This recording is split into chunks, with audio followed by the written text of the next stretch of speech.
I am your host, either. Sports What Fury Guru, Fury Road was a lot of and word this of is mouth, but word of mouth episode number box 2 office of is the certainly day. something that you First, lose we in the did age of the video on demand Giants franchise, because and now now the let's do a expectation, sometimes it's announced that, long hey, this will be on Saints video on demand franchise in a couple of video. weeks.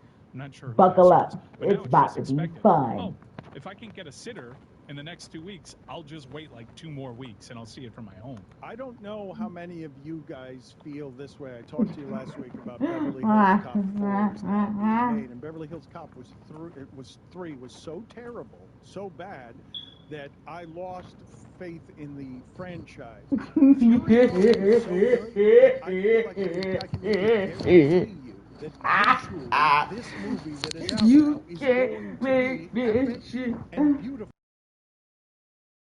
Question about it's going to be well made. It's going to be presented in a way. I haven't seen any Rotten Tomato score. Yeah, no, it was celebrated beforehand from screenings. People that saw it, it entered the box office was with a good amount of critical hype, and audiences have seemed to like it. But yeah, I think if you miss opening box office weekend, you're now kind of built for the discussion that I was just having with my wife. It's like, if we can't get a sitter this weekend, let's just wait 3 weeks. We'll do that. And we did that with 2 movies over the weekend. We did that with Civil War, and we did that with The Fall Guy.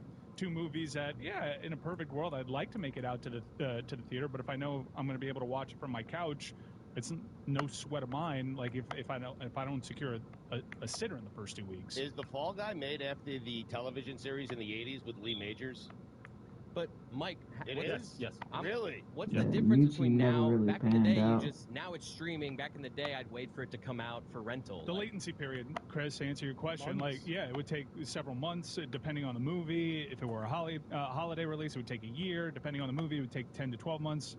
Depending on the hit, it could take over a year. So, yeah, there's a huge difference between how it was and how things are now. And also another market that you're losing entirely now is there were some movies that made their name on VHS releases and DVD releases. Zoolander, the week that it was released, 9/11 happened.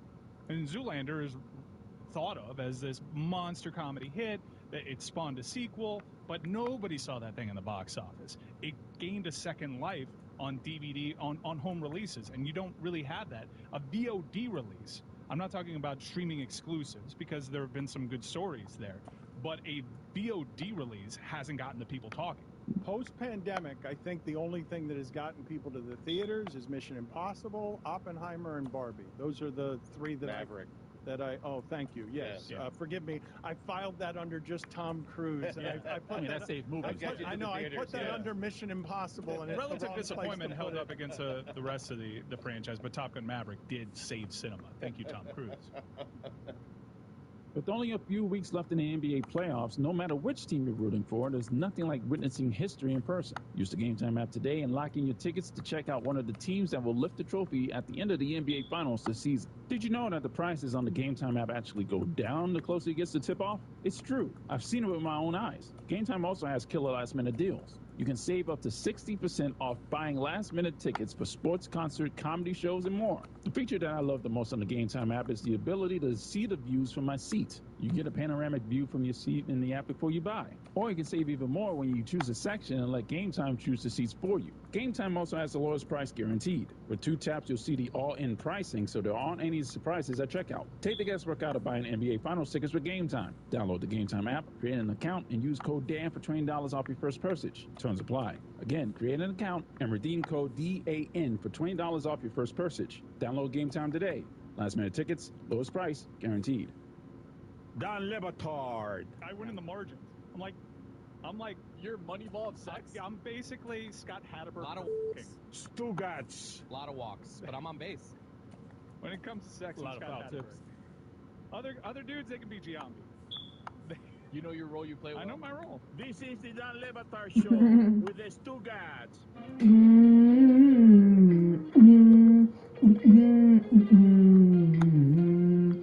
You're concerned about the movie-going experience?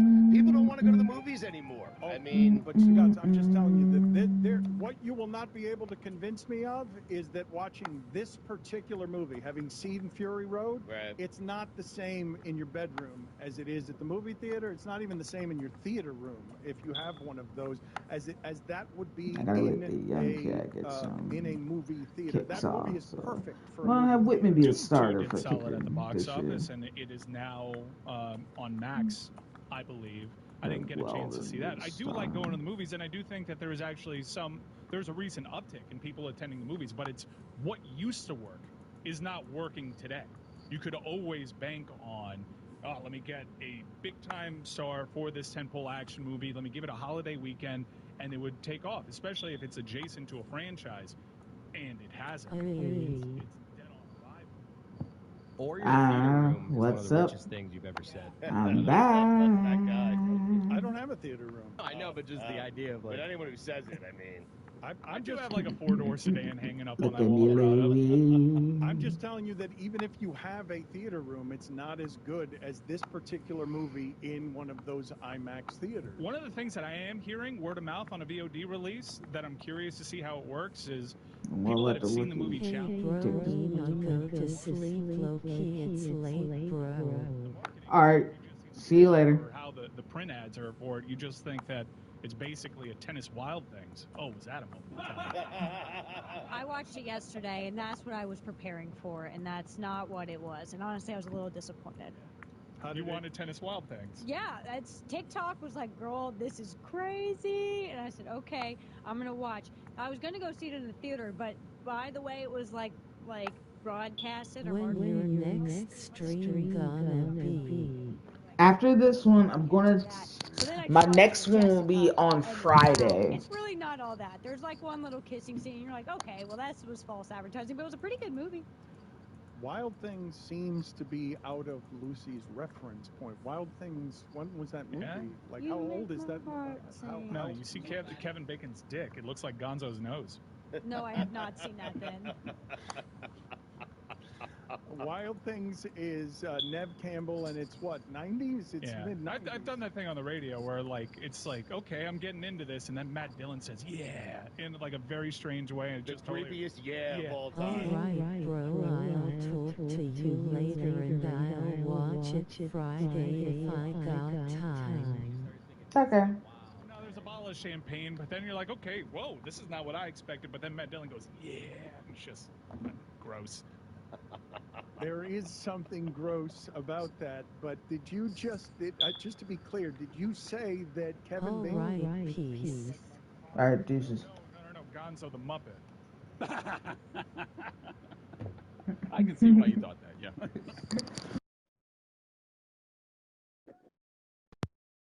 I'm sure which one's more accurate, whether it's Mike's or mine. I just don't like to think of my father's nose being Kevin Bacon's penis. No, Gonzo Hey, the Muppet, that is a weird thing to yo. chickens that's just like socially accepted. It should be understood, I feel like. We're still talking about Garfield, huh? Garfield, it wasn't even the opening weekend for Garfield. It must be. I think my wife did take my daughter to see Garfield. She did not opt for Furiosa. Chris Pratt came out. He said, I don't like lasagna. I said, ooh, I need a method actor. I'm not watching this. What? Yeah, he said, I don't like lasagna. You're playing Garfield. That's the only thing you need to do. Yeah. Is like lasagna. And He Chris said Pratt, no. like, why is he the voice? The previous voice was Bill Murray. That's closer to the Garfield we know and love. And he likes lasagna, too. I feel like Chris Pratt keeps getting these, like, crazy voice roles. Like, wasn't he, like, Mario and Luigi, too? Yeah. How does he keep landing these? The roles, because he's safe. Everyone likes Chris Pratt. He has a funny Not voice. me. You don't like Chris Pratt? No. Mm. I thought nobody liked Chris Pratt. I mean, the box office would suggest. The guy's got, like, two of the greatest amusement park rides ever made.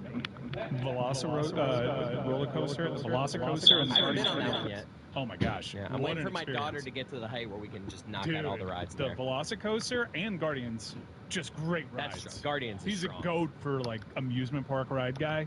Chris Pratt, goat. The Office has produced a couple of... Parks and Rec. That's a fine. Yeah, Parks and Rec has produced two superheroes? Two This is a preview of Voice superhero Command. Threads? Is it Rob Lowe? This Because is a he did preview of Catherine Voice on Command. someone the chest one time. I feel like? Let me think about this for a second. I'm gonna have to look this John up. Ralphio? No, I'm gonna look it up. Well, he was Aubrey Sonic the Plaza. Hedgehog. He was Sonic the Hedgehog. It's no more ridiculous She's than having a having moment. these people in Aubrey general. Plaza, You can yeah. make anybody a superhero if you can make the people from Parks and Rec and The Office Nick superheroes. Offerman was a president, but like in Civil War, he wasn't very popular. Oh, I'm not gonna spoil the. There's a good movie in Civil War. It's just not what came out. What do you mean? I thought it was critically acclaimed. No, I there's thought- a scene but like it's just very bizarre. Like first off, the characters don't learn anything from their experiences. They just double down on just making worse and worse decisions. But you're saying there's a good movie in there somewhere? There You is. just haven't seen Like it we yet. need to like there's absolutely a movie to be Right. made about like wartime photojournalists, and it's got to be better than Don Johnson's Heartbeat, which spawned a great song, by the way, called Heartbeat by Don Johnson. Paul Rudd is Ant-Man. Oh, He was in Parks and Rec. Yeah, he was in Parks Yeah. and Rec. So it didn't do great, but Paul Rudd to have two of those. I thought, okay, I that don't care what you say. You give it away. Your money don't mean much to me. to have two United States governors emerge from the movie Predator was one of the most stunning things of my lifetime. But I think Chris Pratt and Paul Rudd emerging as superheroes from the Parks and Everybody Rec tells genre. me how I can beat the odds for now. Has a cat ever had a greater run than Garfield? I mean, seriously, 1978, and it's still a top movie today. It's amazing. Sylvester, Tom, I mean... Garfield's had a good run. Andres Indisputably. Galarraga. Can feel the heat. Can feel the heat. Heartbeat. He asked the question just so that he could get to Galarraga. I did. You do realize that. Looking for a heartbeat. Yes, I noticed that you got there. I think a Zappa brother was on guitar for that song. Beating like mine. Can we get the Don Johnson video, please? Can you guys find it and just play it in picture? I think that's covered by the algo. If you just put up another YouTube video, they get twice the royalties, I think. If your last name is Zappa, you have to play the guitar, right? Yes. Yeah, thank you. Maybe not for Don Johnson. That one's weird. Can one of you please look up, because I asked this question before and nobody looked it up, but Don Johnson's late career reemergence as a stereotypical racist, like he is playing racist in Django, he's playing it in an assortment in Watchmen, he keeps playing like dramatically racist human beings, and it's like 5 or 6 of them that Don Johnson has aged played. well too. Like you know, Except kind for of It's the that part. goatee. well, kind of yeah. I don't know. Like kind of looks like Mickey Arison. He can play Mickey Arison in a movie. Ooh. Yeah. There was that weird time in the 80s where if you were a star, it didn't matter what your voice was, you had to put out a single. Like Bruce Willis put out a single. Frank Stallone put out a single. Patrick Swayze, although that one's a certified banger. Well, so's put out Frank a single. Stallone. R&B Don't take Patrick away Far From Over. Frank Stallone had a hit song. Wasn't that a top 10 song? Far From Over? No. I believe Frank Stallone had a certified top 10 hit. I don't know if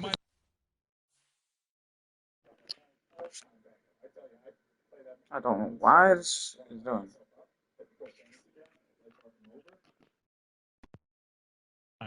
Heartbeat's not good. And part of what makes Heartbeat good is that Don Johnson's very bad.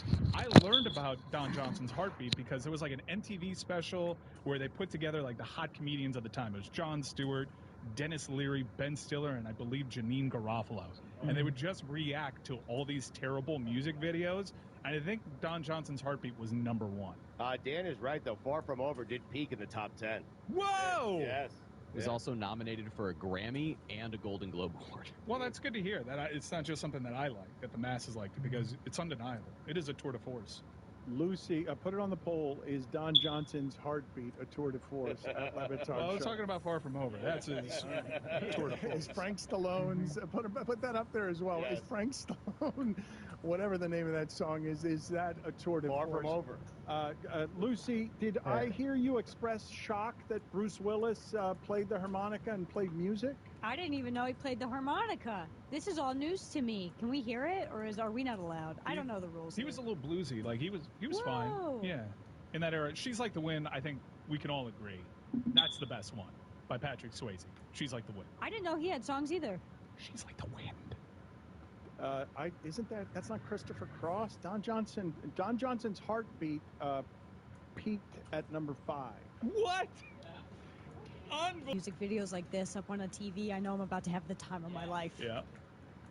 Do you realize where your confidence has to be in pop culture to go not just from acting to song, but to say, you know what I'm going to do?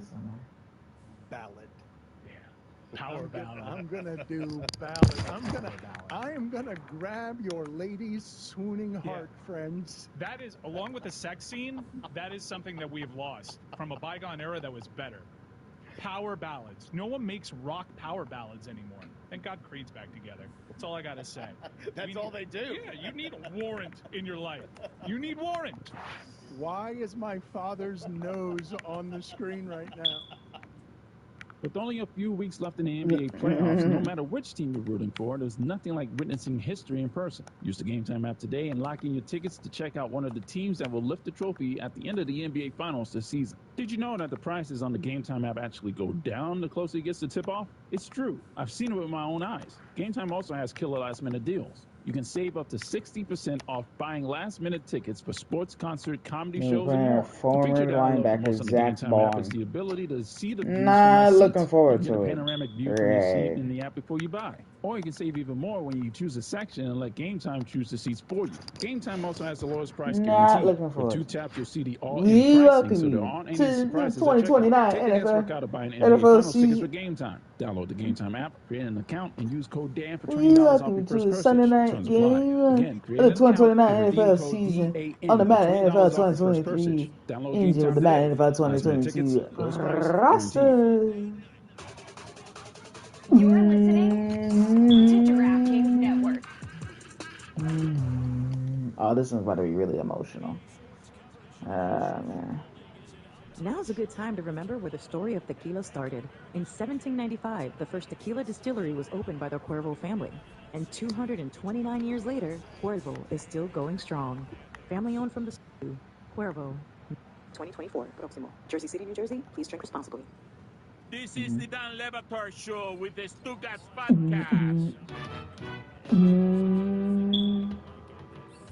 So we mentioned that we miss sex scenes in movies and we miss monster ballads. And in talking about monster ballads, Dan, I also realized there was something else from a bygone era that wasn't super convenient, and it's probably better today. I wish I could have just used with the put touch my of a finger, put voice together into an my epic quarterback. playlist for whenever you go out on the boat or something. But compilation CD commercials on your television set. As you're watching Fresh Prince of Bel-Air on UPN or whatever, you could count on every break someone reminding you that, hey, there was this era in music where it was just straight bangers. And the first one I want to play is, of course, Monster Ballads. They taught us how to love. Nice, Tampa Bay lost. They taught us how to live. And now they're back. Monster Ballads. All these white people with long hair, man. Wait. I think Living Color's around. Oh, okay. Living covers Put it around. on the poll, Juju. 99 overall. Did Just like Poison my teach you quarterback. how to love and how to live? This is about to be a. Oh, so good. So bad. Just historically echoing bad. This is a time, Lucy, you're smiling because you're being introduced to all of these feathered hair rockers from the 80s. But I would assume that you would wish you hadn't been introduced to any of them. Like a Butsy primary receiver out This here. on the show more. I love this. Let's play another one. Yeah, do we have other ones? Because there's a big three in 90s compilation CD lore, especially when you start introducing the commercials to it. I'm not just, now that's what I call music. That's amateur shit. Okay? See incorrect hot routes and defensive players can see primary receiver routes via coaching can. Want can. to buy the CD. I mainly want to be on the top of the defensive line. Is that a unicorn? That is, of course. Dan, pretend like you don't remember the commercial for Pure Moods. Experience Pure Moods, the perfect soundtrack for your way of life. They had tubular bells on this one, which always scares me. Crockett's theme. Oh wow, Packers beat the Browns. Oh, nearly intercepted. Knows me very well, and he knows when it is that I can get insecure on things. And during the last break, he just said to me, "Dan, shake it off there. I know you've been reeling since putting Washington in the Marino Super Bowl." And someone had to say it. And I do that. I went to Cyril Mother's Day Grayson. brunch with my mom, and so I'm talking to two 80-year-olds. And I'm talking to them about the 86 Mets, but they keep talking to me about the 1969 Mets because the 17 years have come together. And when you play these kinds of monster ballads here for me and take me back to the 80s and that time, you're bringing me back emotionally here to earlier in the show where I am indeed still reeling from putting John Riggins in the Marino Super Bowl. Well, Dan, I've got one commercial that'll give you an anchor. That'll center you. I'm talking about living in the 90s. Oh, boy. Anything goes. Oh. I actually had I bought this. I had a thought the other day when I'm listening to Sirius XM, and I was thinking something to myself because I wonder how often this happens. And on Sirius XM, they were saying, coming up at 9 p.m., which was like 6 or 7 hours later, coming up at 9 p.m., we will do the top 40 hits from this week in the 70s. And I thought to myself, how can you do that in the modern age where you're telling people at an appointed time to go listen to music 6 hours from now? And expecting people to be there. Like, how does that work as a menu option? I Is there got a anybody toe who on was him. listening to that at the time that I was listening to it that was saying to themselves, you know what? I want to hear the voice And, of the late Casey Kasem going through the top 40 in the 70s 6 hours from now. I love Casey Kasem. Yeah. We used to listen to him all the time. Wow. Justin Evans Threw me and back. Devin I Cole. love this video though. This is really good stuff. They don't make them like Not this sold in anymore. stores. You had to buy it off of that commercial. Yeah. You had Living in the 90s.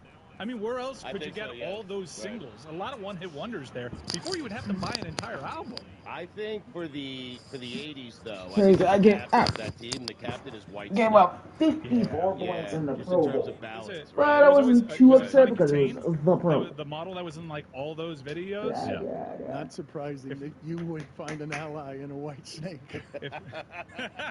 Hey, you're back. That's good joke writing. You're back. In the 1980s, if you had a convertible hood, she was on top of it. Lucy, have you ever heard Sure. Casey Kasem Is angry? about Have you ever heard the to famous prevail. clip of Casey Kasem getting infuriated So because his producers had asked him to tape something after a dog had died dedication and he couldn't get it right, so he flips out on the producer. The audio's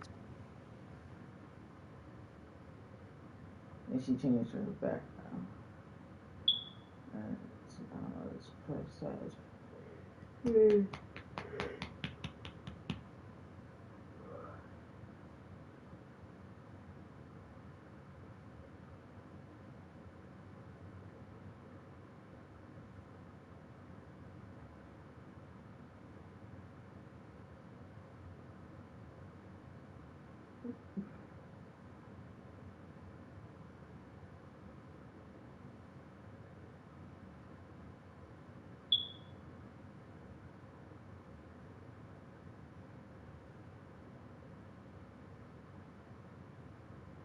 Michelle Smith, Bev Mullins, and Jessica Mendoza.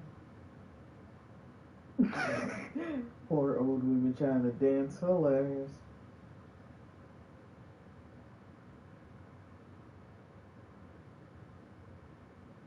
Congratulations. She got a contract to teach. Be a teacher for Chesapeake Public Schools. Nice. Miley.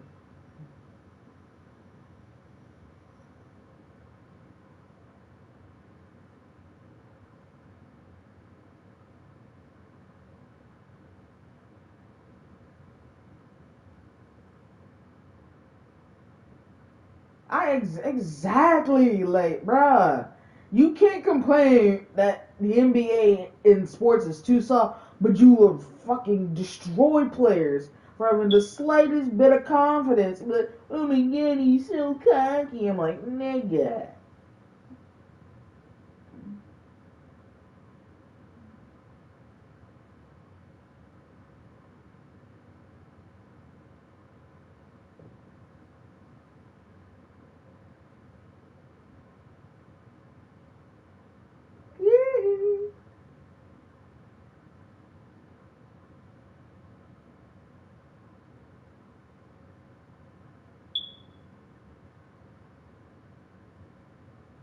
Kalen Carr becomes the first rookie ever and fourth player overall ever to record 30 points, 5 rebounds, 5 assists, 3 steals, and 3 blocks in a single game.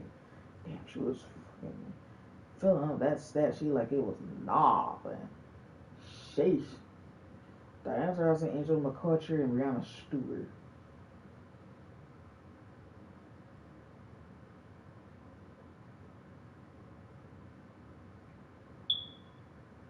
Nah, cat. Answer the fucking questions. You fuck, cause you fucking did.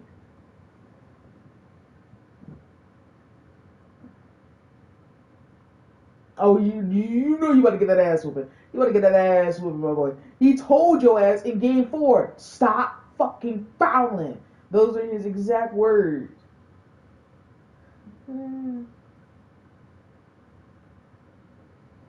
I'm like, bruh.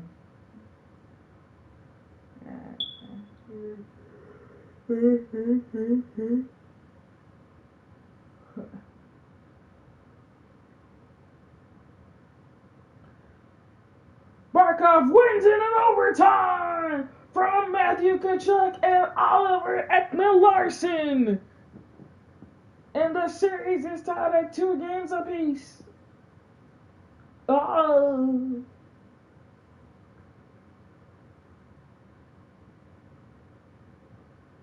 This shot by Luka was a wild. This should have been a travel and an offensive foul. This should have been an offensive foul. Like, you can't tell. Whoa, wait.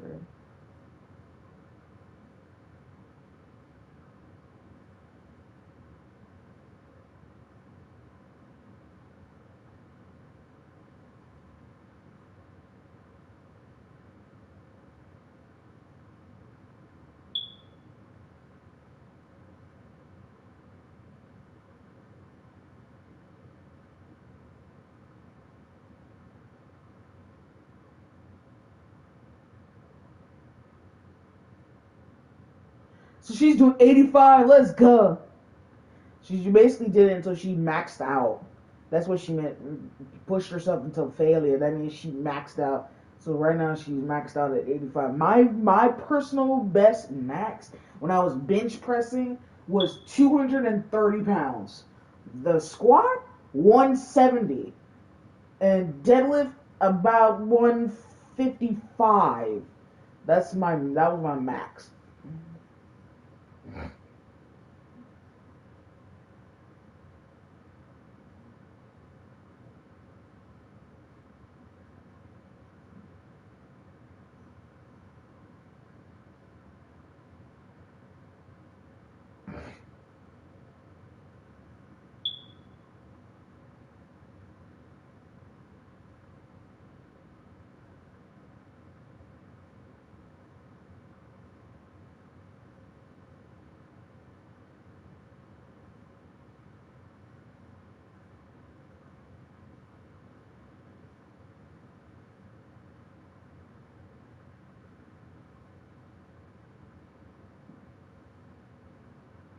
I can do 200.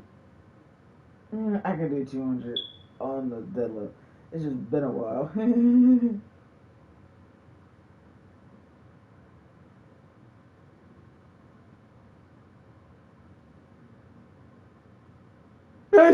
Yeah.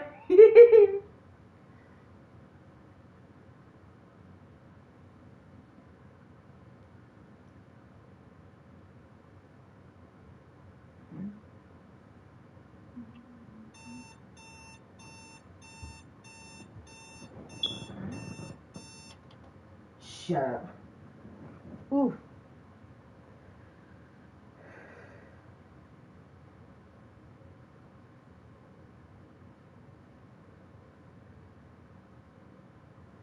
This is when amino acid was talking about meeting the late Bill Walton in person.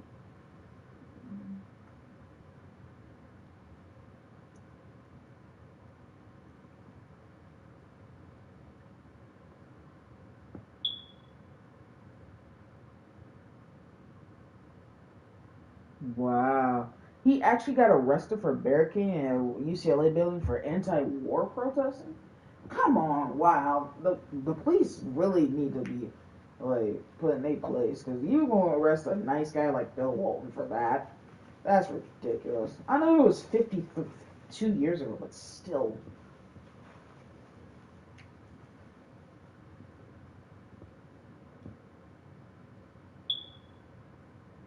Wow, I did not know that.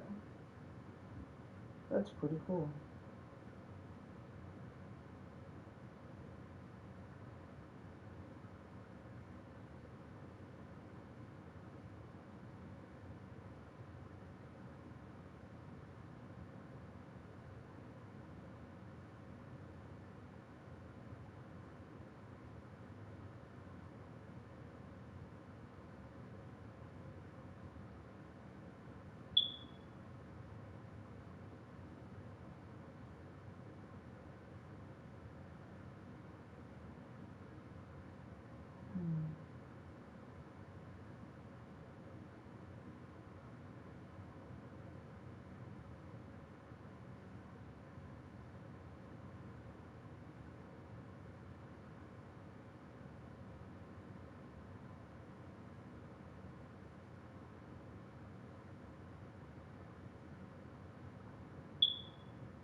Oh wow, the guy wielded a backwards. That's crazy.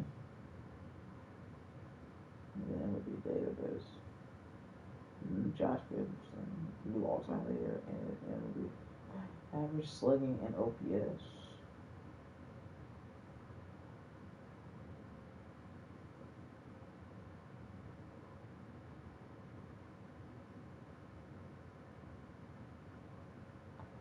Ooh, June 5th. The documentary on NBA TV. It's one.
Wow.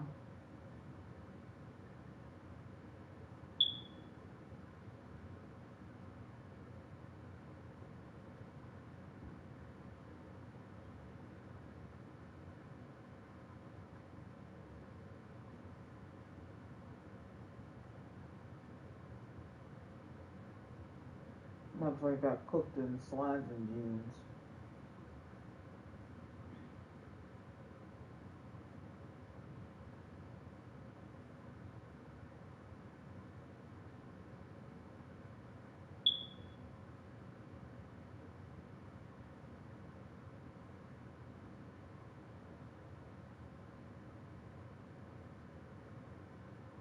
Russell Wilson is not washed. He's the one of the greatest quarterbacks in NFL history. Get out of my face with it. He's washed. No. No, no, no.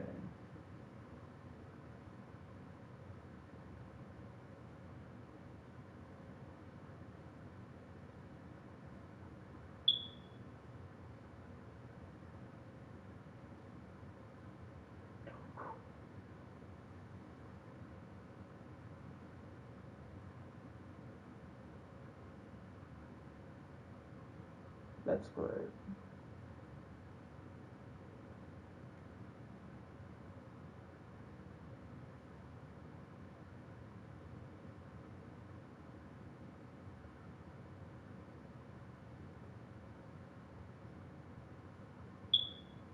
But I mean, the man was playing like some ass.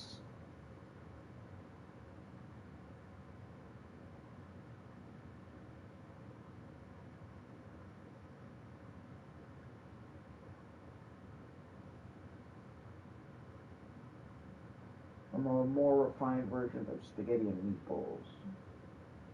There's no a meat boat.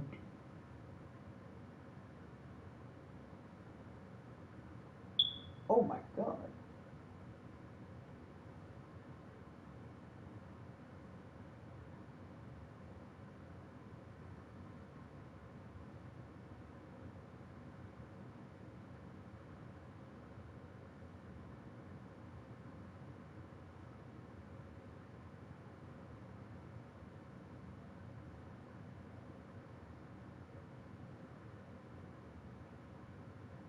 What the fuck?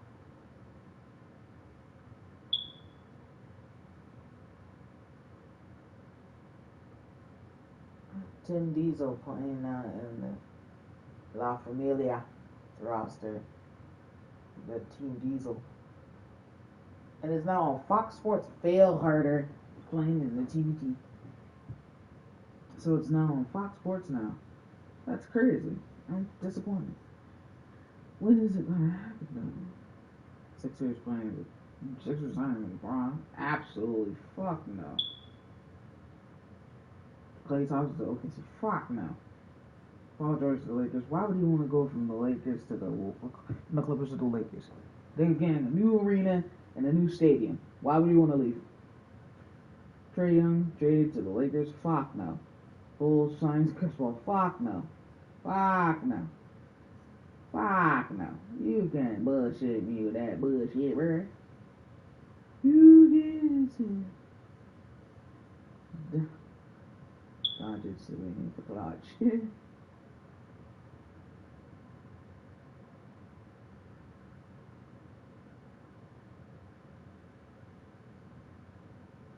Well, I like this. Oh, I like this. This is Canadian Hockey League. That's a true. The strength in order to do that.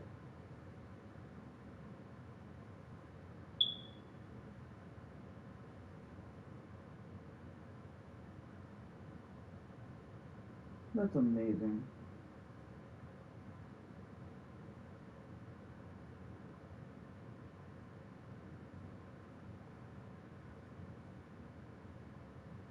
Ooh, that was whoa for a first car.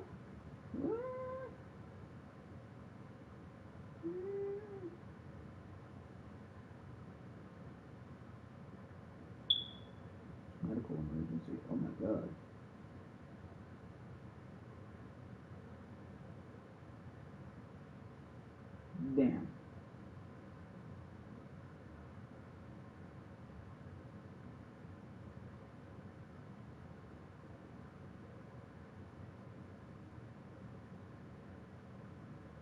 He had a 60-point game. First 50.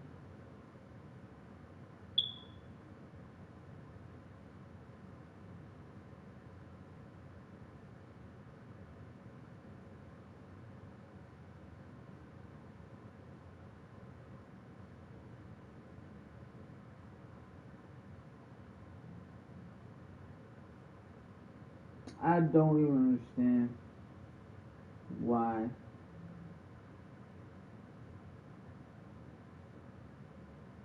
$0.85.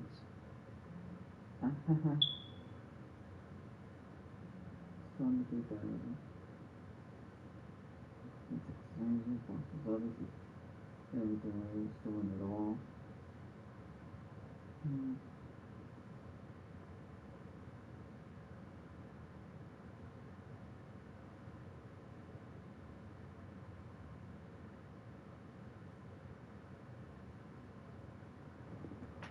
Oh shit.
Someone may bring your ass.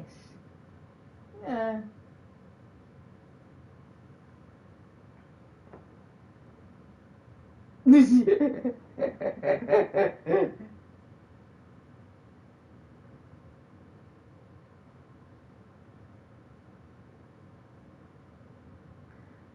Bring your ass.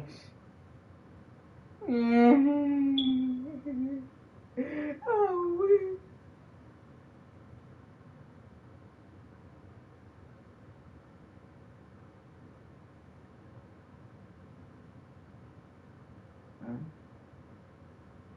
Brandon needs to go back to school.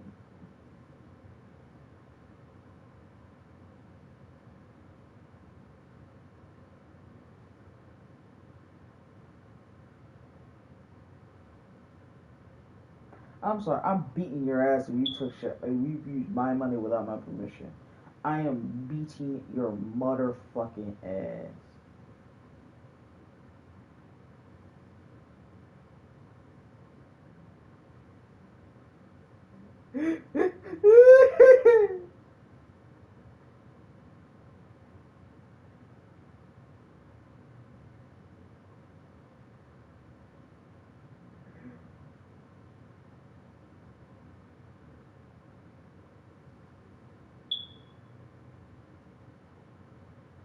I'm sorry, that's wrong. Oh man.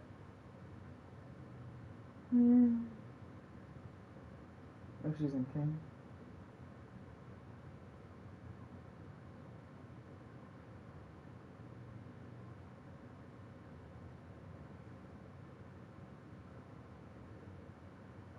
Literally a year apart, which is crazy.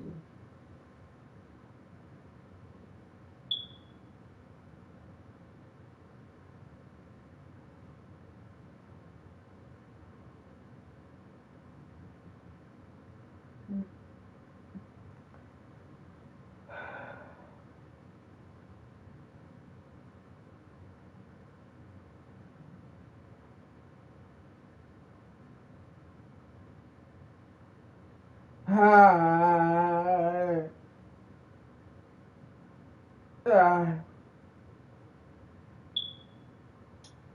Oh, fuck.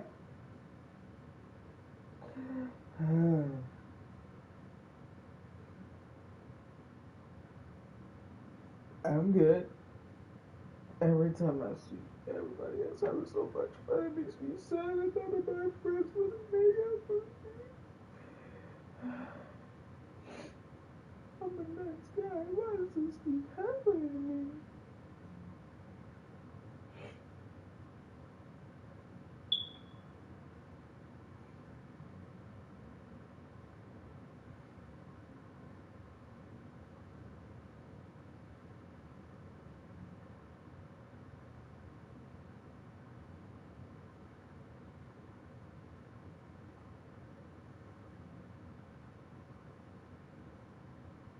Damn, that's what you know you do. Damn, June.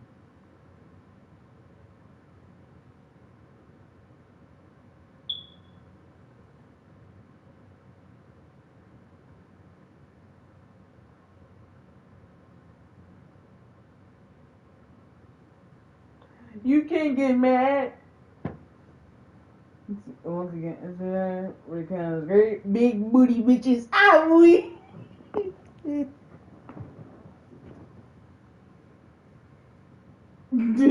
Sell. Uh.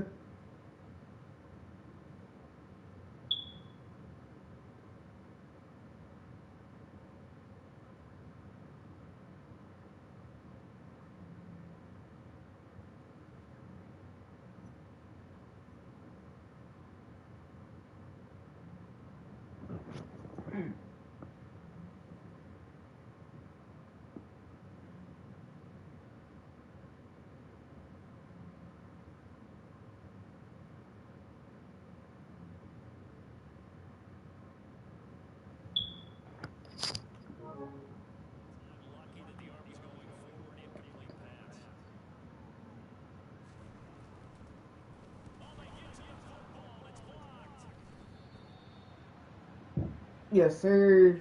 And I recovered it.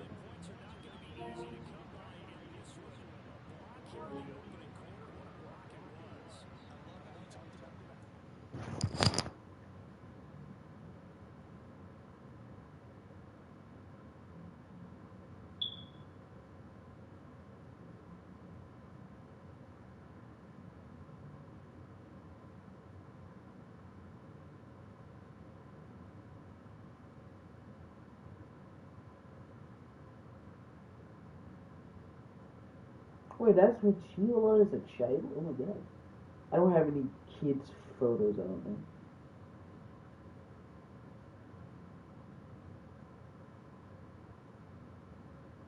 Jump off a stadium.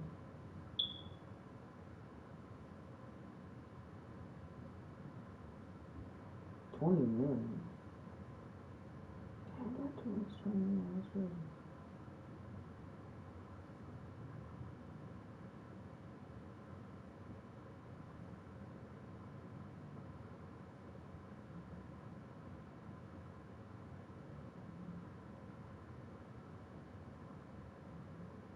New car. Cool. Congratulations. Sorry.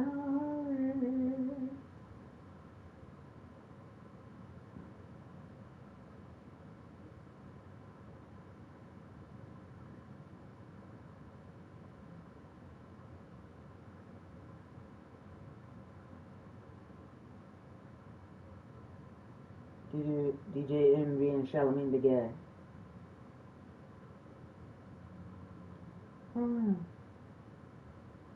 Jude is now in middle school.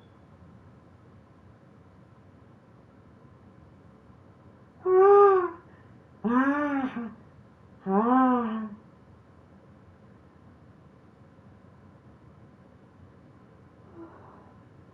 Oh, oh.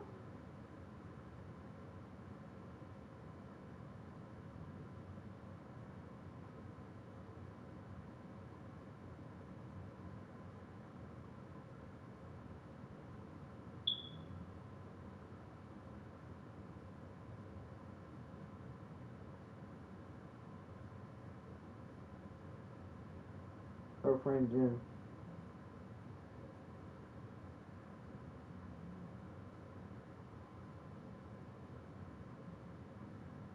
Damn, she sat on the floor. She was like,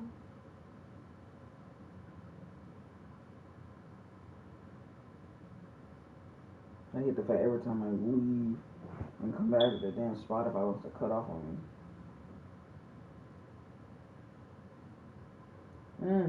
That's his disease.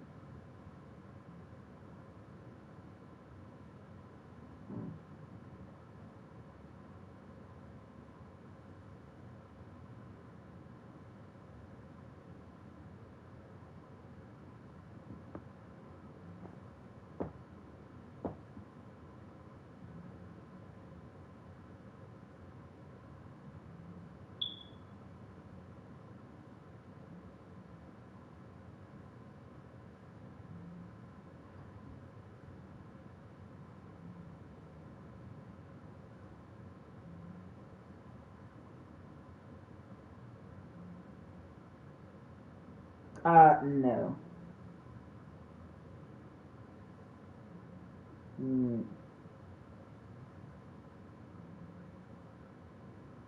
You.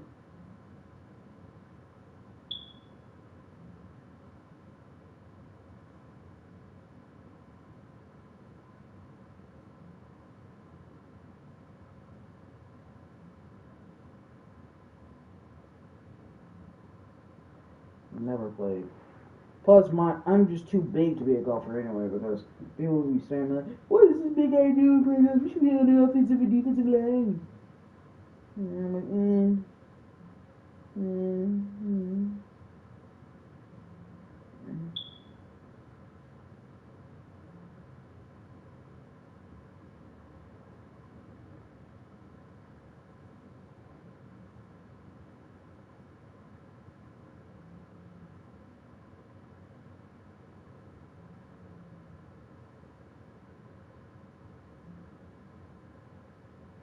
He got his skills from his grandmother in North Dakota.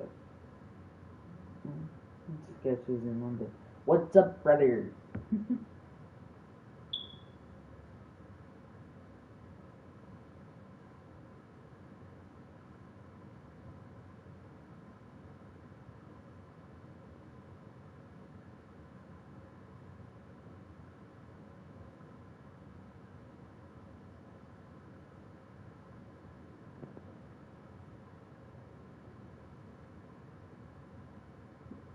Also, Diggy Zua.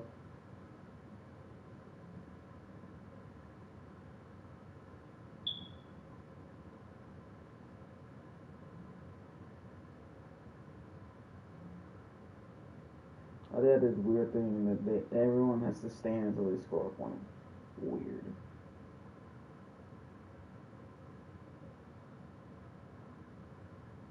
Cringe.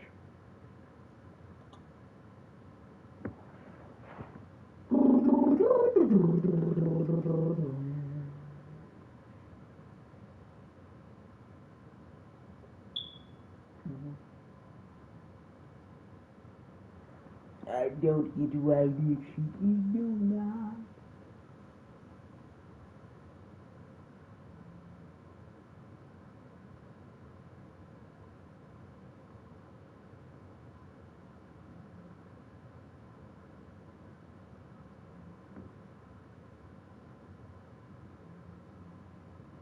Quality's not great, but let's see if we have that. We're up to our long-distance dedication.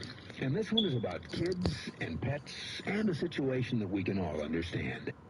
And take me back to the 80s and that time. You're bringing me back emotionally here to earlier in the show, where I am indeed still reeling from putting John Riggins in the Marino Super Bowl. Well, Dan, I've got one commercial that'll give you an anchor, that'll center you. I'm talking about living in the 90s. Oh, boy. Anything goes. Oh. I actually I bought this. I had a thought the other day when I'm listening to Sirius XM, and I was thinking something to myself because I wonder how often this happens. And on Sirius XM, they were saying, coming up at 9 p.m., which was like 6 or 7 hours later. Coming up at 9 p.m., we will do the top 40 The little hits toe from drag this week in the sway. 70s. Toxic, you gotta throw a better ball than that. How can you do that in the modern age where you're telling people at an appointed time to go listen to music 6 hours from now? And expecting people to be there. Like, how does that work as a menu option? Is there anybody who was listening to that at the time that I was listening to it that was saying to themselves, you know what, I want to hear the voice of the late Casey Kasem going through the top 40 in the 70s 6 hours from now? I love Casey Kasem. Yeah. We used to listen to him all the time. Wow, threw me back. I love this video though. This is really good stuff. They don't make them like Not this sold anymore. in stores. You had to buy it off of that commercial. Yeah. That You had Pursuit. Living in the 90s. I mean, where else could you get so, yeah. all those singles? A lot of one-hit wonders there before you would have to buy an entire album. I think for the 80s, though, I think there's a captain of that team, and the captain is Whitesnake. Yeah. Yeah, just in terms of balance, right? It was always, was it Tawny Katane?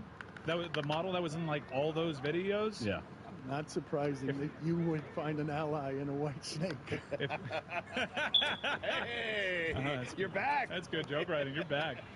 In the 1980s, if you had a convertible hood, she was on top of it. Lucy, have you ever heard Casey Kasem angry? Have you ever heard the famous clip of Casey Kasem getting infuriated because his producers had asked him to tape something after a dog had died dedication and he couldn't get it right, so he flips out on the producer. The audio quality is not great, but let's see if we have that. We're up to our long-distance dedication. And this one is about kids and pets and a situation that we can all understand, whether we have kids or pets or neither. It's from a man in Cincinnati, Ohio. And here's what he writes. Dear Casey, this may seem to be a strange dedication request, but I'm quite sincere, and it'll mean a lot if you play it. Recently, there was a death in our family. He was a little dog named Snuggles, but he was most certainly a part of... Let's start again. From coming out of the record. Play the record, okay? Please. See, when you come out of those up-tempo damn numbers, man, it's impossible to make those transitions, and then you got to go into somebody dying. You know, they do this to me all the time. I don't know what the hell they do it for, but damn it, if we can't come out of a slow record, I don't understand it. Is Don on the phone? Okay, I want a damn concerted effort to come out of a record that isn't a up-tempo record every time I do a damn death dedication. Now, make it, and I also want to know what happened to the pictures I was supposed to see this week. This is last damn time I want somebody to use his brain to not come out of a damn record that is that's up-tempo, and I got to talk about a dog dying. I can't really imagine somebody who did the voice of Shaggy and Scooby-Doo talking like this. Right. Sounds great, though. I mean, so. Yeah. I'm on his side. Yeah, same here. Side. Yep. And hearing it again. Shame on Don. Yeah, someone's letting him down. It's Don. Is Don on the phone? Yes, Don. And he needs to see these pictures. You've very clearly been putting this off for weeks, Don. Yeah, hurry it up. That was really upsetting. Do you guys ever listen to Delilah? I don't know if she was local in my hometown or not, but she was lovely. She was always on the Christmas station, and then people would call in with their life problems. And it was always a goal of mine to have a problem big enough that I could call it Delilah and get her take on it. But I was like 14, so I didn't make one up. I got John Tesh doing that down here locally. Tesh was our guy. It is strange. It's like hearing Garfield be enraged. It's like hearing cartoon enraged. There are very few people whose voice is so soothing to me upon hearing it. Vince Scully. And yet I heard where it is that he got pissed off, and where he got pissed off is on the word Snuggles. There's a dead dog named Snuggles, and they made him come out of they made him come out of an up-tempo song, and he couldn't get the right energy and tone to give you his soothing cartoon voice. And next thing you know, he's lashing out at Don about the pictures, about all of his resentments at work, because Casey Kasem was carrying that shit for a long time, and he had a whole bunch of resentments underneath. He had to carry the show and didn't have enough teammates like Don doing what they were supposed to be doing. Nice Look job, at the conversation that spawned out of, there needs to be a good photojournalism movie made. Look where it took us. Casey Kasem, I'm surprised that Lucy has anything in the way of access to him because it's a million years ago. Wow, Yeah, you don't he's remember gone. the Miami Fucking Zombies, but you serious. remember Casey Kasem. I was not allowed to listen to music I wanted to growing up. My dad was very like, you're going to like what I like, and that is just the final say. So we listened to a lot of Casey Kasem. That's why I'm a Dead fan. And clearly, it's the reason that your dad didn't like Bruce Willis on the harmonica, or didn't like Don Johnson in Heartbeat. It was a Heartbeat. Oh, I'm sorry. It was a big moment in time because I would always, for whatever reason, whenever Casey Kasem was wrapping up his America's Top 40 countdown, I was always in the car with my dad when number one would be revealed. I don't know why, maybe it was church or something, but we would always be in the car together. And when Sheryl Crow overtook Boyz II Men for the number one spot, it was like It is week one, so that's that was a big week. Two Americans. Just a terrible week for me. I loved I'll Make Love to You. Are you guys surprised that Udonis Haslem is good on First Take? No, not at all. I'm surprised UD's at ESPN. I'm just surprised he's doing any of it, I guess. I shouldn't be surprised that he's good at it, but I'm surprised that he's doing any of it. And he said the other day, in terms of getting geared up for the take, he's like, LeBron's not going anywhere. He's not leaving Los Angeles under any circumstances. Just said it flatly. I'm interested to see how the Heat feel about it, because he's technically an employee for them. Like, Riley didn't love what he said about Tyler a few weeks ago. You believe that? Yeah. No. UD showed up to TV with a mission in mind that day. My God, are you fucking serious, man? 2 weeks later, Tyler Hero's listing his house. That's how that one goes. It did get listed at $13 million very quickly. The Tyler so Hero cute. mansion. You think that UD was a rogue agent there. Why would Riley... There's no reason. Why does Riley have to come out and defend Tyler Hero? Because say nothing on it. Because in this situation, he's good guy. I'm fucking mad, man. This is all part of the plan, guys. Come on. I believe Riley there. Jeremy, why are you making faces? I just have a lot of questions about who is supposed to be planting what stories where. Finally, a Heat voice, I guess, in national media on ESPN, but he's there to try to tear down a player whose value the Heat would want higher. God damn it. If they I can't were even get trying that to to trade do him, well. so I'm just sort of a little confused. God damn it. You got UD to make it ugly. You ordered the code right. Well, they always do have UD to make it ugly. That's not how you do First Take, though, if you're UD. Like, you have to have a take. You can't just be LeBron's going nowhere. Make something up. I love that. No, that is a good take, though. Yeah, because this all came from, like, Rich Paul, right? Take. He's saying LeBron just declared for free agency. The Lakers seem to be doing everything in order to trying to get a position to get him back, and Udonis is saying flatly, what do you mean? Come up with a better take than that one. What is your take? He's going anywhere Are but you LA. fucking serious? That's the take. A lie? Well, yeah. You are a white snake. Something that's totally uninformed. It's a guess. It's not a power ballad. We should get Tony Katane to, like, crawl all over your desk. Yes, we should do this, but instead of a power ballad love song, what you guys should do is a power hate song, a power hate ballad, where he's just an enormous hater. Back, all right. Since the dawn of mankind, we've cooked our food over an open flame. With this season is his ass on here. Where's the .com/Dan? Or you can find it pretty much anywhere that sells beer. Celebrate responsibly. Miller Brewing Company, Milwaukee, Wisconsin. 96 calories per 12 ounces. Don Lebatard. Where the motherfucker Ruiz at? Bring his ass on here. Where's the motherfucker Ruiz is a great question. Stugatz. Running, huh? He running today, huh? I'm ready. This is the Don Lebatard Show with the Stugatz. Bill Walton joins us now on 790 today. Dan, great to be with you today. Likewise, Bill. Thank you for coming with the usual, the customary energy that you come with. I'm fired up and ready to go. The NBA's 65th season is underway. It's going to be the best, the most successful, the most exciting, and the most profitable one in NBA history. We are 3 years ago, on the 2021. miracle. We are seeking shelter from the storm. We are listening to Electric on the Eel as we approach the days between in the summertime here. I'm pretty certain I've been to 2 or 3 Dead & Company shows with Bill, but Bill doesn't know he's been to 2 or 3 with me. It's unbelievable. I know. I do know Stugatz. Yeah, because I'm the luckiest dude in the world, man. I found basketball when I was 8 years old, 3 years after I found my bike. And then, just 1 year later, I found Chick Hearn on the radio, and that changed everything for me. When I was 15, I found the Grateful Dead, Stu Gotts, UCLA, and John Wooden.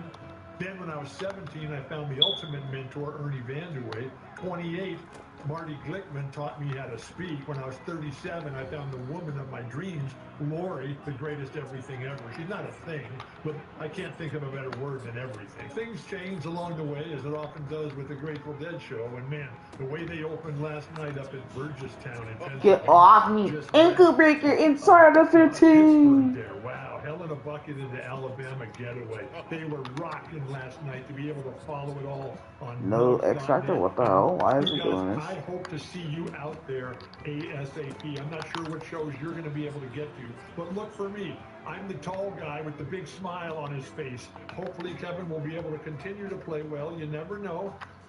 It's a basketball game. It's the Dead Show. It's the Dan Levitard Show. You never know what's going to happen. You never know when you're going to go.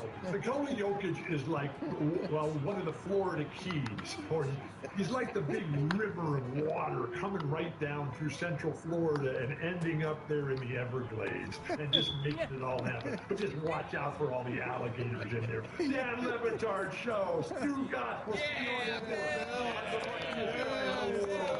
on He is a spiritual gangster. When you've been, Dan, where I've been, when you have a life that's not worth living because of the orthopedic spine issue that I've had over the last few years, and then you get better, and your life is never the same again, and everything is different, and what it teaches you is the ultimate lessons in life: perspective, relativity, tolerance, and patience. And as we are faced in a world that's racked by greed and selfishness, we have so many people. Is there dust in here? Because I don't know why I'm crying so much. We have to get you on again because I want to talk Grateful Dead with you. Call anytime, Dan. I'm always ready. Let's go. And you tell LeBron to stand tall because that guy is fantastic. Don't let the little people bring him down because of their jealousy, because their own problems out there. LeBron, that guy's phenomenal. He's phenomenal. Phenomenal. You're phenomenal. Better than perfect. You're better than perfect. Incredible. You're better than perfect. Feed the children, World Hunger Relief. Thanks, guys. All right. Bill Walton. I didn't even get to talk Grateful Dead with him. We can't have him on enough. That man is a prophet. A giant freckled prophet.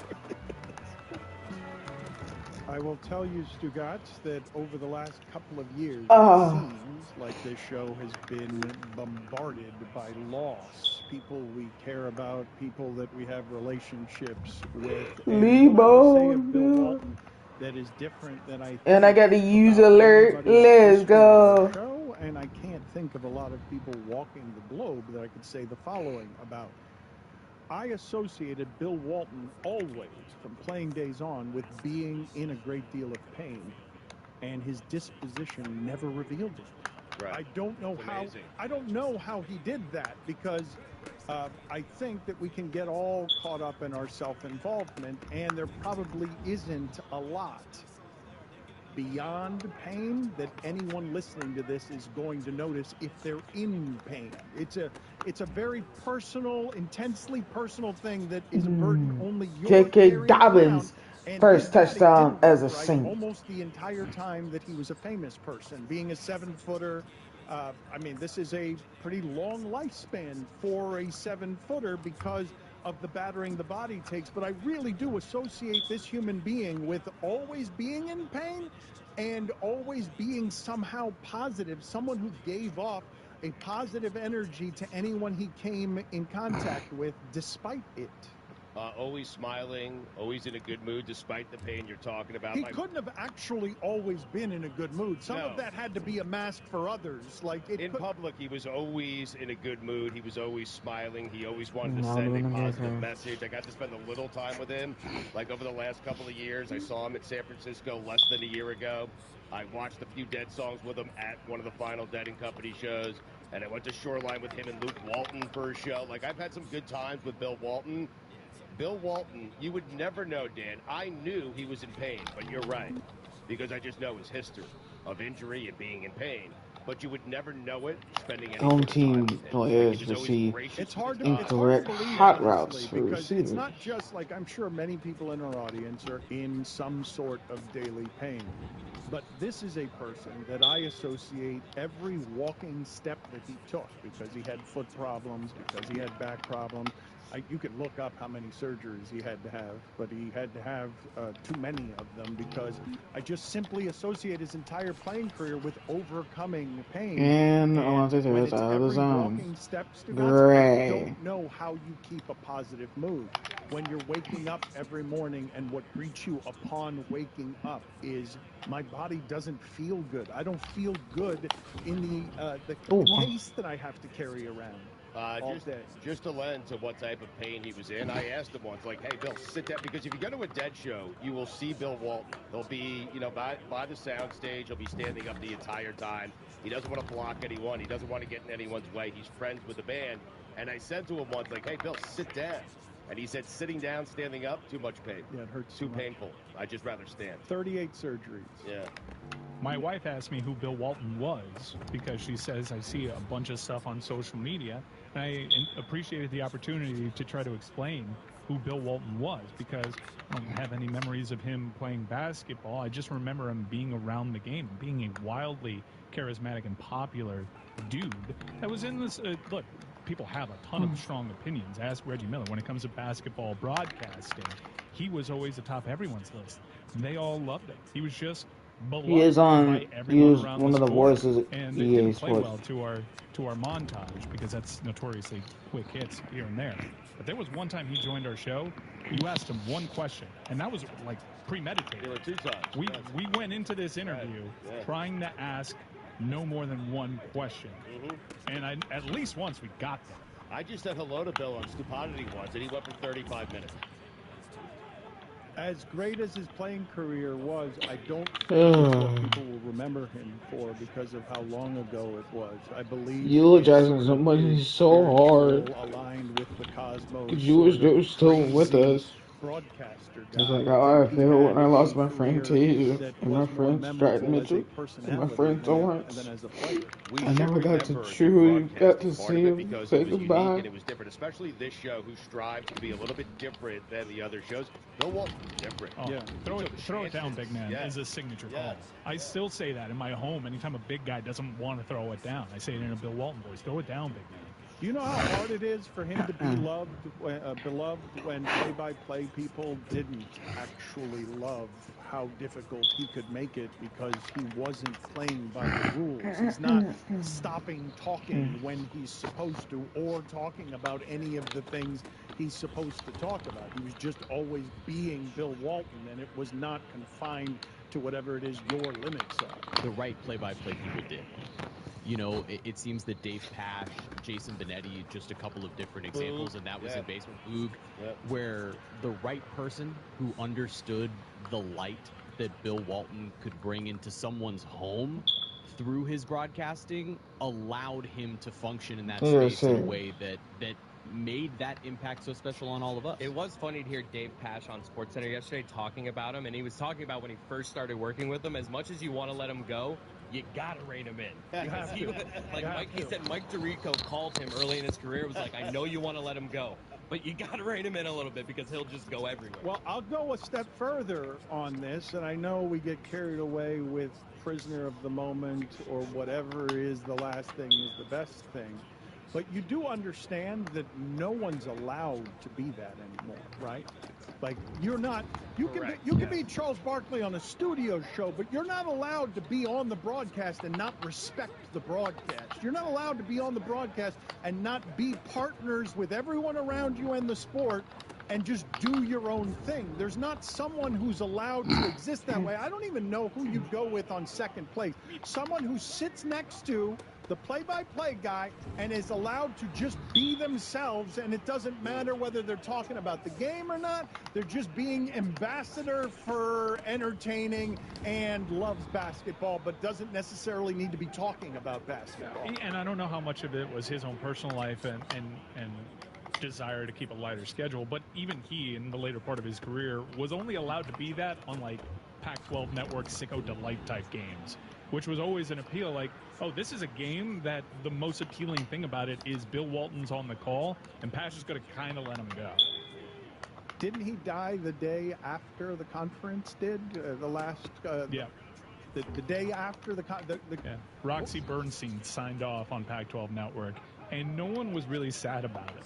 I was very sad about it. I don't know what you're talking about. He actually thanked Bill Walton in his sign-off, so it was like a sweet moment. But I was very sad, for me at least. Like, there was never really the appeal of watching Pac-12 basketball, except if I knew Bill Walton was on the call, and I would stay up every single time. Is the Dick Vitale, Bill Walton stuff, is that something that ends with them? Like, is there going to be some young broadcaster who's allowed to do it that In terms way? of color commentary, I don't really see it. Like, in terms of play-by-play, Harlan's got an aspect of that to him. Makes the catch inside of the goal line for the touchdown. You can have personality, but there's a top end to it.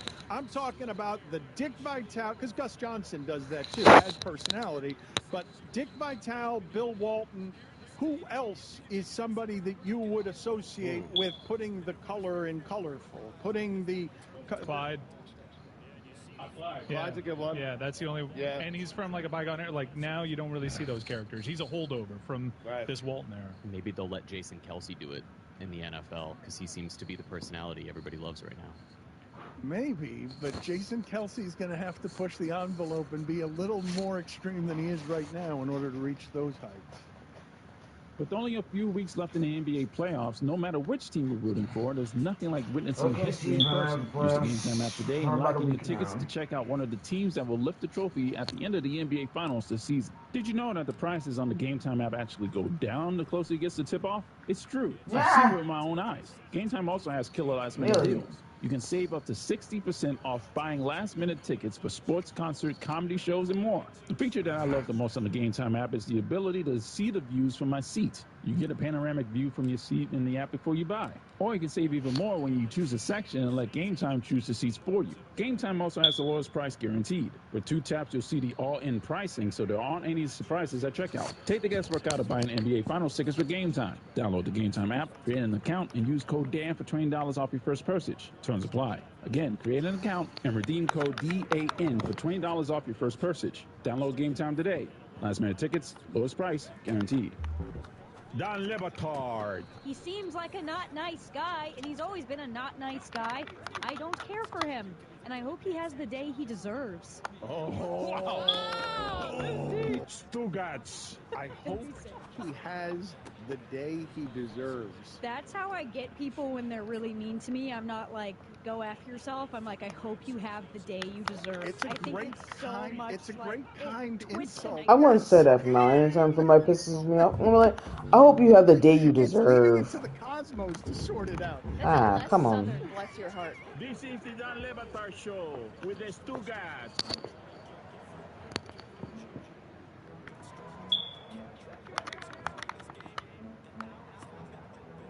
We will onboard Ron McGill here in just a few minutes. I am still watching First Take on the televisions in here, Stugats, and I should clarify, I didn't mean to suggest surprise that Udonis Haslem is good at being on First Take. I'm surprised he wants to do it. I'm surprised that he wants anything to do with arguing in public or giving fiery sports opinions. To me, it's like relevancy, right? It's just kind of like keeping your name. Like, you just retired, you're probably feeling like, what am I going to do now? Maybe just dipping the toe in, trying it out. It's a business move for his podcast. Yes! Exactly. Oh! And I got easy alert. Let's go. Using it this way. It's how JJ Redick and Kendrick Perkins and the rest are using ESPN to their advantage as all of ESPN Madden on my fucking X Factor. Perkins has just said on First Take that he has the biggest regret of his media career has happened recently. Do you guys want to take a guess on what Kendrick Perkins is saying is the biggest regret of his entire media career? He revealed he was on Ozempic. He revealed that he voted for Rudy Gobert for Defensive Player of the Year. Oh, no. Oh, no. What are we doing to And Rudy? he is saying that Rudy has tarnished the Defensive Player of the Year award. He voted. And he is saying that he regrets voting for Gobert because Gobert, and this one is an interesting phrasing on this sentence, and it's accurate, is not respected by his peers. No one likes that guy. It's weird, huh? Well, no, it's not really. I get it. It's weird. No, I don't like it. He's the 4-time Defensive Player of the Year. Ben Wallace is not seen as someone who is to be laughed at as the 4-time Defensive Player of the Year, but people are laughing at Rudy Gobert. It's weird. What's weird to see is I know this person is excellent at defense, but the game has changed so much as to render him somebody that we're now laughing at. Yeah, but do you like him? Because I don't like him. I like his excellence. Oh, excellent. Do you like excellence? Ruining the world? No, Sounds like you don't like him. No, I mean, jeez. What are you What kind of talking answer about? is that? He asked you a direct question. Do you like Rudy Gobert? His Bending hair over is small. backwards. I don't know him. I'm not. Do you like him? I don't. I know him plenty. I spend Don't like next to no time He's French. on this. I mean, that's working against him. big Donald time. tried to tell us. I spend next to no time at these microphones telling you I like or dislike people. Me and Reale have been making fun of 20 years of broadcast television. Tony Reale of.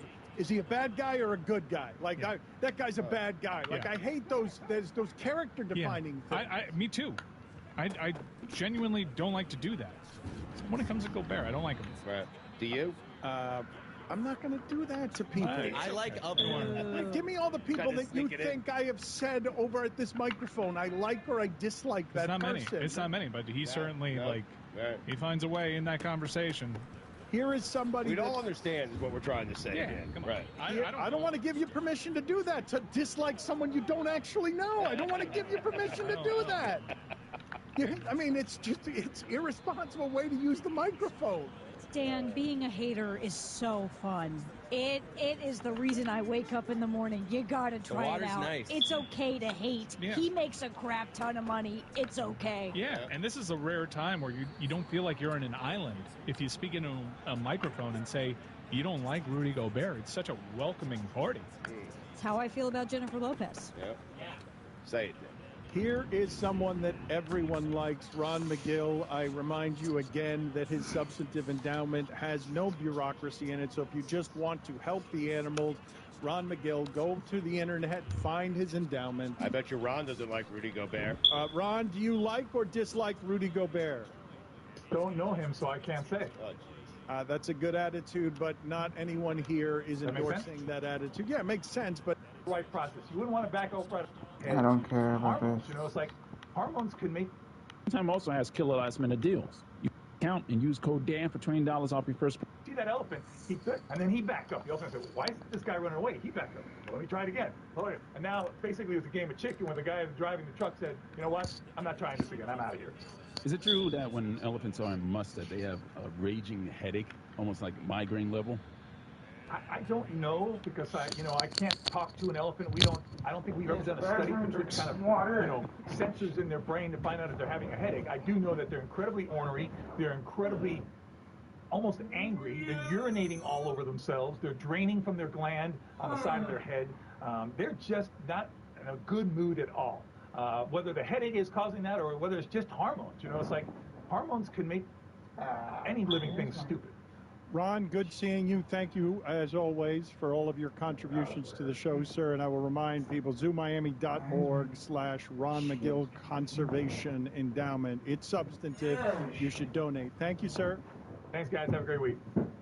With only a few weeks left in the NBA playoffs, no matter which team you're rooting for, there's nothing like witnessing history in person. Use the Game Time app today and lock in your tickets to check out one of the teams that will lift the trophy at the end of the NBA Finals this season. Did you know that the prices on the Game Time app actually go down the closer it gets to tip-off? It's true. I've seen it with my own eyes. Game Time also has killer last-minute deals. You can save up to 60% off buying last-minute tickets for sports, concert, comedy shows, and more. The feature that I love the most on the Game Time app is the ability to see the views from my seat. You get a panoramic view from your seat in the app before you buy. Or you can save even more when you choose a section and let Game Time choose the seats for you. Game Time also has the lowest price guaranteed. With 2 taps, you'll see the all-in pricing, so there aren't any surprises at checkout. Take the guesswork out of buying NBA Finals tickets with Game Time. Download the Game Time app, create an account, and use code DAN for $20 off your first purchase. Terms apply. Again, create an account and redeem code DAN for $20 off your first purchase. Download Game Time today.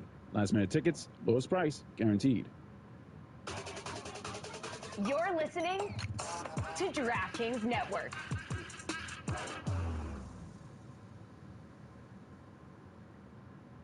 This is the Dan Levator Show with the Stugatz Podcast.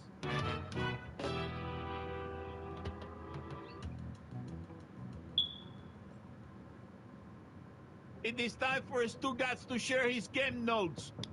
No one in the media will tell you what happened better than my boy Stu. Weekend observations brought to you by Miller Lite. Great taste, just 96 calories, available for delivery. Dan, it's one of my favorite weeks on the sports calendar. The red clay. Players sliding all over the place. The long, grueling matches. The sights. The sounds. Paris. The City of Lights. And Dano, just like that. Make no mistake about it. The French Open is back. You excited? Is Nadal finished? Well, for this tournament, yes, he is done. But is he finished? Is it all over? Well, I'll get to that. We will? Yeah. You're usually in a big hurry to get to whether or not someone's finished. I'll get to it here. Oh, you're going to get to it in... Okay. Within weekend observations, I will get to it. I Yeah. thought you were just going to get to it eventually. We'll address it. Pacers Celtics, the rare series where a team was up late in every game and somehow still got swept. Weird series. If you saw one game of the Pacers Celtics series, you saw them all. Fair? Yep. Thank you. You're listening to DraftKings Network. Judgment. This is the Dan Levator Show with the Stugatz Podcast.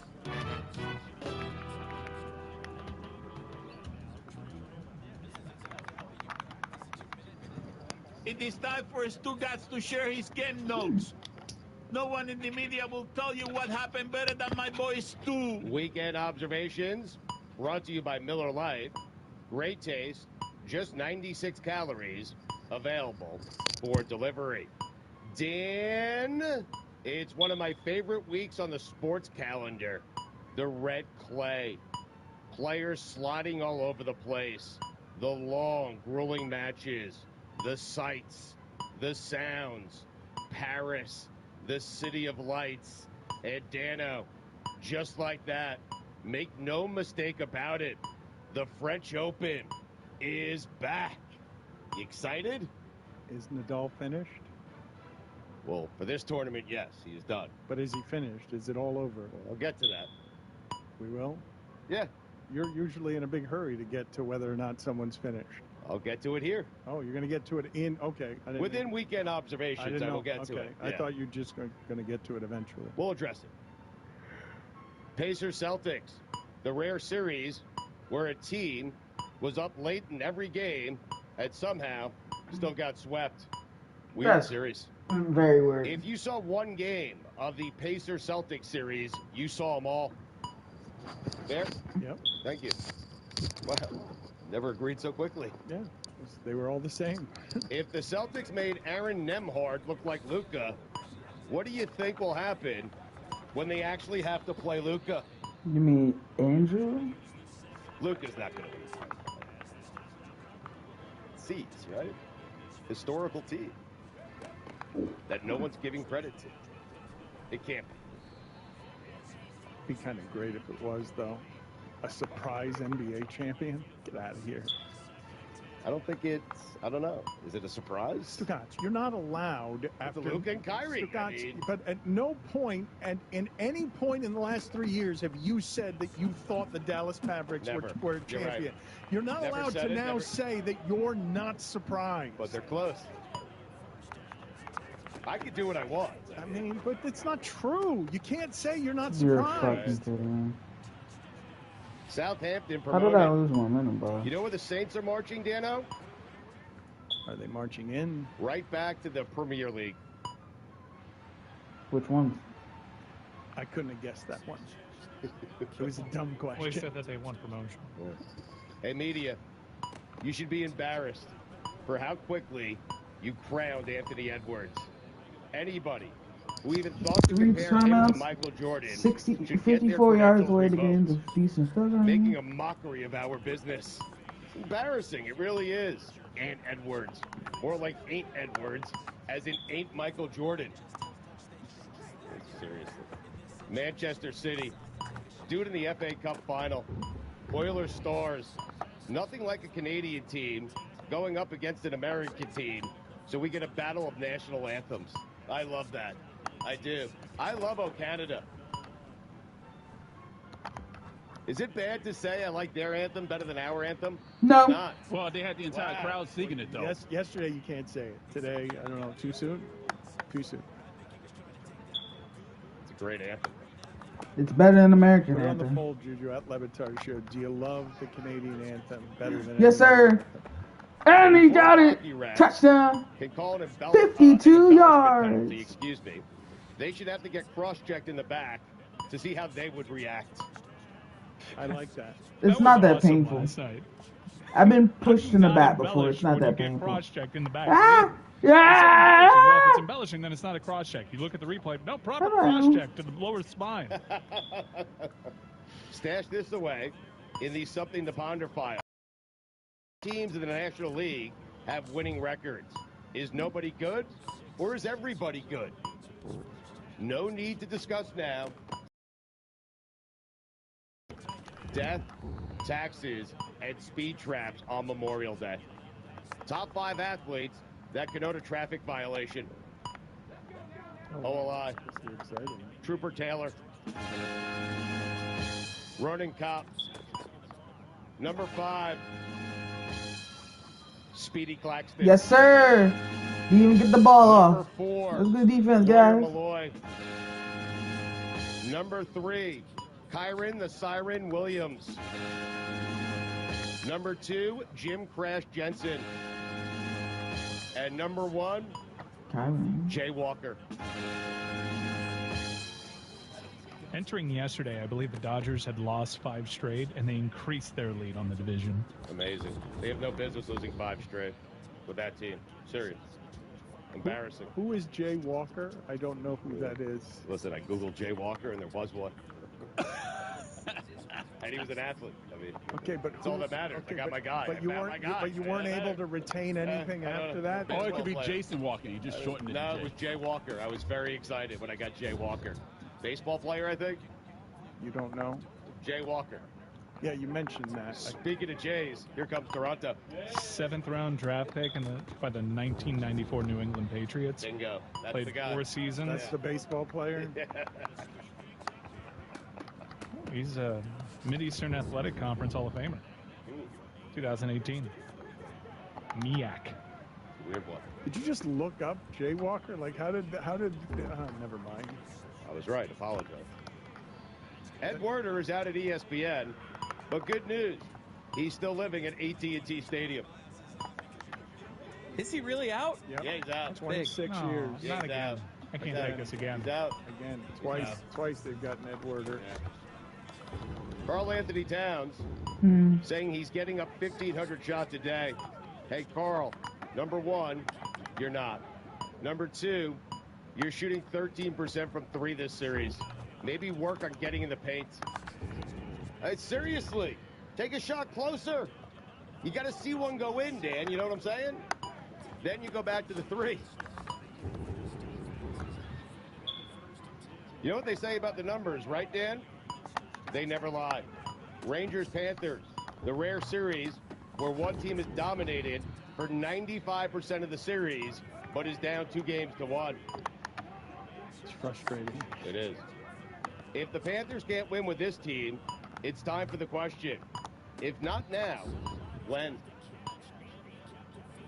Fair? Roy's not worried. No, I'm not. I'm not worried at all. You are scared shitless, Roy. Stop. Not at all. What if they Stop go capping. 1-0 You for are the scared I'll be shitless. concerned a little bit more. 11 yards, 350 yards And passing. It was the night before. But you're speaking with such bravado that it doesn't seem to be hinging on one goal, like you just admitted. But if they allow a goal in the first 10 seconds tonight, then you're going to immediately be afraid. I mean, No. first 10 seconds it wouldn't be. No. We got 3 periods to play, man. Come on. If I'm at a hockey game and somebody scores a hat trick, I'm not certain I'm throwing my hat on the ice. Oh, I'm not. I paid for that thing. I'm not. A hattie. I paid all this money for this cap. I'm not doing that.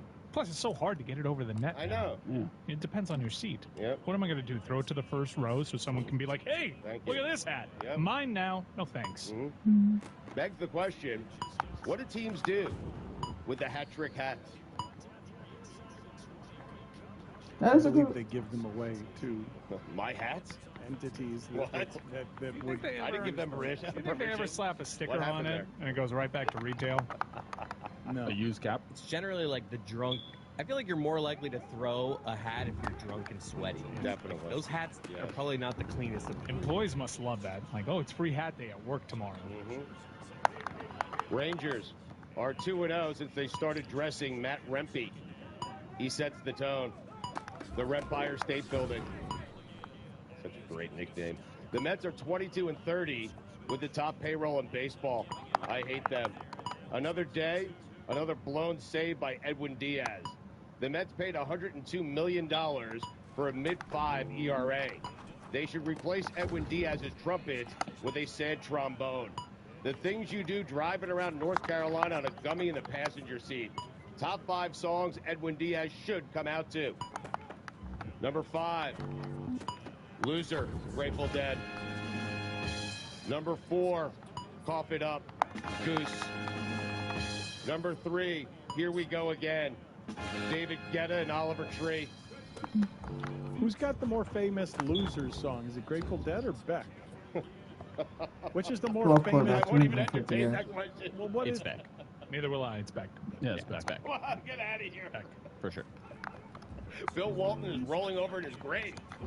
How about these? Too soon? How about these? Way yes, too soon. Don't think Yes. it's in yet. Miss you, Bill. How about these horns for Edwin Diaz? Number 2, Groundhog's Day. It's a song. Look it up. Groundhog? Ern Bellhold. Yeah. And number 1, Choke.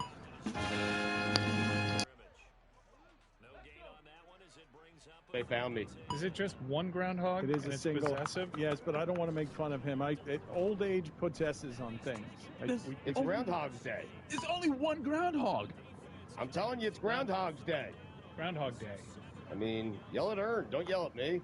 Okay. Put it on the poll at Levitard Show. Groundhog Day or Stupidity at its Groundhog finest. Day?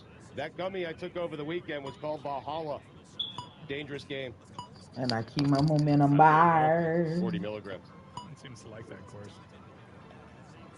Angel Hernandez is retiring.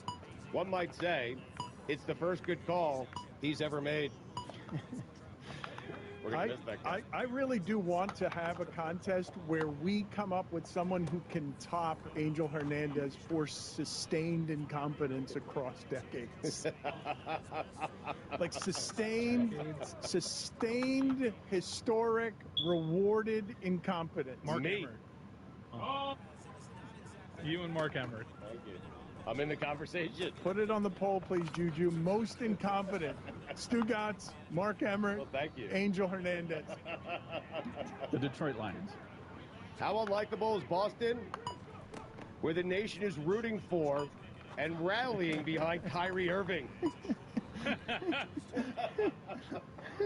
And think about it. We will reinvent everything we've said about Kyrie Irving just to make him a winner.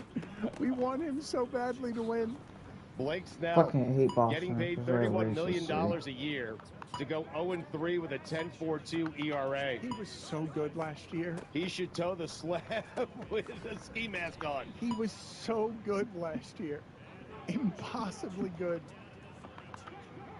Ski mask. Anyway. Tow the slab. Dan, you know what the H in Al Horford stands for? Put it on the poll, Jude. Hall of Famer. Have you ever used the phrase "toe the slab"? BC women's lacrosse goalie, Shea Dolce. Credit where credit is due. Save of a lifetime. Mike saw it. The save of a lifetime. Amazing. Great job by her. Cost my kid a ring. Thought Izzy Skane had it. Oh, Izzy Skane. What a great career. Tip of the cap. I'm going to tip it right now. Izzy Skane. Tip of the cap. No, that's hats off. Like, You can't make this shit up, bro. I was dealing. In this week's edition of May, Dan Orlovsky says Jaguars quarterback Trevor Lawrence is not a top 12 quarterback, and Pro Football Focus snubbed Baker Mayfield on their list of NFC top quarterbacks. I can't speak, man. The Sphere. Valhalla. Groundhog Day. 40 milligrams. 40? I said 40. Wow. Right back. Jordan Miller. Good God. That can't be true. Valhalla. It can be true. I think it's dangerous game. Groundhog Day. Pro Football Focus snubbed Baker Mayfield on their list of NFC top quarterbacks. I can't speak, man. The Sphere. Valhalla. Groundhog Day. 40 milligrams. Weed gummies are not that strong. Christ. I didn't read the label. Good God. That can't be true. Valhalla.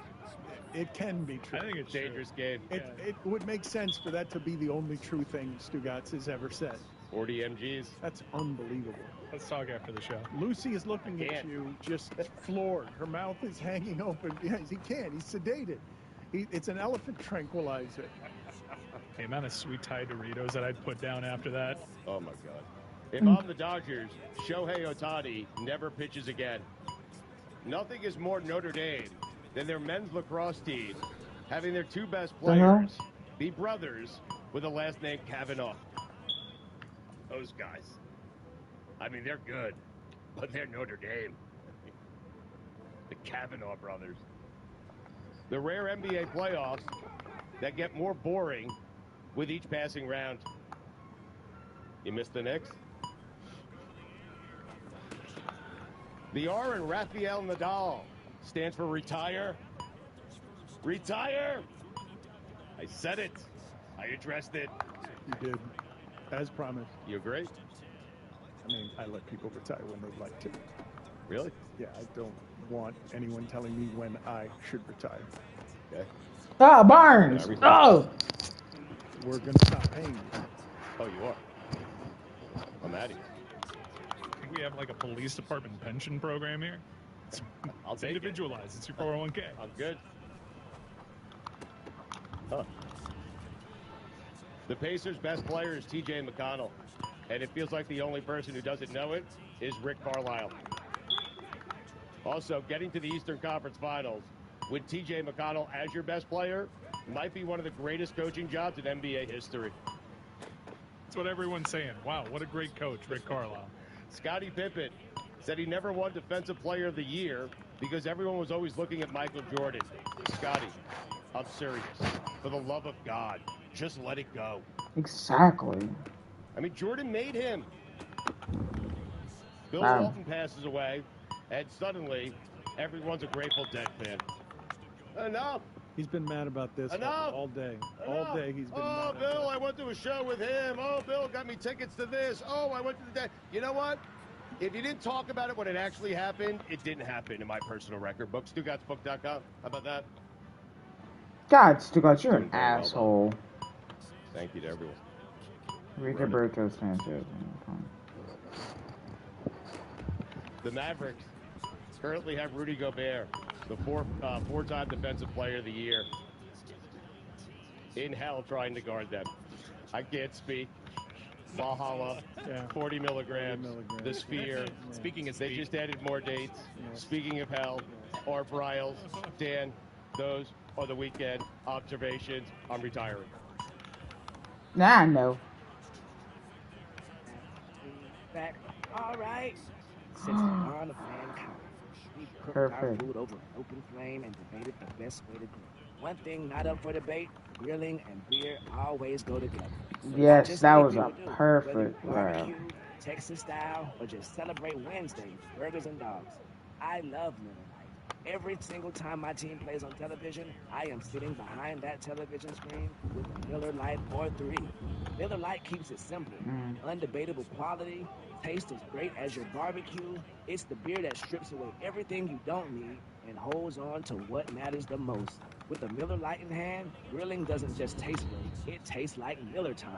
To get I Miller Lite am delivered dealing straight to your today.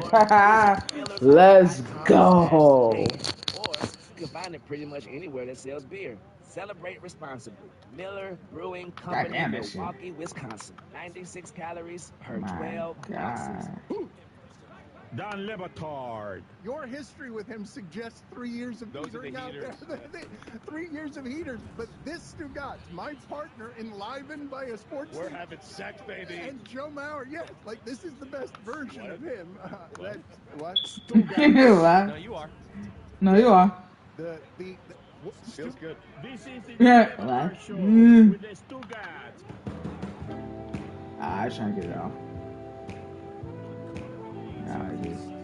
I mean, you might as well run it with the Weekend quarterback. observations. If I missed the Knicks, I do not, but I do miss our radio station WFAT, which I think we should still be doing for the Rangers and perhaps for the Mets as well. We should resuscitate WFAT just because of how sad the Mets are making all the people of New York. Do we have some sad broadcaster sound we could play for the audience to explain how terrible it is to pay so much money for a team that stinks? A 3-run triple for Mike Yastrzemski makes it 7-2 San Francisco. Yes. And the Giants have scored 5 times in the 10th. Fastball belt high out over the plate. Just couldn't get there. Boy, oh boy. Feels like the sky is falling. It has felt like that virtually every day for the last month. Now you know how I feel as a fucking Marlins fan. Now you know how I feel. Felt like the sky is God falling damn. virtually I used to every get day roses for and be the like, last you a month. Marlins fan? Nigga, you just knew that shit by good now. seats were available, and I can only imagine the flash deals that would be available on the Game Time app.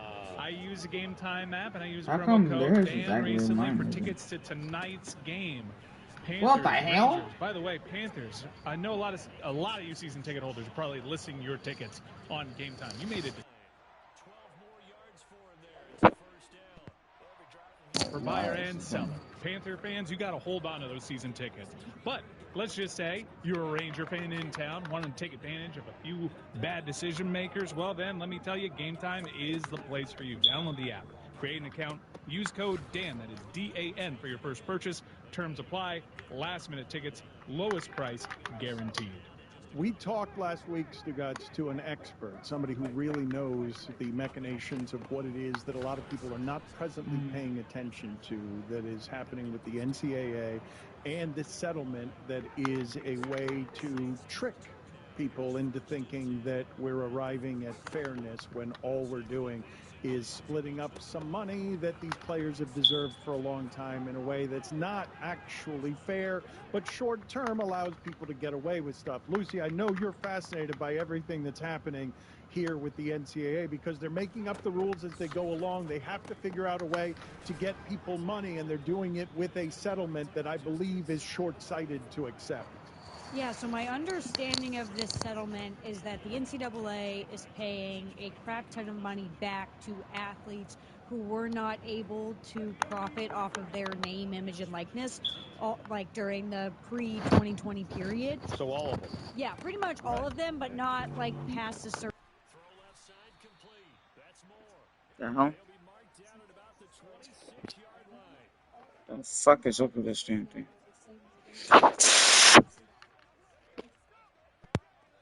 Correctly. And so there's still like a lot of moving pieces with that because you have to factor in Title IX. Basically, from my understanding of this, we are at the weirdest spot where we have commissioners of conferences begging the government to get involved. That is where we are. That's a bad spot to be. And you have a lot of career politicians that were all for states' rights, but now all of a sudden see the need for federal intervention, which is funny to me, Ted Cruz. But right now, the revenue split that is just settled. 32, 35 to the 40, 45, 50, 45, 40, 35, 30, 25, 50, 5. Oh, the his first career NFL touchdown. It did consider things like Title IX. And the United States, believe it or not, is one of the few governments that doesn't directly fund its Olympic programs. So that's part of the rationalization here. You all of a sudden get Olympic sport funding, and it goes into the pockets of some of the athletes. What is bad about this is they're looking for government to give them safe harbor status, whereas NIL could actually seem like a good supplement to this. Look, you get this average amount of money, but we can actually come above that for those that are most worthy of capitalizing on their name, image, and likeness. You're all of a sudden going to hand over an entity that has caught L after L after L after L in the courts trying to undo this. You're going to grant them autonomy to set the rules for it. They want to do away with collectives. They want to hop in a time machine, only this time with more power and with no government interference. You cannot let that part happen. This is why they accepted Oh! this money, is because they know if we have to go to court for anything else, we are going to lose. And part of the settlement agreement was dismissing a couple open court cases. The whole thing is weird. The NCAA just it's not a governing body anymore, and this is a desperate grasp for power to become that again. Most sports fans, though, are going to gloss over the details on this and just say $2 billion? Yeah, it's being positioned as a win, which you can't say that it's not. Nigga. Where there was zero money, there is now money. But you also don't want to sacrifice those short-term gains for longer-term success. If they do away with collectives and all of a sudden you add more bureaucracy and more ambiguity to something that's already kind of confusing in NIL. I tried to get Ellis a pick. It just didn't work. Because the marketplace is I'm going to win this game regardless. I'm just in the long run, especially for athletes that are getting into it now. I'm not talking about the ones that preceded them. Athletes getting into it now, they're going to look back 2 or 3 years behind and say, why didn't I have it that good? More Ted Cruz is what we want with sports, right? I think we can all agree on that one. I think if we can find one consensus 500 yards. in divided America, Great. it's that we all want Ted Cruz in charge of more things that involve him having power. No. With only a few weeks left in the NBA playoffs, no matter which I team honestly you're do not know rooting for, who there's the hell nothing that like is. witnessing history in person. Use the Game Time app today And and I lock in honestly tickets to check out one of the teams that will not. lift the trophy at the end of the NBA Finals this season. Did you know that the prices on the Game Time app actually go down the closer it gets to tip-off? It's true. I've seen it with my own eyes. Game Time also has killer last-minute deals. You can save up to 60% off buying last-minute tickets for sports, concert, comedy shows, and more. The feature that I love the most on the Game Time app is the ability to see the views from my seats. You get a panoramic view from your seat in the app before you buy. Or you can save even more when you choose a section and let Game Time choose the seats for you. Game Time also has the lowest price guaranteed. With 2 taps, you'll see the all-in pricing, so there aren't any surprises at checkout. Take the guesswork out of buying NBA Finals tickets with Game Time. Download the Game Time app, create an account, and use code DAN for $20 off your first purchase. Terms apply. Again, create an account and redeem code DAN for $20 off your first purchase. Download Game Time today. Last-minute tickets, lowest price, guaranteed. Don Lebatard. I think I would have been on his side. I would have looked at you like, what did you say? I'm telling you, me and my friend, the rest of the way home, all we kept saying was, I ain't cheating. Stugats. Like, I think he got your ass. I think he got your ass. Cheaters never prosper. I ain't cheating. It was great. This is the Nah. with the Stugats. For some reason, I have that. I had it. Yes, Evan. 5, 10, 15, 20, 25, 30. He is gone down the left sideline. That was interesting. He said he was interesting. He said he didn't dislike. He didn't say he disliked them. I don't see Roy Woods saying publicly that he dislikes a whole lot of people he doesn't know. And that'll do it. Code for I don't like that guy. All right. I'm just saying. Is it code? I need to meet him. I need more information. That's what I'm saying. Because until I meet you, it's hard for me to size you up when all I know about you is what you do at your job. Nah. Because we're all gonna have bad days. Hey, at least he caught the Just ball. his or in front of millions of people, and some days he does his job really well, and then other days it's terrible. Can you tell us more about your jacket collection, please? The last time you were on with us, it was an old school Expos jacket. So this is an old school Cubs jacket. How many of these do you have? I probably own of these types of jackets. This would have been I'd a say bad about field goal. 15 of varying teams, predominantly Cubs, but old Damn, Cooperstown Christian Watson, collection 160 type yards. stuff. I wear Yeah, it yeah, now give him with the 100. 45. This jacket would get you killed in '87. You couldn't wear no stuff like this back in the day. They snatch this shit right off your back or put a bullet in your head. So now, that's what adulthood is. It's just wearing all the stuff and buying all the stuff you couldn't buy when you were younger. Now I'm grown. He's only got 3 shows left on his Happy to Be Here tour. I suggest this Sunday, Bloomington, Indiana, June 21st, St. Louis, June 22nd in his beloved Chicago. You could get tickets at roywoodjr.com. And he's also the host of a new 4-part podcast. It launches today from NPR. It's Road to Rickwood. It's the oldest professional baseball stadium in the country. It's deep ties to the Negro Leagues, to the Civil Rights Movement. Roy, I always like when you bring your excellence and your illumination to sports. Why did this project call you? One, it's the field where I played my high school.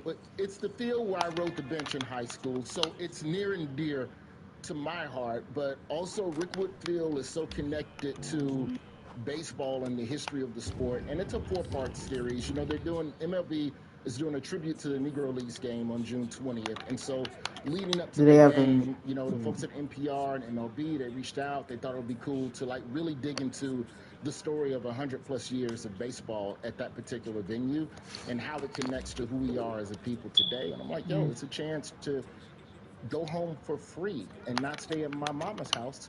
Yes, I will take your hotel per diem, Major League Baseball. Okay. And I'll sit down and, we talk with old major leaguers, old Birmingham Black Barons. Man, I got to give a shout out to Bill Greason. I got to give a shout out to Al Holt. So many people who just talked about playing there with Willie Mays and Satchel Paige, and Babe Ruth came through. Reggie Jackson came through. So many people over the decades to set foot in that Birmingham Park, and it's just a cool story to tell, man. To be able to honor the Negro Leagues in this way is my way of paying back to a game that I suck at, but I love. You are someone of an age that you respect. Lattimore, what? How the hell you get moss? Underdog against Jake Paul. He had a big medical scare on the cross-country flight on Sunday. He presently looks like this, Roy. We showed him recently walking with a cane. TMZ got him in that airport wheelchair. Got my man in that pre-boarding chair. Yeah, and it doesn't look like he's ready to fight a sanctioned fight. For me, it's the tennis outfit. Yes, it's the whole thing. But what do you think here of all of this, Roy? Dan, I know that I'm here on this segment to give you my guaranteed for sure, kind of, sort of, almost, whatever we titled this segment, pick of the week, but I'm going to give you 2. And we're going to start with Mike Tyson. What I figured out in a couple of weeks with you, Dan Le Batard, is that history tells us with sports what's going to happen in the present. So what do we have right now? We have a president in legal crisis. Former president, right? In legal crisis. Yes. In Donald Trump. That's correct. Okay. 1987, Iran-Contra hearings. Old Ronald Reagan got himself in a little hot water. You know who won a fight in 1987? Mike Tyson.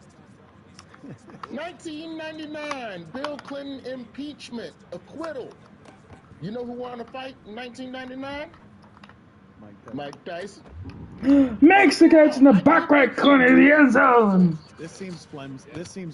Especially since 2 of them were like sitting presidents. I picked the Dallas Mavericks correctly. You will respect my research.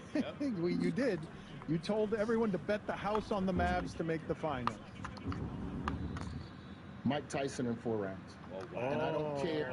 And I don't care if he's in this weird pre-boarding chair and he gets to get on the plane first. Mike Tyson, 4 rounds. History says so. I don't know what round he won. I don't know how he beat Burbick in 99, and he beat some no-name in 87. But my point is, Burbick was the first round in the Bahamas. He beat his ass. Okay, you're just making this more solid. You're making this more solid.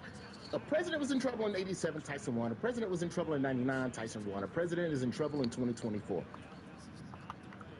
You got it. These are guaranteed. These are kind of, don't say guaranteed because legal. But these are, I'm pretty Yeah. Probably gonna happen. That's right. It's as close to a guarantee as you can get without getting in trouble with legal. You were in Dallas recently. Can you tell me your appraisal of Kyrie Irving? He is. Yeah. I really think that, you know, the Mavericks, you know, here's the thing about Dallas as a city. This is the other thing we have to think about. When Kyrie is playing in a boring place, he's better. Cleveland, love you. Not a lot to do downtown after 10 p.m. Not a lot of mischief in Cleveland. Boston, there's a lot of mischief. Dallas is the perfect mixture. Dallas has places to go, but Dallas also, you've been to Texas. It's long stretches of nothingness. So you get to think and focus and just look up and think about basketball. It ain't like Brooklyn. Brooklyn is chaos. When you played in Brooklyn, it's chaos because there's too much shit to do in New York City. Dallas, you take I've been to Philadelphia, but I only to the airport. That was about it, and it was like the shortest. Dallas is like, and I heard Philadelphian people are just not that friendly. And there was a couple of people on my flight from Philadelphia to Norfolk, Virginia, after completing Frenchburg Job Corps. They were not very friendly to me, so I was like, you know what? Nah. And it was a black guy too, so I was really pissed off. I'm like, you disrespecting your fellow black man? Brooklyn is around the clock. Atlanta's around the clock. Why do you think Atlanta ain't got no champions in a long ass time? Tourist strippers. Well, that's I've heard that theory thrown out before, actually, that you can get into too much trouble in Atlanta. How about the Trump trial? It is closing arguments today. The jury could reach a verdict as soon as tomorrow. You told us last time you were on with us that nobody cared, but we did make fun of all of the courtroom artists. Do you have any insight for us today on the Trump trial? Not too much more on the Trump trial other than look at that. It just looks like he's drooling out of his mouth. Like it's not even. We cannot have these courtroom sketch artists anymore. I'm sorry. I'm sorry, Levitard. I don't want to be. I'm not here to hate on anybody's industry, but if there's ever an industry where we could kind of give this job to AI, and be the courtroom sketch artist. Did you hear about Submarine Man? We're gonna do Submarine again. Wait a minute. I saw this in the New York Post. Are you talking about the Ocean Gate explosion, the Ohio billionaire who's going to take a $20 million sub down to the Titanic site? Yeah, to prove to us that the submarine industry is I was safe. trying to lateral and nobody was. Who are you proving it to? Nobody's lining up to take the deep 2-mile Marinara trench ride. When we said submarines are safe, I wanted to see some dolphins off the coast of Cancun. Show me the dolphins at 20 feet, you bitch, and then I can swim up if shit get to leaking. Submarines are not safe. No, I'm with you on this. Submarines cannot be described as safe under any conditions. I'm torn about this billionaire, though, because generally speaking, I like when billionaires go and explore stuff because it just means that they're not somewhere doing something. One of my best games of my career. Billionaires who just trying to go somewhere. Take your ass over there then. Leave the money, but take your ass on over there. But this billionaire, I want to do like, one more everybody's first kind of down rooting throw. for him to die, and oh, you're gonna die. He made his money in real estate. He's a landlord of a bunch of luxury apartments, and that's how he made his bread. But he has programs. He's supposed to go forward. For low-income people. He sets up low-income housing. So there's parts of his portfolio that are very, very benevolent, and I kind of don't want to see this dude die at the bottom of the ocean. You're but saying. But if we're talking NBA Finals, we need him to die. So, what? If he goes down this year, preferably before the finals get started, if this new billionaire goes down in that submarine, bet the Dallas Mavericks all the way 5 games over Boston. Last year, we had a billionaire go down in a submarine and die. Who was the NBA champions? A white dude from a country where people don't smile, and a black dude. Wait a minute. Tell him, Roy. Of the two teams, you let me finish, Levitard. Of the two teams in the finals this I year, wasn't even trying to which team has a score, white but they dude pushed from me a towards the country end where zone. people don't smile, and a black dude? Well, is it because Porzingis is injured? 20, He doesn't 21. count as being I wanted the white extra dude from point, a but country. since career high, second career high, like one of my best to start the season. 4 touchdowns, 1 interception. His picture ain't on the ticket when you buy a ticket to the game. It ain't Porzingis doing a layup. It's Luka. Luka, Kyrie, foreign white man from a smileless country with black man, guaranteed back-to-back years. There it is. Don't listen to me, listen to history. RoyWoodJr.com is where you get the tickets. It's his bona fide, surefire, guaranteed, sort of guaranteed. Pick up If the billionaire dies, if he dies. See you later, He Roy. has to die. That's the important. See you later. All right. See you later. Let's See you go.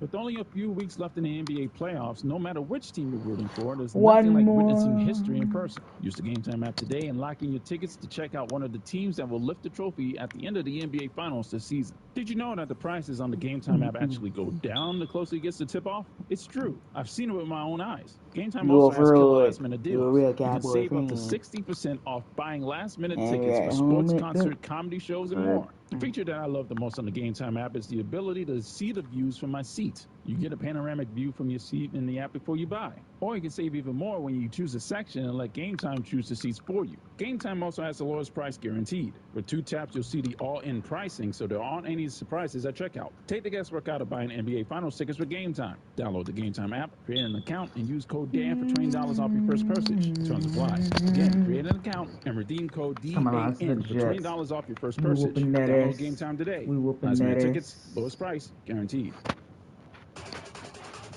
You're listening to DraftKings Network. Gabble. Chris Cody, by way of welcome to Juju Gotti here, said that something is missing. He doesn't know what it is on Jason Tatum, but there's something missing. And Juju, you've just seen your Celtics get to the finals. Jason Tatum has had a remarkable amount of success for his age. It feels like we have put a crazy standard on this Celtics team that we are reluctant to confer greatness on because other players keep getting hurt, and they're not doing that to those players, but they're getting no credit for beating teams that are injured. You're a Celtics fan. How are you feeling about everything? You have rolled to the finals. Very few teams have ever had it this easy. Zach Lowe is saying the Celtics got a bye to the finals. Are you afraid of Luka? You'd rather play the young players than Luka and Kyrie, right? You'd feel safer against Minnesota than you do against Dallas, yes? Nah, I actually feel the opposite.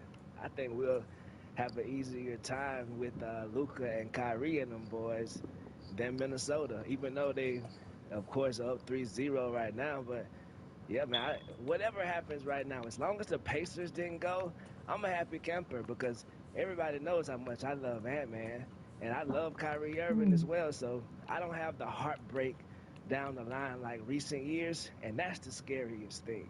Having the Miami Heat be the people in your right here, that's, I hate that. And the New York Knicks right here in your shit, just bing bong. It's just that now that that's over with, I am cool. So whatever happens, I'm with it. Oh, wow. Okay, so the hot breath of Knicks fans and Heat fans, the fact that you get to avoid their hot breath in your face, that you get to avoid T.J. McConnell and the Pacers advancing, you're already golden? It doesn't even matter what happens from here? I'm golden, baby. I love Ant-Man. I love Kyrie Irving. I'm golden. But I'm a Celtics fan. Let's just put it that way. I'm going to stick to the guns. Like, when it comes to Jason Tatum, we saw flashes and glimpses of what I've been wanting to see from them. Take that ball to the hole. If Andrew Nimhart is guarding you and you don't take the ball to the hole, you're coming to the bench. If I'm Coach Mazzullo, if T.J. McConnell is on you and you don't take him to the hole, come sit by me. And that's the kind of mentality that Jaylen Brown discovered. And I still saw a lot of fadeaway three-pointers from Jason Tatum and a couple of missed layups, but at the same time, he's putting a better effort towards getting to the rack than I usually see from him, and that's what's going to make the difference. You're benching Tatum, Juju? You're benching. I'm benching anybody. Al Horford. If Nimhart is on you and you don't take his ass to the rack, come sit by me. That's the coaching I'm looking for. Sam Cassell would have said that. What do we have in terms of criticism and commentary on today's show? I didn't think we did enough. I felt that Stugotz was in a little bit of pain because he lost this weekend the championship by 1 goal. He cares deeply about everything going on with Northwestern and his daughter, and I felt like it was too raw for him to make as much fun of him as I usually make when one of your sports friends is in pain. Yeah, he was raw. They were so raw that y'all didn't even get to the WNBA. Angel Reese hard foul. She had a situation with Alyssa Thomas, 2 hard fouls back to back. Caitlin still being Caitlin. Lisa Bluter came to see her. Meg Gustafson and Kate Martin play against the Vegas Aces. It was a celebration, even though the Aces spanked that behind. Y'all didn't get to a lot of stuff, but as far as the audience, well, before you do this, let's talk about the Angel Reese thing, because we did mean to talk about this, because I mean, those were really hard fouls, and we've got some sound here from Angel Reese reacting to what it is that happened to her, because it didn't seem clean. Right. It's not just because I'm a rookie, I'm a player. I'm a basketball player. They don't give a damn if I'm a rookie. I mean, I want them to come at me every day. I want them to come at everybody. I mean, they're not supposed to be nice to me. I hope y'all know that. They're not supposed to be nice to me or lay down because I'm Angel Reese or because I'm a rookie. Like, thank you, AT, for sending the message to me, because I got back up and I kept going and kept pushing. Like, me and AT have been cool since we were in Maryland, so I know it's not no hard feelings, and I appreciate her for going at me every day. Or today. That's a pretty uncommon grace under those circumstances. Brilliance. Oh, my God. The young sister, I couldn't have put it no better myself, dog. What y'all expect? This competition. Do you not expect Anthony Edwards to not want to behead Kevin Durant in the playoffs? Do you want him to just be like, you're my idol, and that's all good? No, the sister understands where she's at and still respects her league mate and keeps respecting her name. What you supposed to do? Nah, foul me hard so I can take you to the rack next time I see you, because I can circle that date on my calendar. Ah, shit. Now. Ain't no crying over here. Ain't no crying in baseball. Neither women's basketball. And then Caitlin gets her first win, and she just seems sad afterwards. Did you see that sound where she's just like, this isn't very fun for me so far? Look, sis tired, bro. She got a camera in her face every 2 seconds. She allowed to be tired and exhausted. You know what I mean? And she's young. She from middle America, going through all this stuff, these expectations and all these deals. She probably just all she want to do is hoop. But she got this company in her face trying to sell this company over here. So, bro, the sister tired more, in my opinion. If I had to guess, the sister is just tired of not being normal, right? She has said she craves just having some activities outside of her house where it is that she could be normal. Before you get to the commentary and the critique of today's listeners, though, I want to just put on the screen for you, Juju, an assortment of photos of Luka standing over defeated opponents here. Which is your favorite from among this montage? You're not going to like the Anthony Edwards one because you're too much of a fan of Edwards. The Devin Booker one is the best one, but the Harden one's pretty good too. Yeah. Devin Booker was the classic. It jumped everything off. It's like the dog in the other car looking at the dog in this car that's petrified. And the James Harden one is some psychopath. I can see some psychopath in Luka's eyes right there. That's what makes it delicious. Like, oh yeah. And it's like James didn't know what was coming at him. He's like, huh? He's like, yo, oh yeah, I come to get you with this meme. That's what I come to do. And Anthony Edwards looks like, yeah, keep talking. I got you. Right. You're on my list is the way Ant looks. Right, it's most sad because Ant-Man had that meme of him in the movie, Adam Sandler movie, doing that same exact thing to the player. So yeah, that one hurts. That's that's Uncut Gems. Is that what that was? Nah, what's the basketball movie? I forgot the name of it. Well, Dang, I can't believe that. I mean, Uncut Why Gems did is I a not basketball use movie. my X I don't. Factor? It's It's gambling another one. movie. He was Rudy Hernandez or what? Hustle. Hustle. Yeah, Yes. Hustle. Yeah, salute the Hustle. My bad. So what else you got here? Critique from the audience here. Critique from the audience. Anthony Ortiz says, Jeremy looks like an undercover cop. He definitely did. The other room just erupted in laughter after that. So look, man, y'all gotta back off my dog, man. Y'all look, Chris too. You got look. Like, I'm glad we're here. We got split. The room was split on when you cut Jeremy off. It was like he was getting to the Heat homer.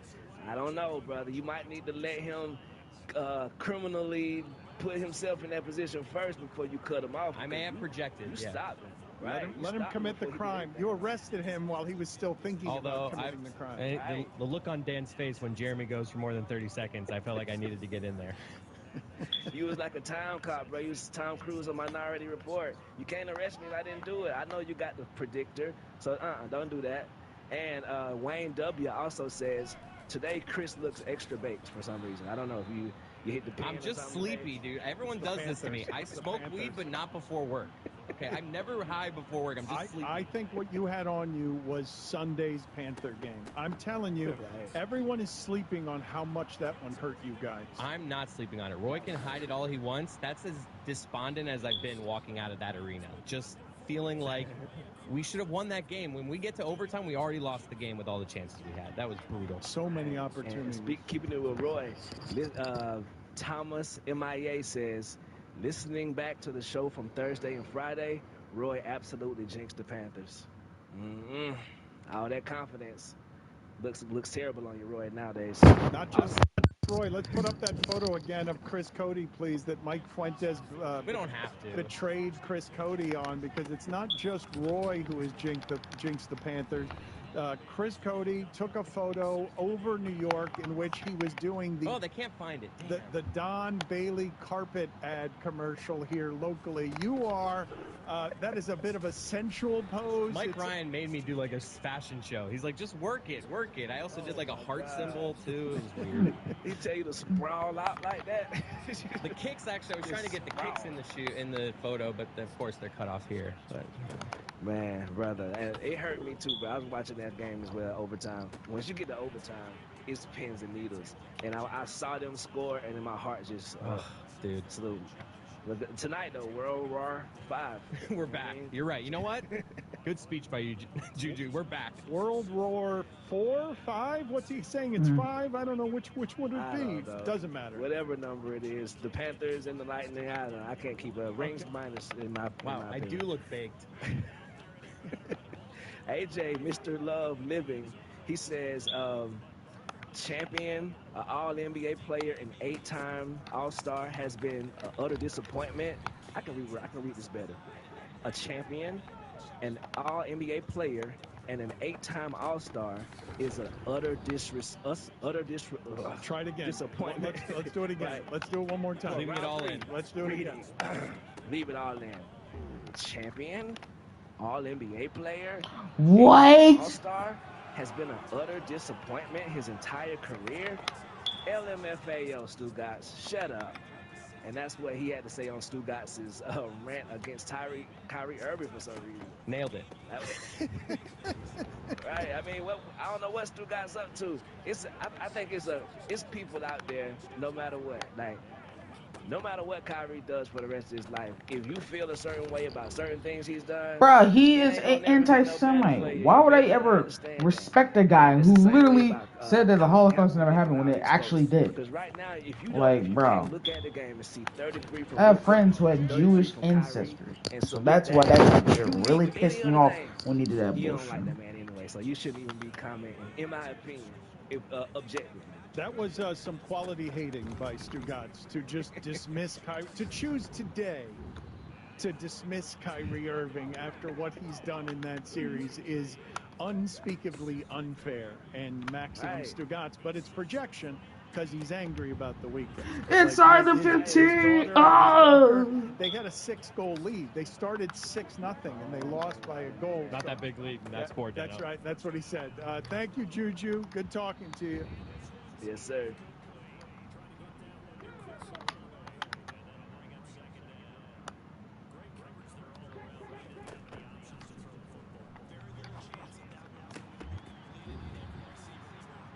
Inside the 1.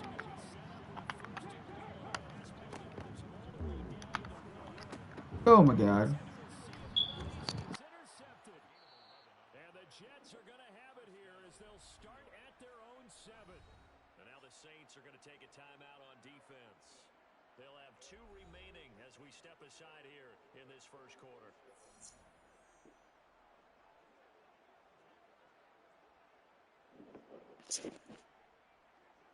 My bad.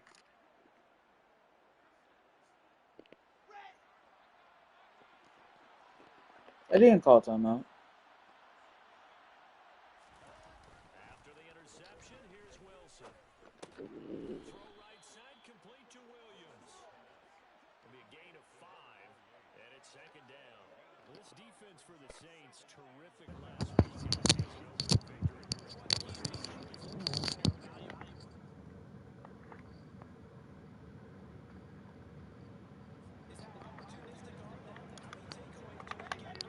Oh my God. Why do you keep doing auto select plays? Damn it.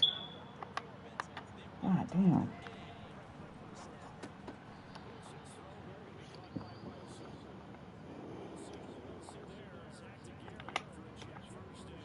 God damn. Stop doing auto select plays, fucker. Shit.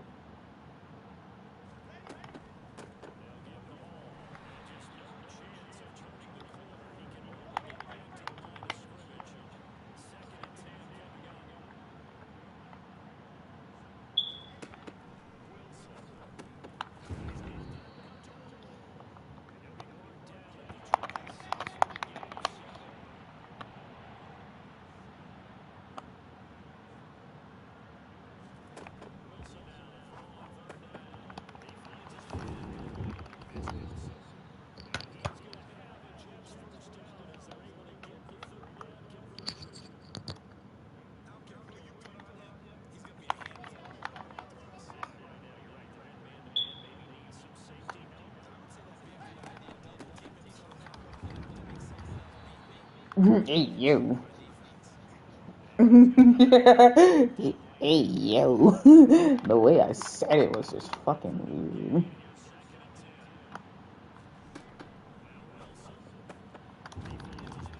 weird. Yes! Yes!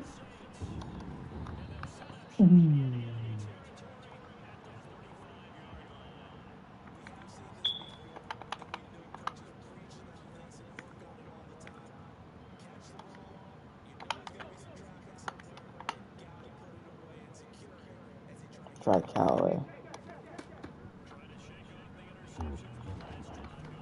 Whoa! I literally just threw a pick and it was dropped.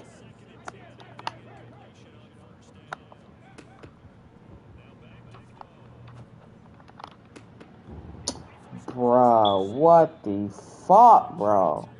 I'm losing to the goddamn Jets? Are you serious? Bro, you can't make this shit up, bro.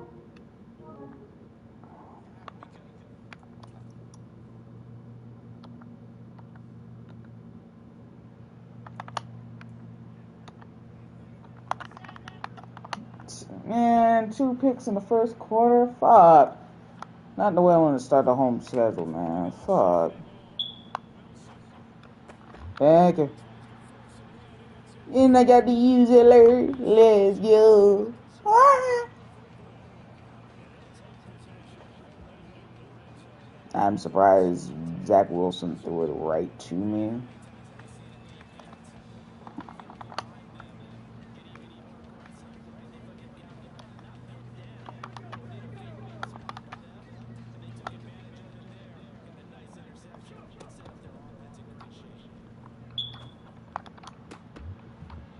Oh, come on. Hold on to the ball, please.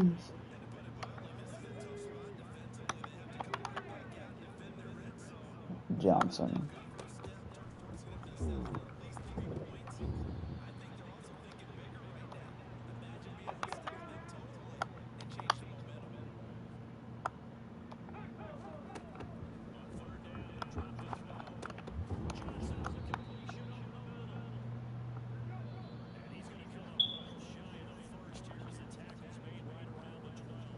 I'm doing 12 yards and 2 hits. Not fun.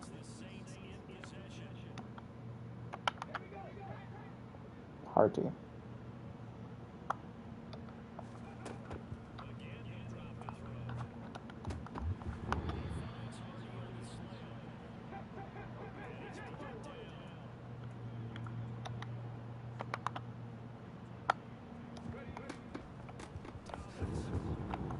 Yes, we're back.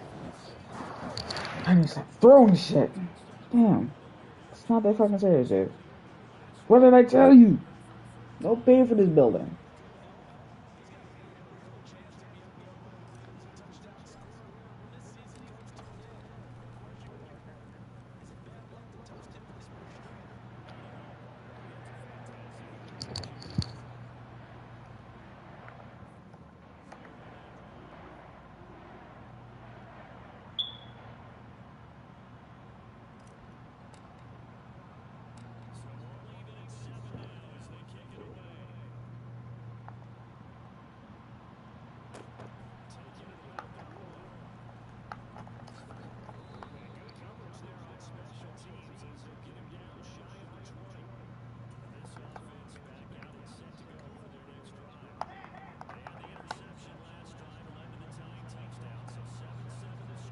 Check the end of the first episode.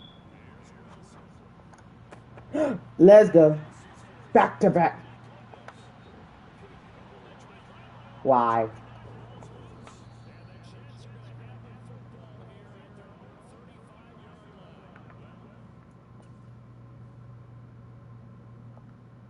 Well, I was trying to be a little too cute and it backfired. Well, let's try this again.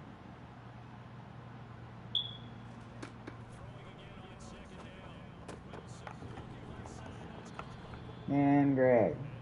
I'm struggling with the fucking Jets and Zach Wilson. I don't deserve to play Madden if I'm losing to this bum.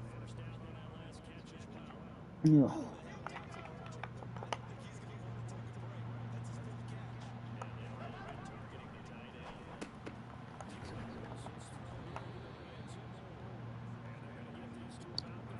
Ow.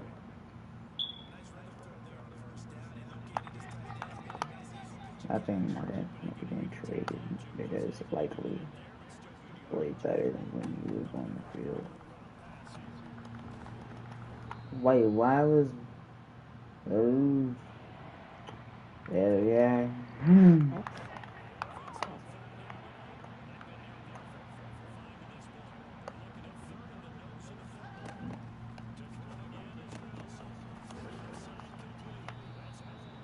Yeah.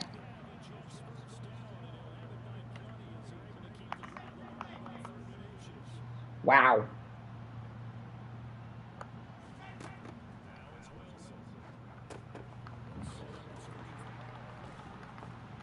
Yeah. What the fuck?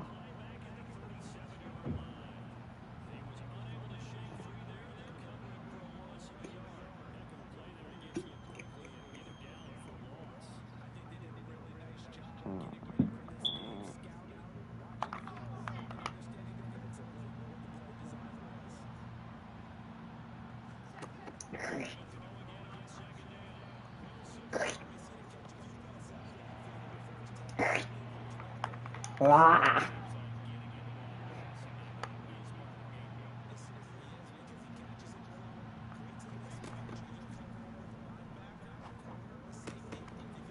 Damn it, Barnes.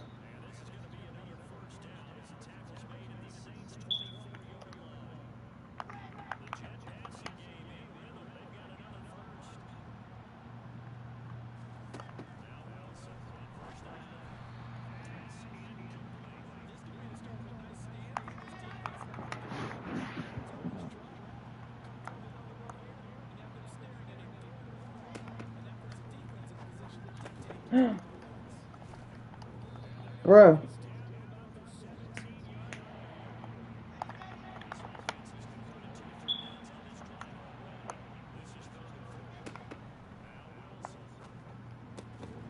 Oh, Miller almost had his second.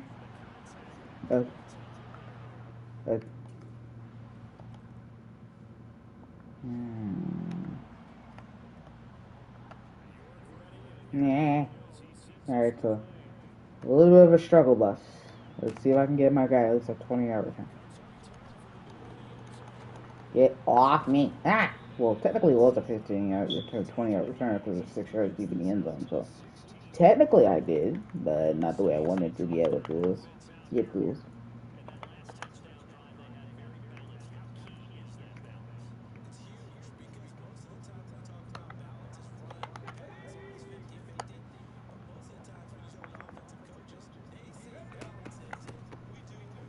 Olave, you got your butt. You got your ass pancaked. Blah blah. Oh, perfect.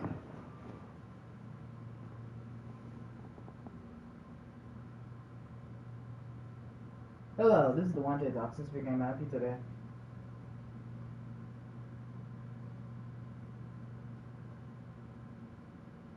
Yes.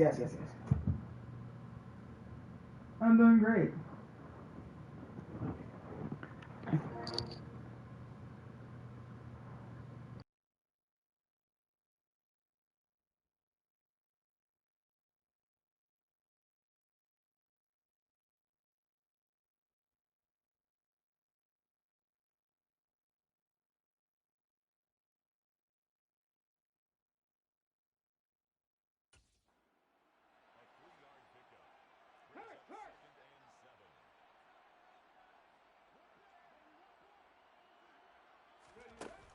On play action, they'll throw.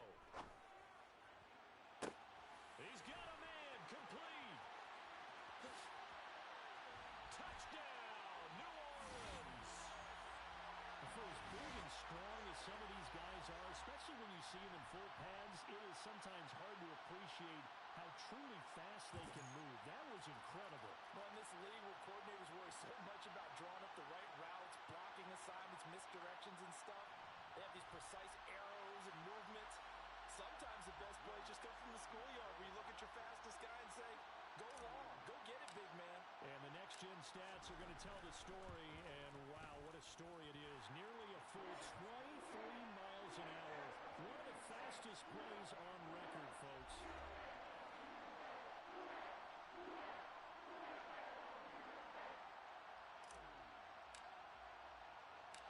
Set now to kick this one away, and off it goes.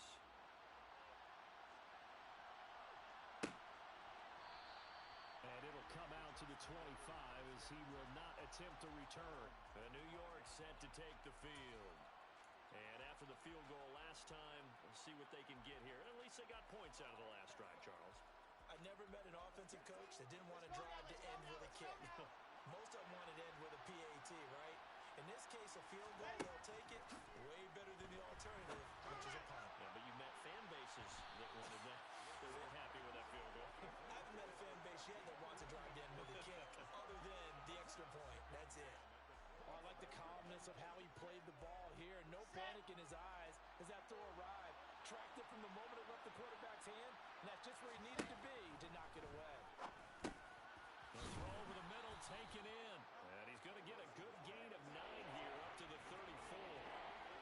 A great job there, Charles, just to hold on, absorb that contact. I guess that's the risk you take catching the ball toward the middle of the field. It is, and if you're going to gain yardage, you're going to have to go there at some point. But how about the read, okay?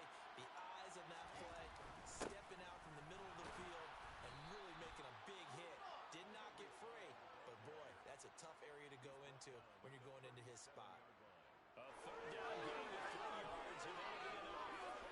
That's a tremendous group effort there, because when you talk about offensive lines, the best ones, talk about guys that play in harmony, in sync, and getting things done, and they did that on that play. Yeah, especially on 3rd and 1. Got to be in sync, and they were. Throwing now, Wilson on 1st down. Over the middle and into the hands of his this will be good for a pickup of 9 to the 46.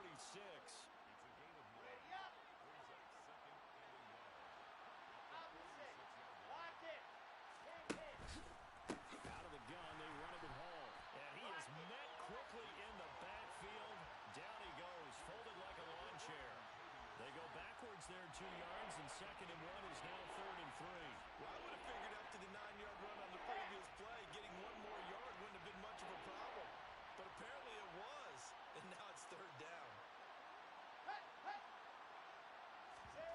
They'll go with a touch pass here, trying to pick it up. And he is going to lose yardage here.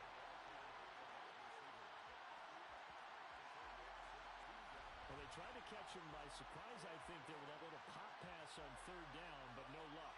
You're right about no luck, but I did like the idea. I like the thought process. Make an unconventional call on 3rd down sometimes. It can pop big. In this case, it didn't. Here's the Jets punter now, as he'll kick it away for the 2nd time.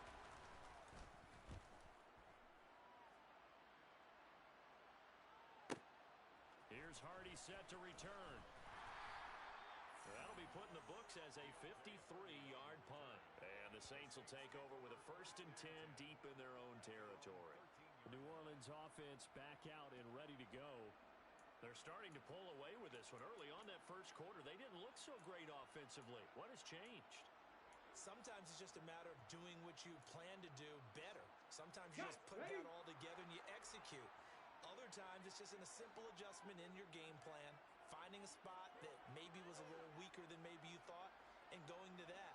So many different things, so many different ways. But right now, you got to like what they're doing. They have put distance between themselves and their opponent. Looking to add on here in the 2nd quarter. Check, let's go. Check, Bobcat. A shotgun snap and a give to Dobbins. And he'll get this up to the 30-yard line. Working with the lead, trying to get to 2-0. Here's 1st and 10. Go. Here's a play fake as they set up to throw. Pushes him over. And he's taken down right at the 45-yard line. So in Jet territory now. Here's 1st and 10 at the 45-yard line. They'll look to throw. That's a lot of bringing in another one. And a tackle going to be made at the 38. Let's go. Street. Check smash. Go, Reed, go. 2nd and 3. That pass is caught by Hardy. Hurry. And they're going to get this down near the 35-yard line. Hurt. Hey, check that. Street. Ready. They'll look to throw again. He goes once again right back to Hardy. And he is out of bounds inside the 30. They'll wind up getting 7 on the play, and that will bring up 2nd down.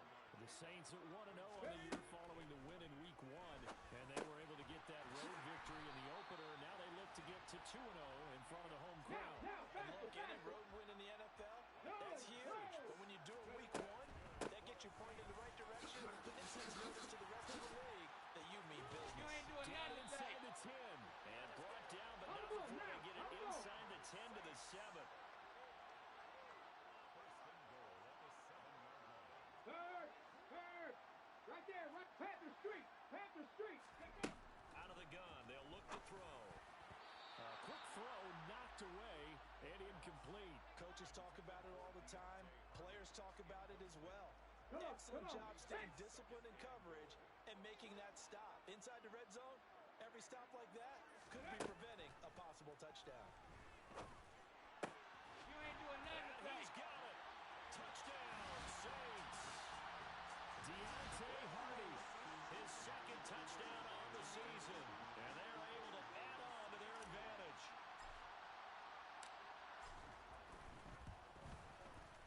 Lutz with the extra point, and that makes it a 21-10 game. So that one a pretty time-consuming 10-play drive, and it all culminates in a Saints touchdown. The kickoff unit is out on the field, and they will send this one away. And he won't return this one. He'll go down to a knee, and they'll start at the And New York set to take the field. They'll look to make some inroads here, trailing 21-10 as they come up on a 1st and 10.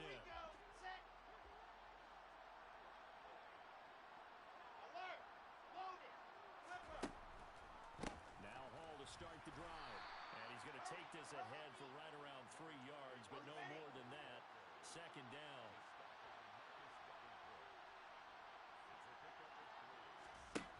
On 2nd and 7, Wilson throwing middle, and it's complete. 3rd catch of this first half for him, and this one is a 1st down. This has to go down as one of the simpler routes in the playbook, but oh so effective. Nice completion there. Keeps the sticks moving. Line of scrimmage, the 37 on 1st and 10. Straight ahead is Hall. And strong running there as he's across midfield and down to the 49. 70 yards rushing for him as he has been tough to stop here in this first half. We've seen him break off a big run already in this game, and for a second, that one looked like it might be another. Yeah, I think that any defense would say, look, we can't let him get to the 2nd level because sometimes he'll break off the big run on his own, but oftentimes you get additional blocking at the 2nd level, which gets you deeper into the secondary. And he fires one that's intercepted. Picked off by Justin Evans. 20! And the Saints are going to take possession of the football. He's at it again, Charles. He had the pick 6 last week. Not a pick 6 here, but an interception. It's another Oski, because that's the word we use when we intercept the pass. Oski tells you. And he'll get in. He's over for the touchdown. It's their quarterback. His 3rd touchdown of the game, his 8th on the year. And the Saints are able to strike quickly to add on to their lead. Lutz good on the extra point. And the lead is up to 18 now. A nice tidy little drive there, getting the ball in excellent field position. And only one play. Oh, wow. I threw a touchdown. I didn't even realize it.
Mm, 28-10. Damn it, the Buccaneers are winning.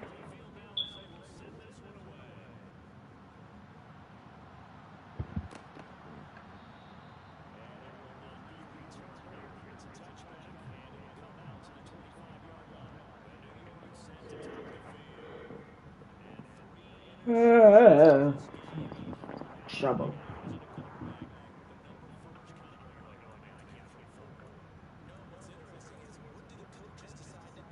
Wow.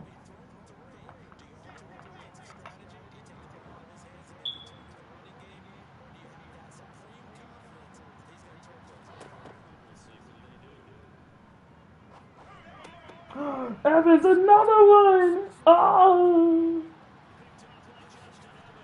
Oh, second of the game, second touchdown. Oh, what a first half.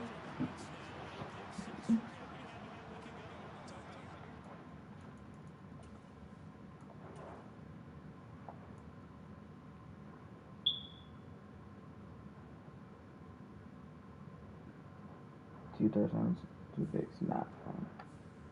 So far, so good. Wow, Olave, 156. 26 yards a catch. That would be an NFL record.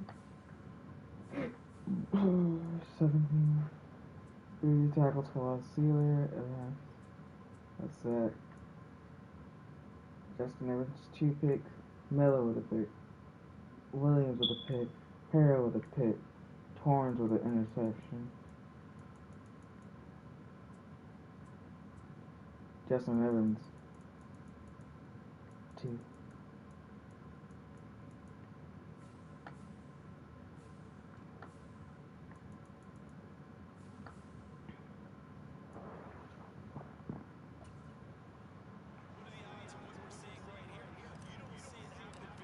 Behave yourself, Edie.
Good job.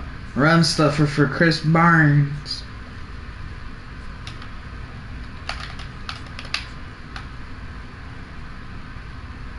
Two more tackles for loss and he gets in the zone. Is that him again? No, Rodney Poe, but gross that another player gets arrested for sexual assault. Brandon McManus, your ass is gone.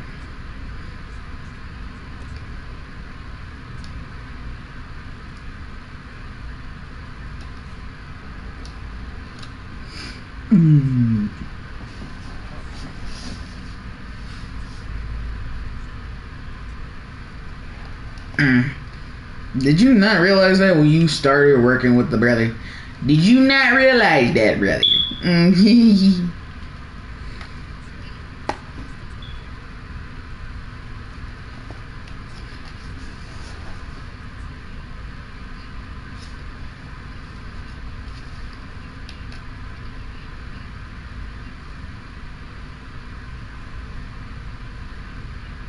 Shut up.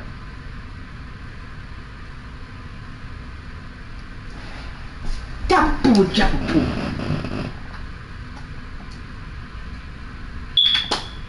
Double bubble. D-woo. Double. Oh. Flexing like a motherfucker.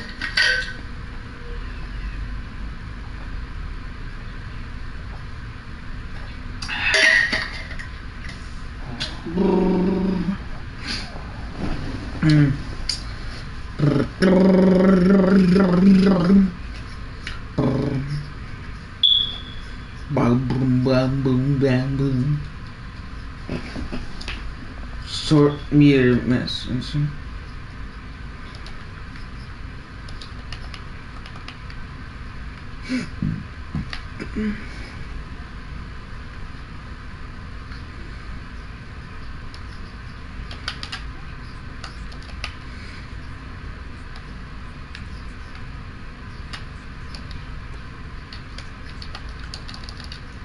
Why did I throw that? Ah!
No!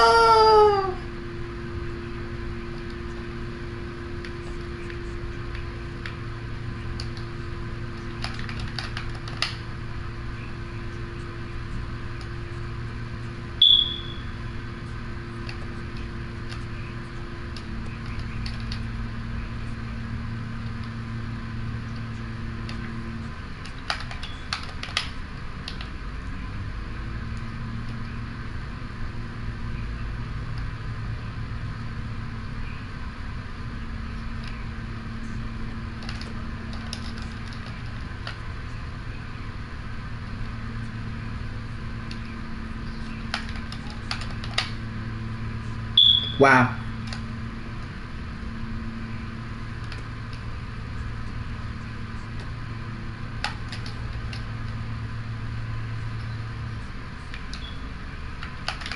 And then Mike Sanders too.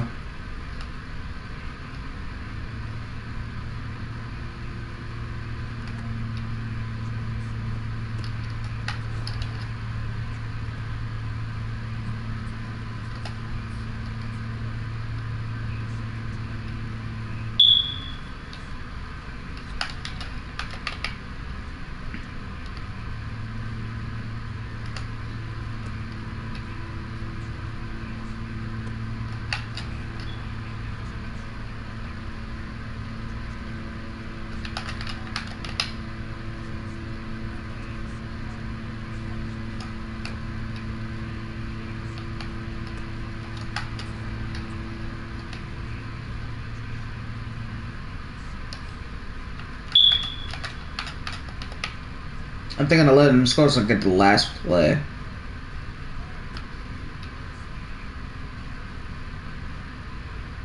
Throw the ball.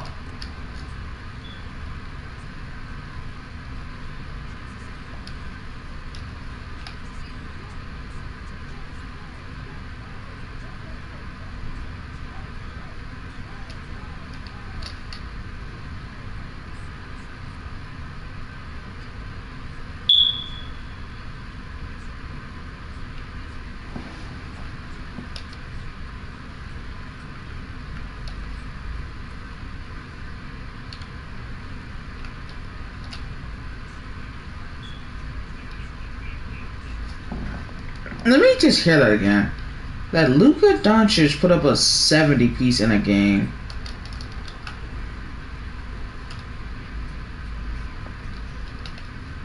Let me see my stats before I shut myself out.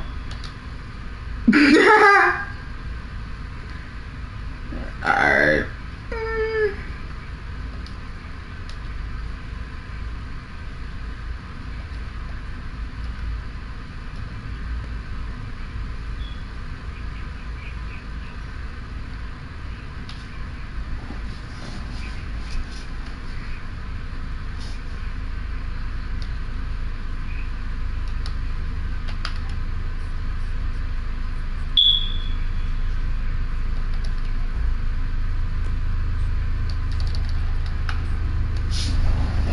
No, it's never fun.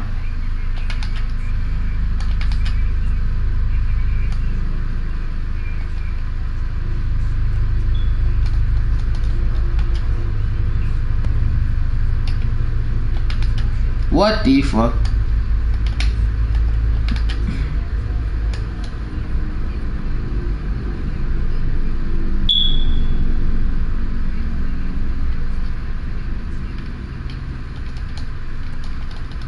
What a dot!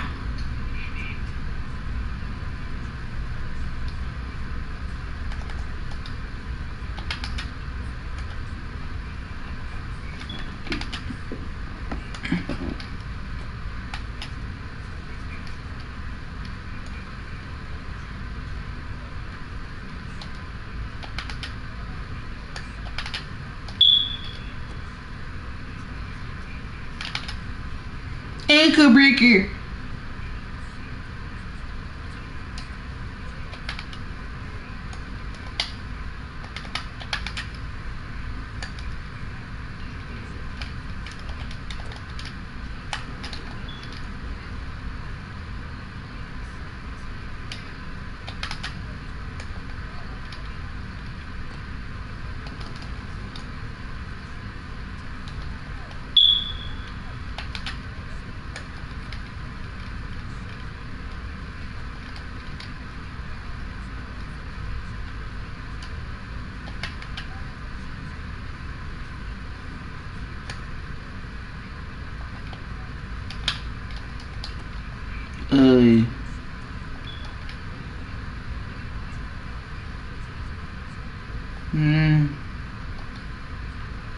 Unfortunately,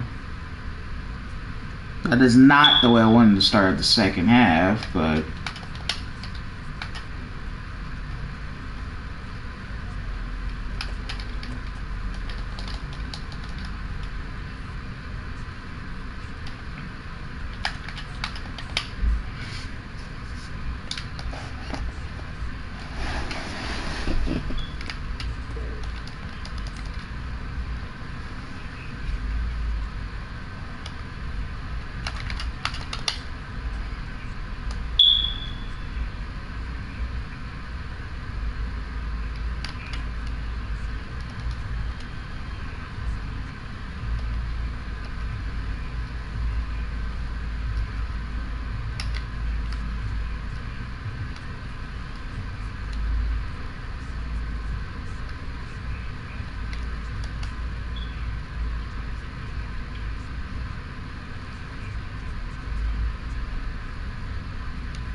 I led him too far to the outside.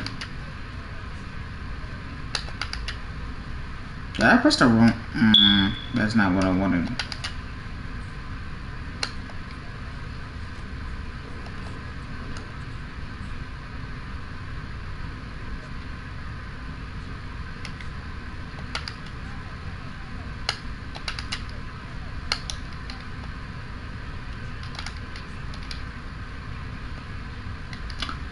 Fry.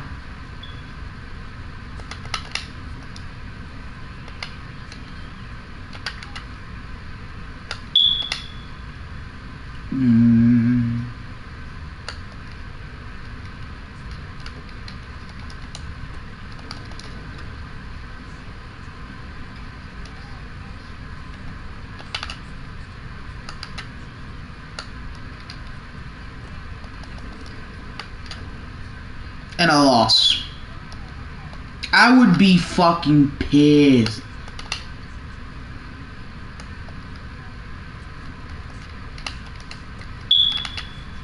Ooh, spin juke, the souk. Or jibin.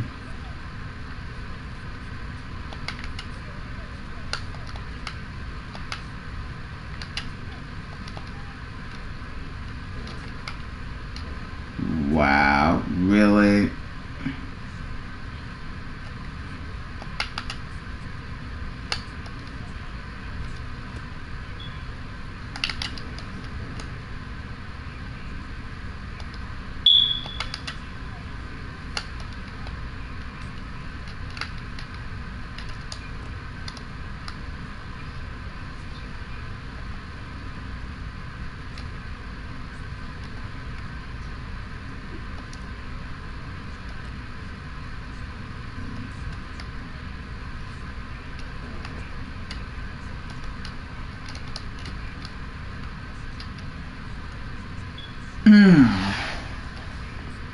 Really, back-to-back throws by Williams. Another interception.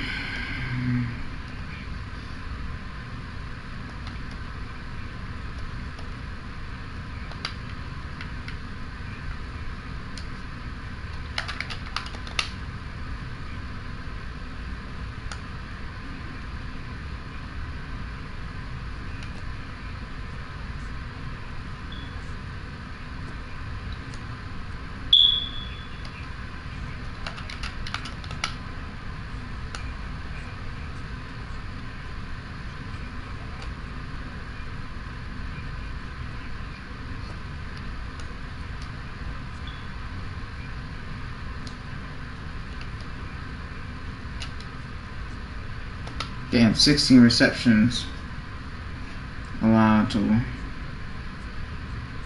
Ooh, 101.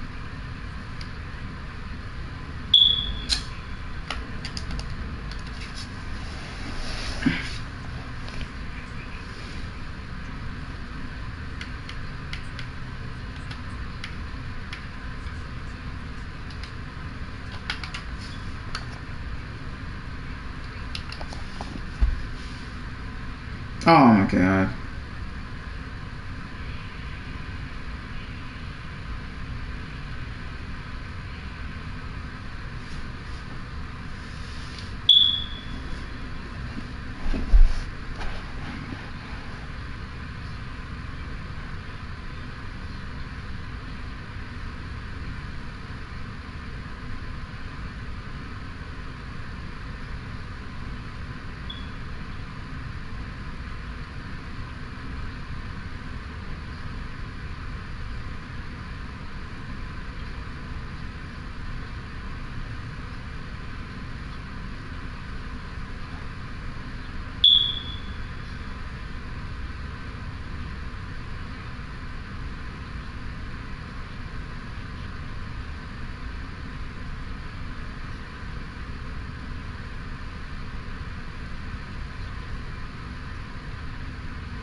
Yep. That's exactly what we need.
I got a lot of photos to take.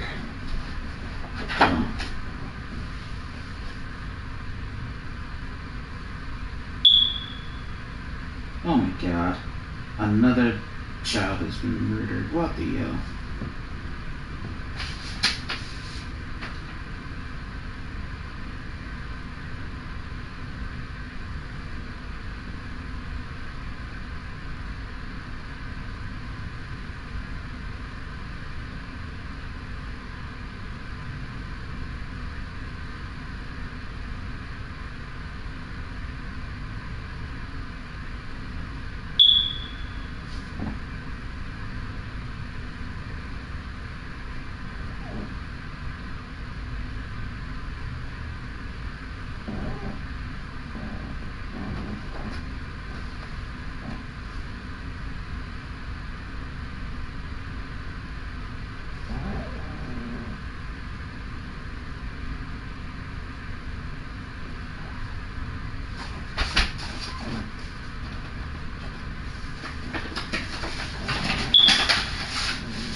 and medical assistant. Pediatric partners with Hampton Roads. I remember. Damn. Oh my gosh. I remember taking the Polaroid vaccine back in 2015. And the influenza shot. Damn. And then COVID vaccine. That's cool. It's crazy how they have all of that information. I don't even remember taking most of these, I'm not gonna lie.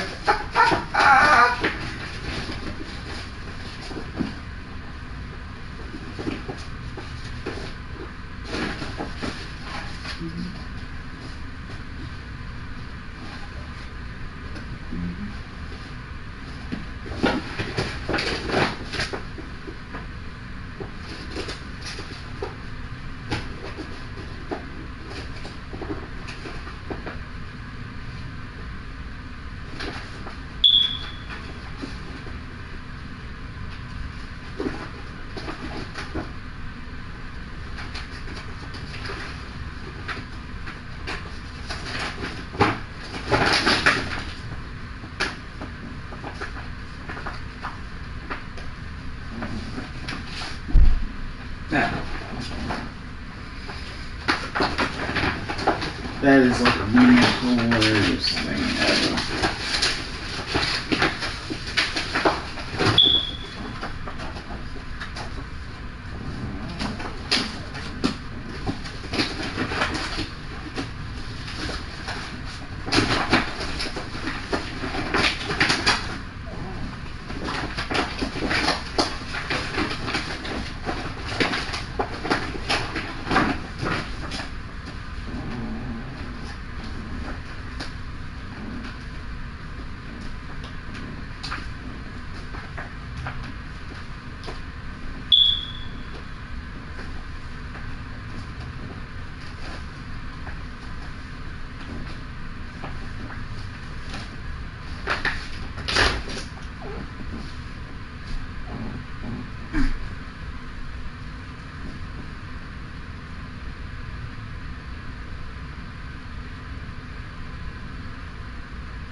I also need to update my resume.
I can't seem to find my BLS certification. I'm happy about that.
Hmm?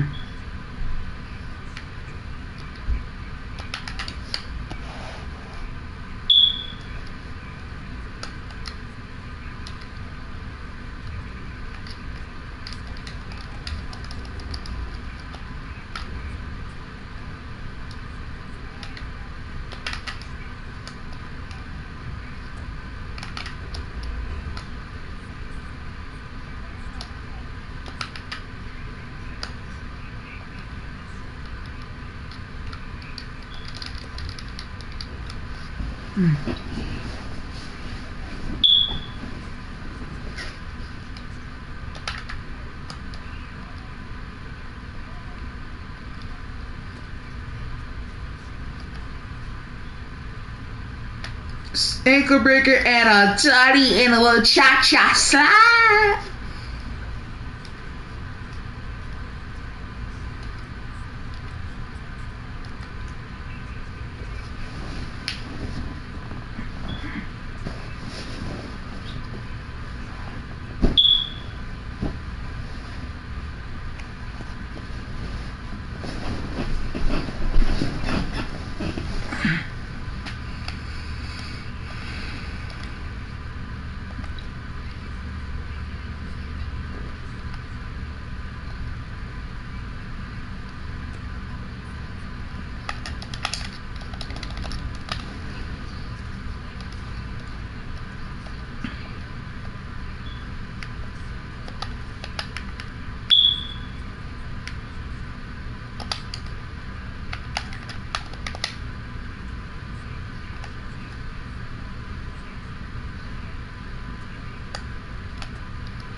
Hey, why did I hit him?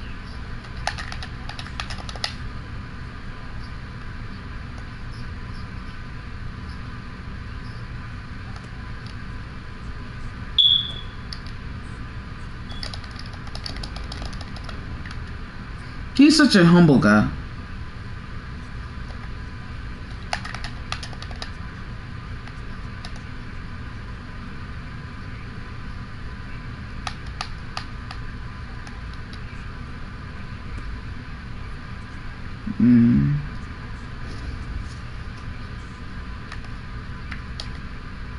It's okay.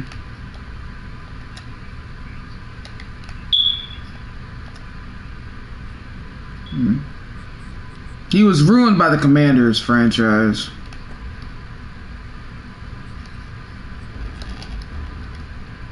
I mean, it was so much. Man, I might even have to go find.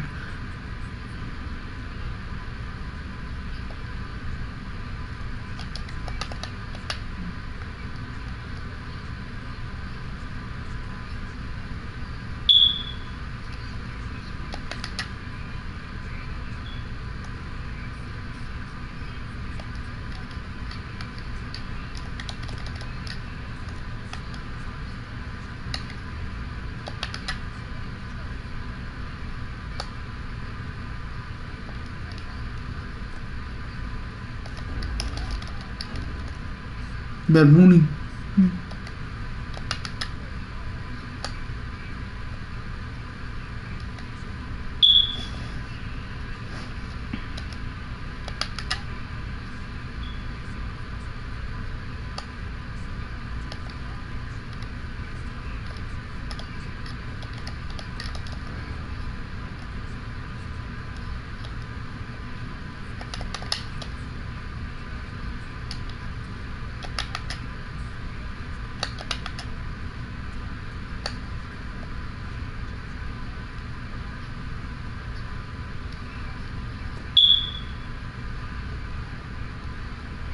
Yes, 40, 45, 50, 45, 40, 35, 30, 25, 20, 15 times.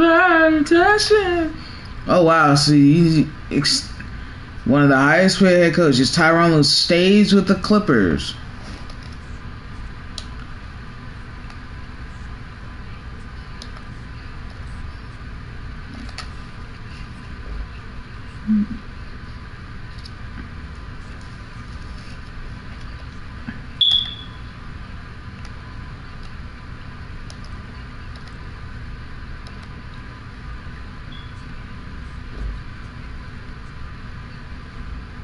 First play ever to have a 70-10-5 game.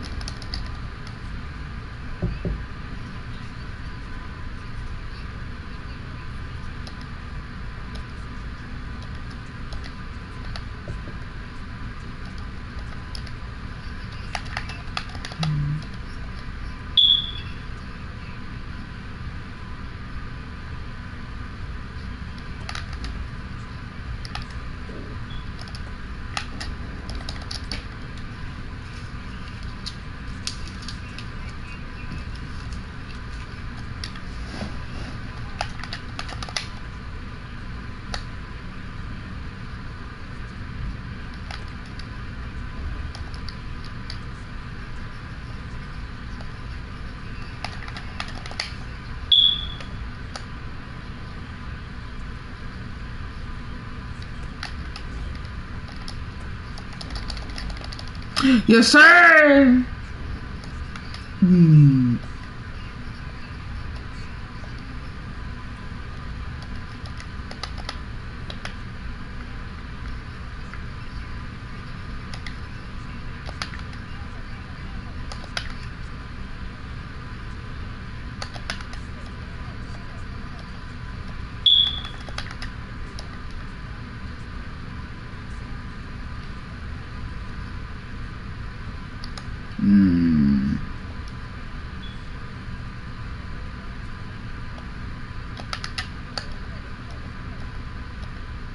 That just shows that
200 yards.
Davenport nearly picked it off.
I let Rob Moore score on me.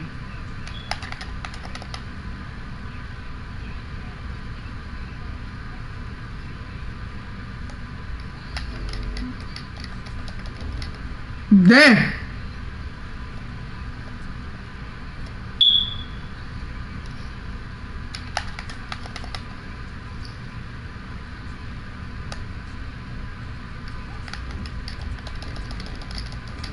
Nope. Let's go.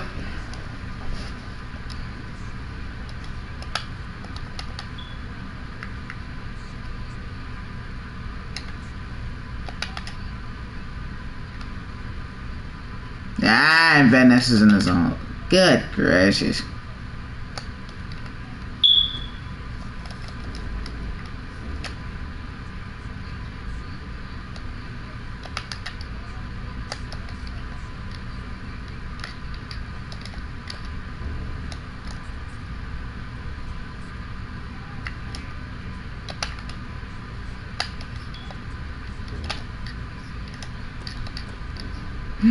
Ah!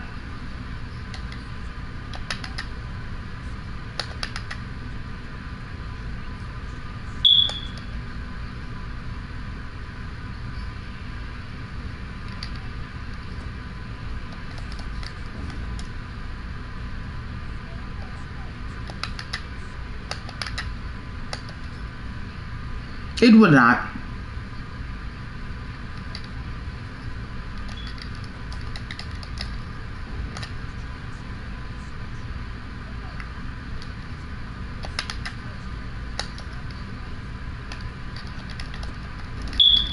Damn, what a hit stick. What a stiff arm.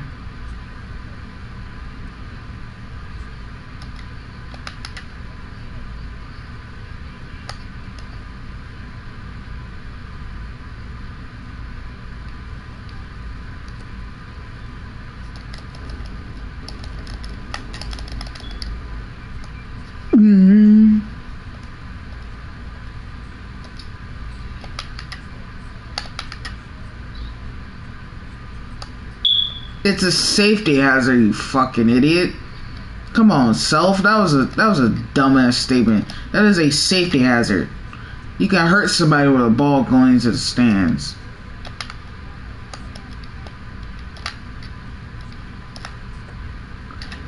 A little toe drag, sure.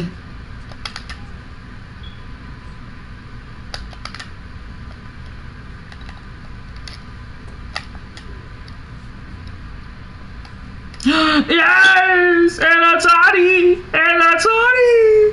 4 touchdowns! 250 yards!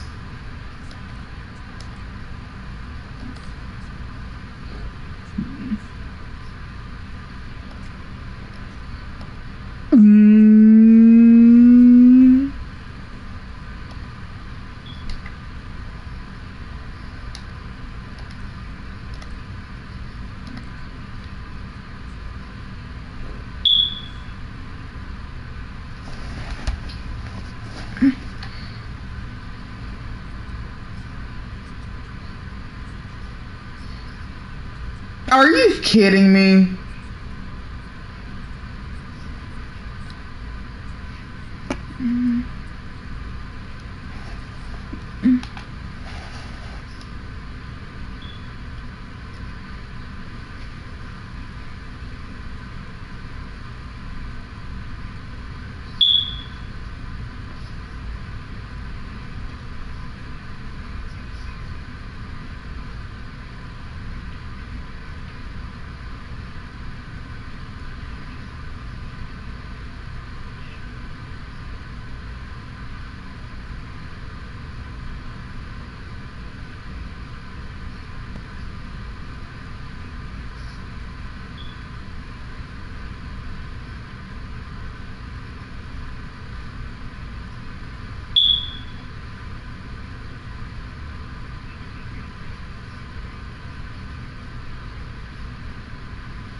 Tim Decker's career in a nutshell.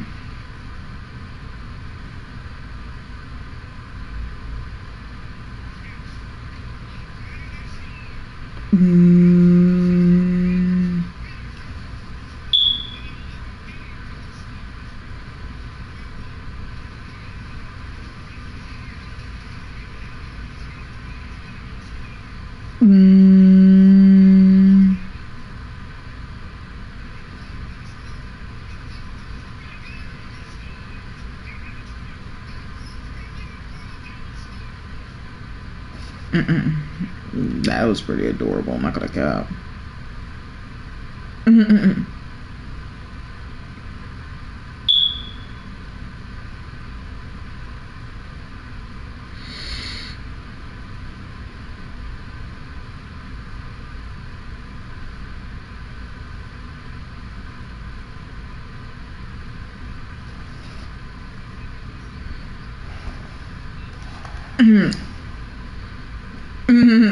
Man, Brian, you so sexy, bro.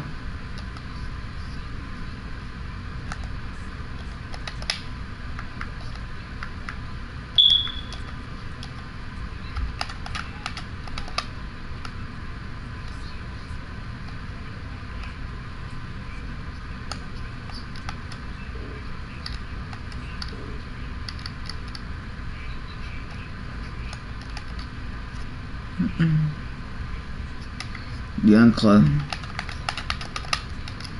I forgot the Collective is now, that podcast is now on ESPN as a TV show now.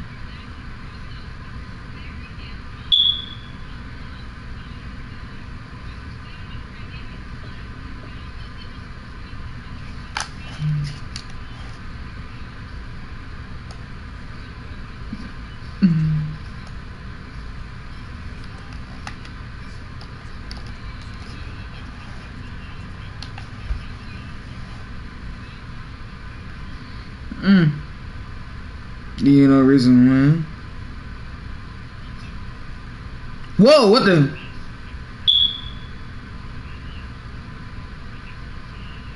What the hell? You call that a curveball? Oh my god, that was a drop curve. You ever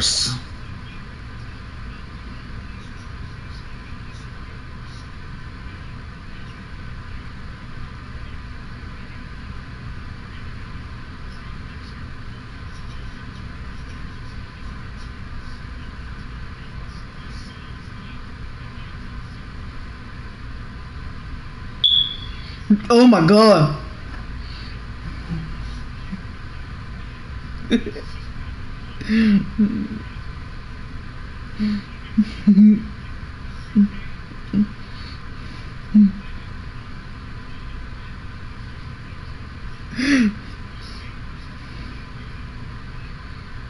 Oh my lord.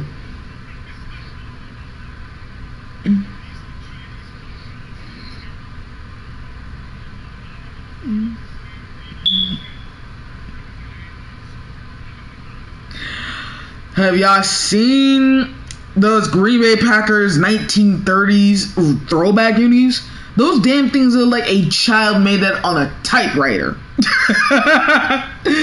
With a big old, the blue with the big old yellow numbers, and it's just ugly.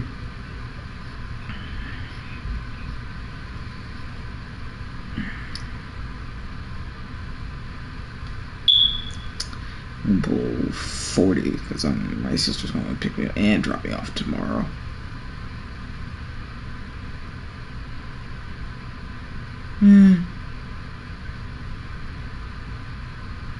That's it.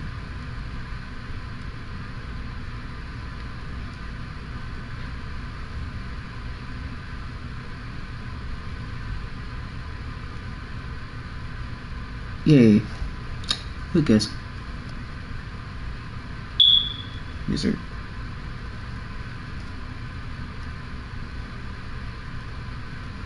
Jabba jabba jabba jabba jabba jabba.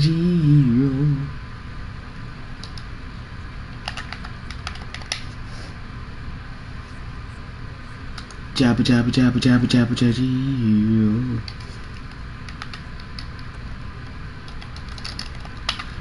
Check my balance. Plus, cause I'm gonna buy me some food. That's why. Jabba jabba jabba jabba jabba daddy. Barnes and Davenport.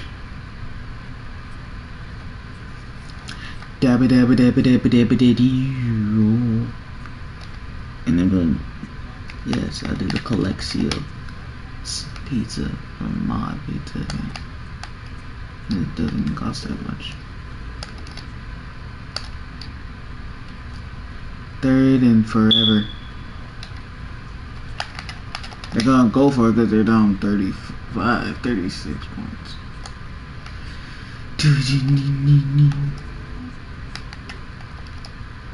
Dang. And I gotta use alert. Let's go. I'm going to pull my savings in a little bit. It's looking like further and further away opportunity. I'm going to an actual Canadian Football League game. And disappointed, but is anybody surprised? Not particularly.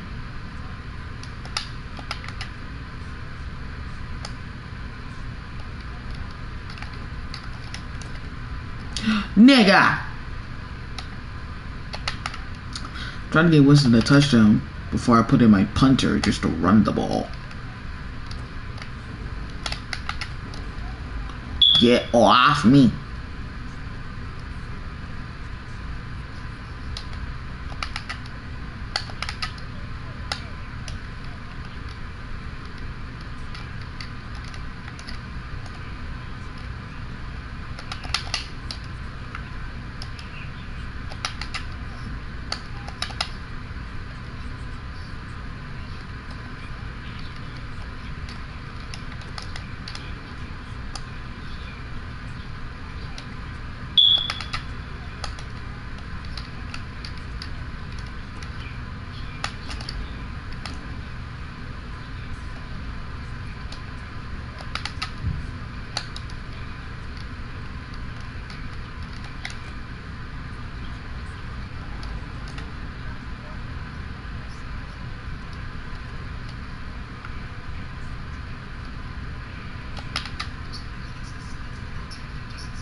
what a one-handed snag by Callaway.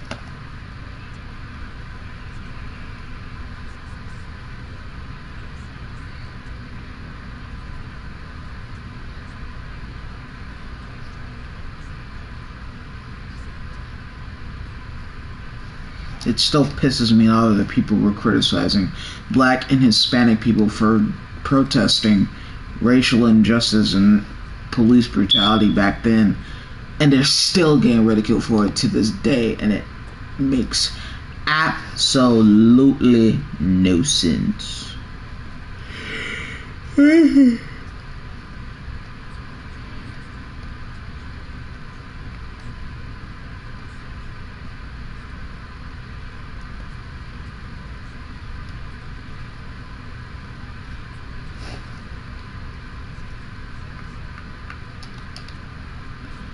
Grubhub.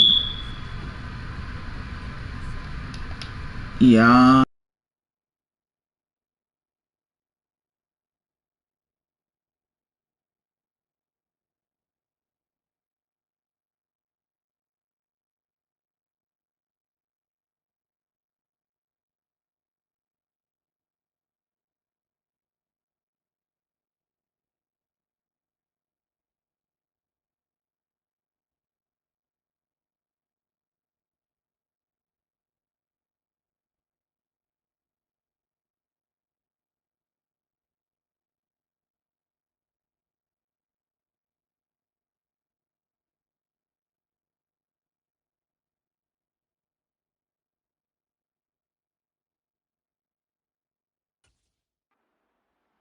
Still with it and how you continue to lead.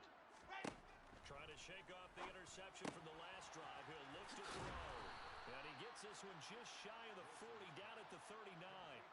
First down yardage on the first play of the drive, 14 yards. Well, a touchdown here on this drive, it wouldn't...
score, the deficit right now, but as you mentioned in the past, CD, their coach is probably just hoping to see something executed correctly on this drive before we close out the ball game.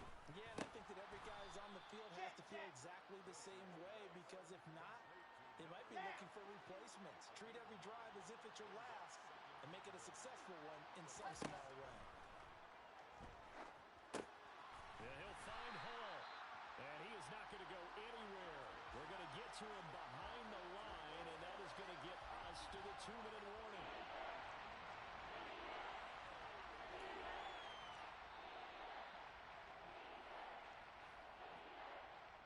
So it's Jets football as we get you reset here.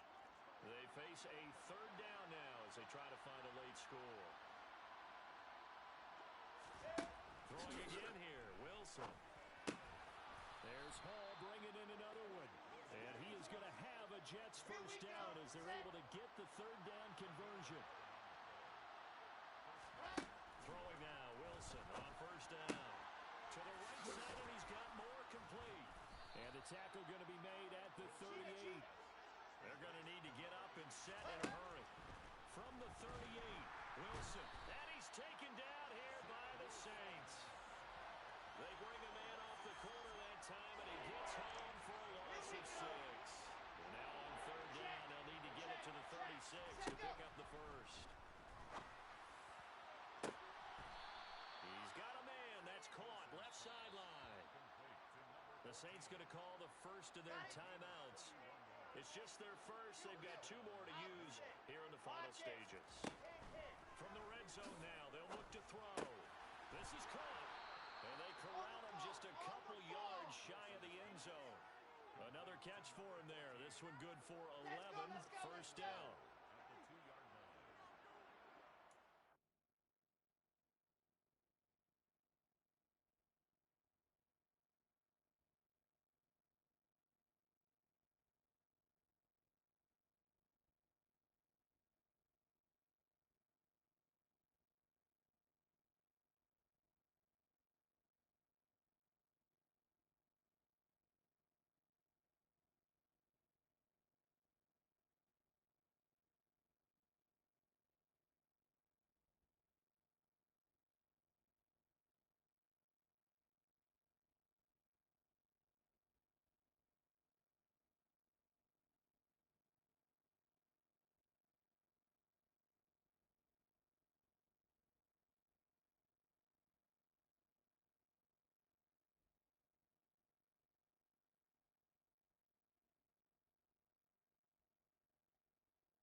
Throwing is Wilson.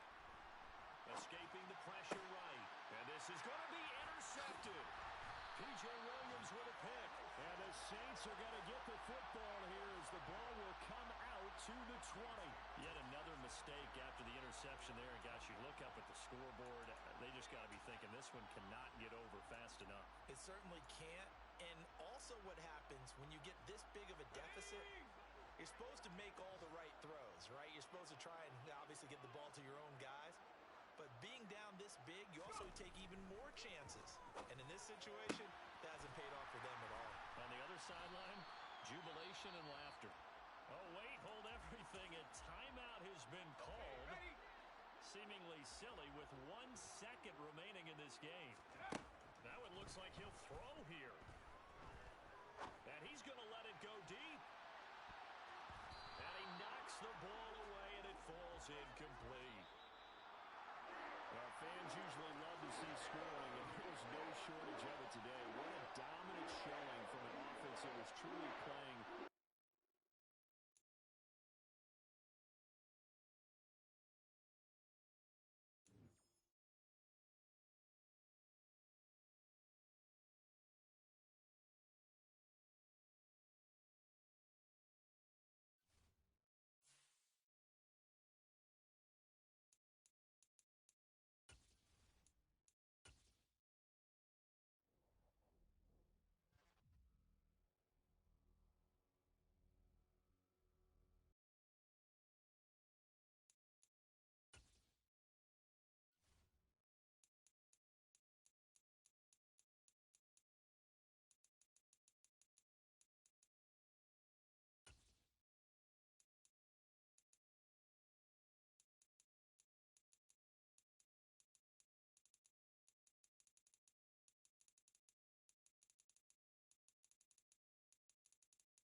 Yo.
I'm looking for it.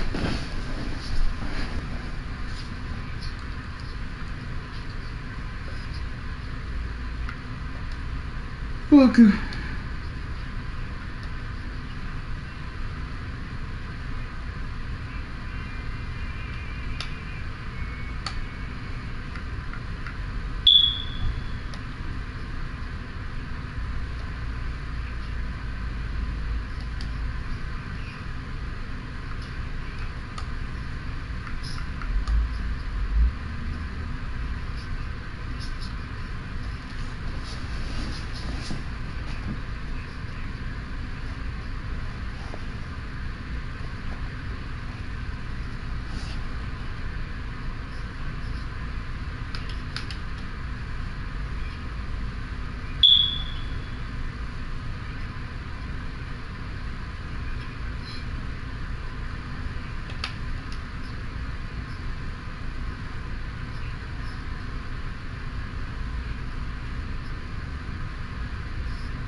Mm-hmm.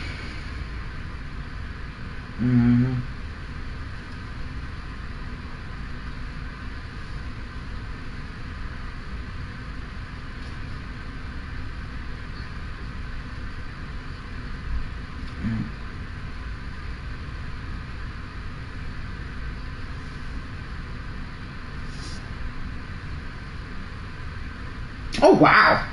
Tariq Cohen's back in the NFL with the Jets? Huh?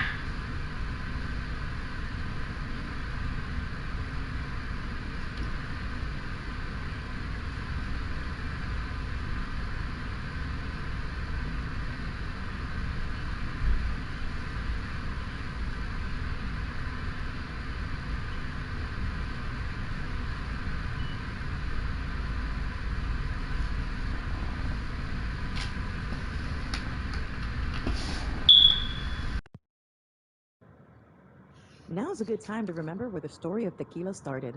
In 1795, the first tequila distillery was opened by the Cuervo family. And 229 years later, Cuervo is still going strong.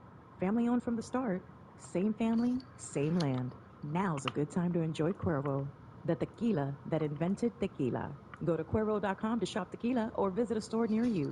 Cuervo, now's a good time. Trademarks owned by Becle, SAB the CV. Copyright 2024. Proximo. Jersey City, New Jersey. Please drink responsibly. It is the rare and titillating Greg Cody Wednesday, and as an added bonus, a furious Amin Al Hassan has flown in because he continues to be pissed off at how he says we misrepresented his Drew Holiday take, where when Drew Holiday was traded to the Celtics, he called him a corpse, and he's trying to say, but he's a good player. I also said that, but you said he was a corpse. So he's flown in for that, and what I wanted to ask the group, I wanted to take bets from the group on how many impersonations do you think Amin is going to do in that whiny voice that he assigns to others, that is his go-to impersonation, that he's been doing more and more around here, and it's begun to annoy me because the last time he was here, he did it like 7 different times.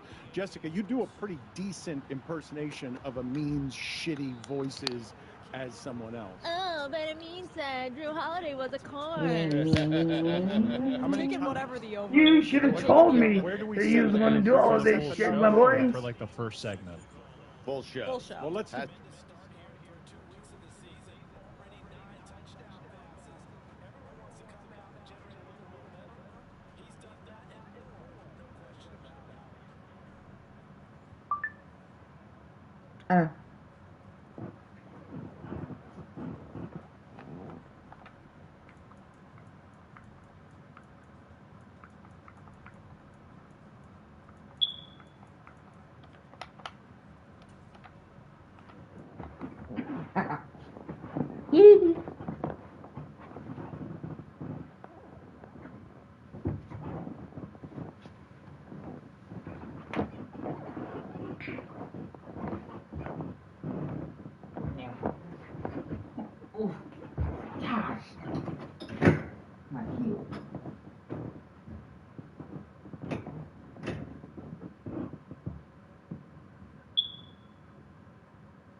She really went over. Kiara. Ain't that about 15?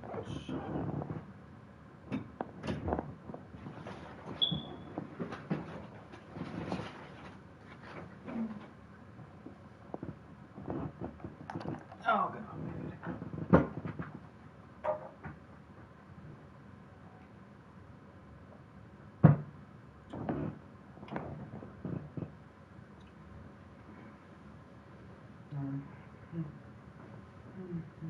Lost some blood cells, some brain cells. I was strangulating myself.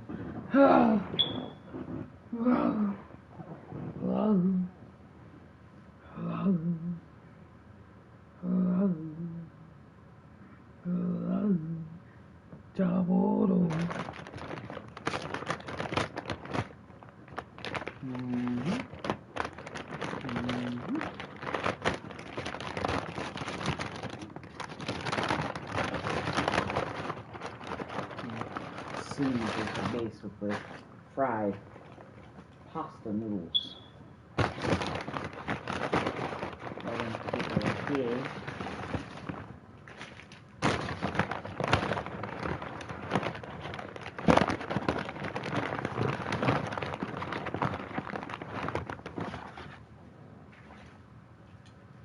I don't know why I asked for so much sauce when I'm only give me one taco.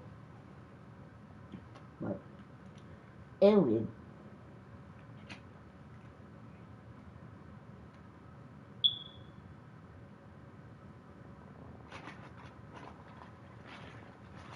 But it is a good burrito. So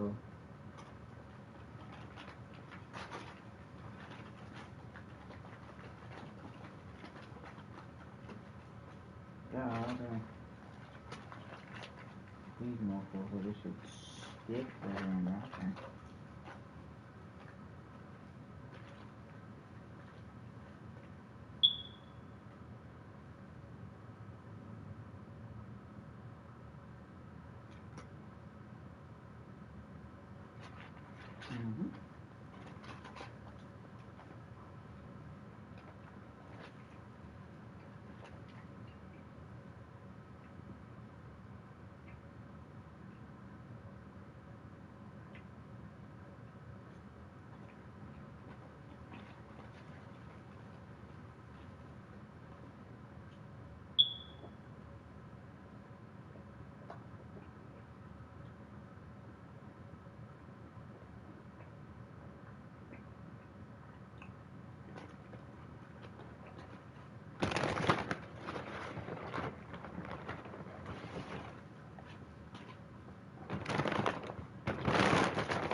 Yep.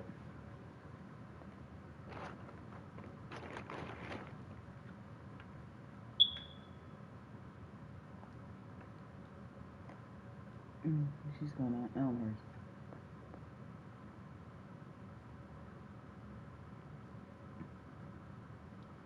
I ain't been from 7-Eleven over a year.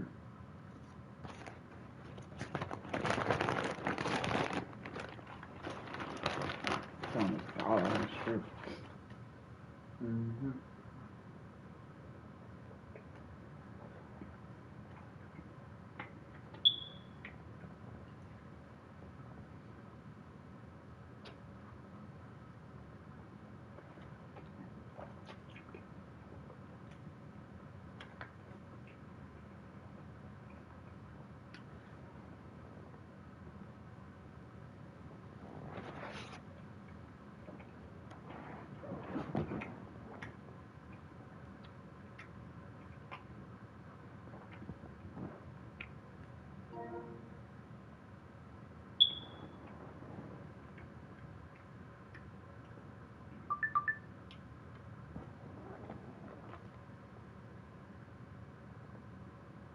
Oh, Scheffler. Charges have been dropped. Everyone and their mother knew that.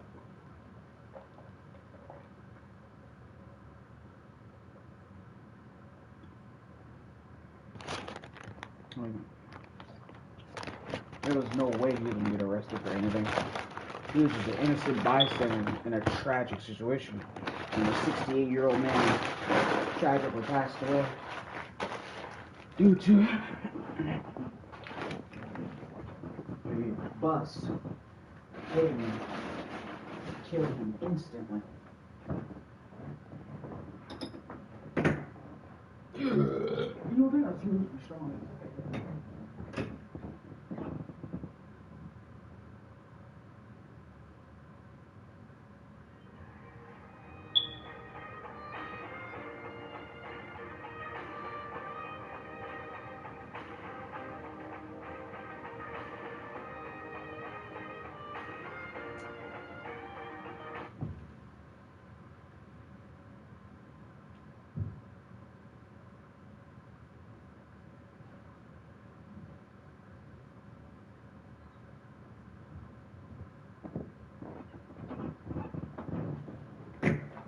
So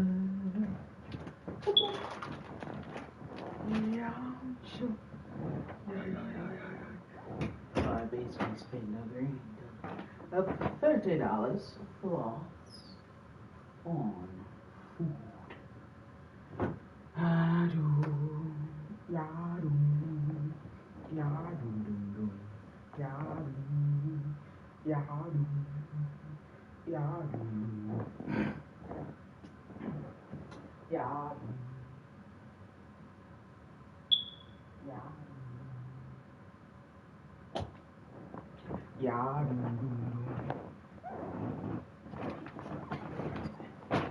Nigga, you don't need no awareness,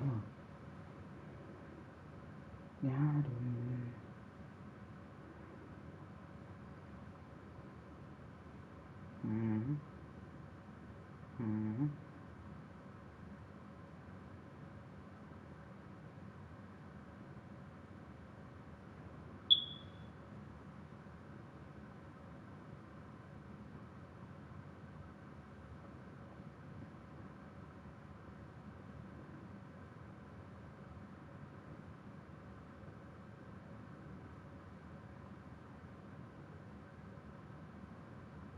You want to.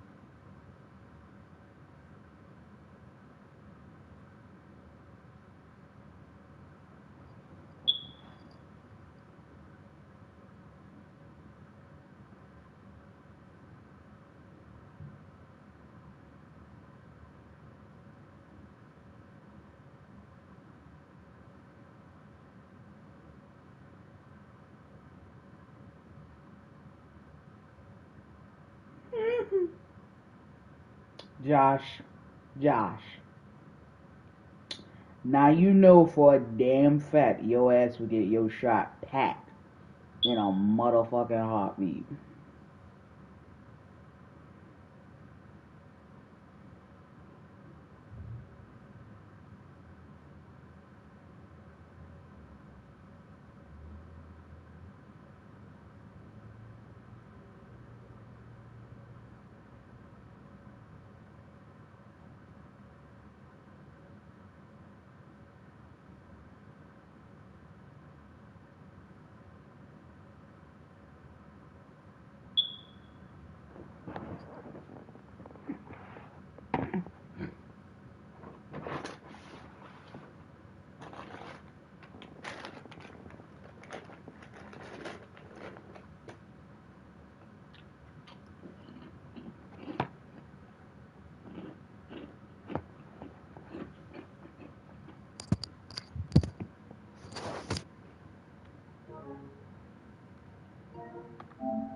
Let's do both. Because First segment, I'm going over 2.5. Was there a break in between, or if he doesn't go back to being a meme, is it still the same impression? It depends on how many. They're all the same impression.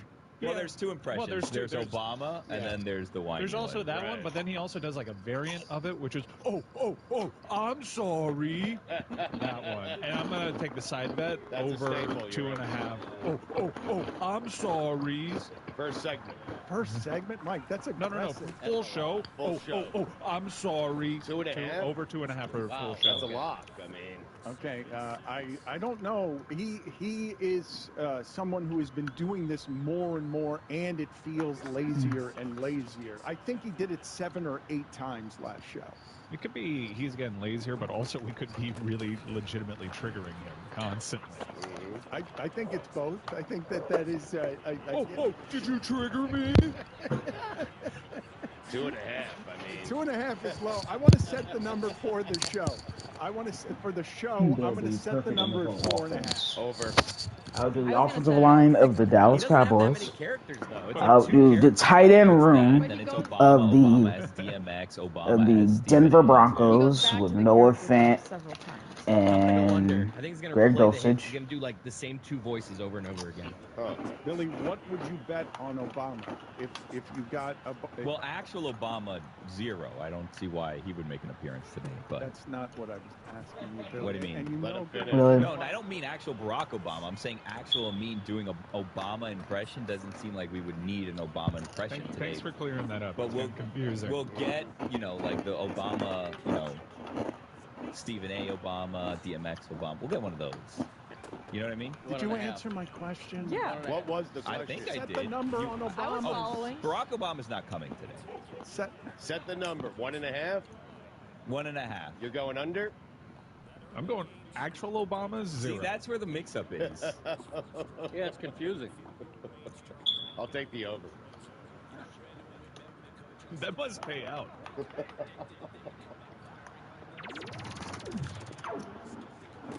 This is the Dan Levator Show with the Stugatz Podcast.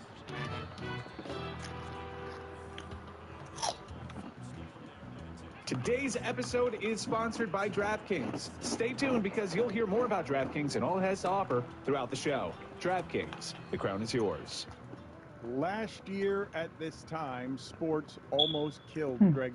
2024, Proximo, Jersey City. Oh, so this is a pre-show As meeting. an added bonus, a furious Amino Hassan flown in because he continues to be pissed off at how he says we misrepresented his Drew Holiday take, where when Drew Holiday was traded to the Celtics, he called him a corpse, and he's trying to say, but he's a good player. I also said that, but you said he was a corpse. So he's flown in for that, and what I wanted to ask the group, I wanted to take bets from the group on how many impersonations do you think Amin is going to do in that whiny voice that he assigns to others, that is his go-to impersonation, that he's been doing more and more around here, and it's begun to annoy me because the last time he was here, he did it like 7 different times. Jessica, you do a pretty decent impersonation of Amin's shitty voices as someone else. Oh, but Amin said Drew Holiday was a corpse. How many Taking times? whatever the over is. I'm taking the over. Where do we set the 2.5. where do for we the set full the show number? or Yes. for like the first segment? Full show. Full show. Well, let's do Has to be both. full Let's show. do both. First segment, I'm going over 2.5. Was there a break in between, or if he doesn't go back to being Amin, is it still the same impression? It Correct. depends on how many. They're all the same impression. Well, there's 2 impressions. Well, there's Obama, and then there's the white. There's also that one, but then he also does like a variant of it, which is, I'm sorry. That one. And I'm going to take the side bet That's over a sample, 2.5. I'm sorry. First segment. First segment, Mike. That's a No. Full show. Full show.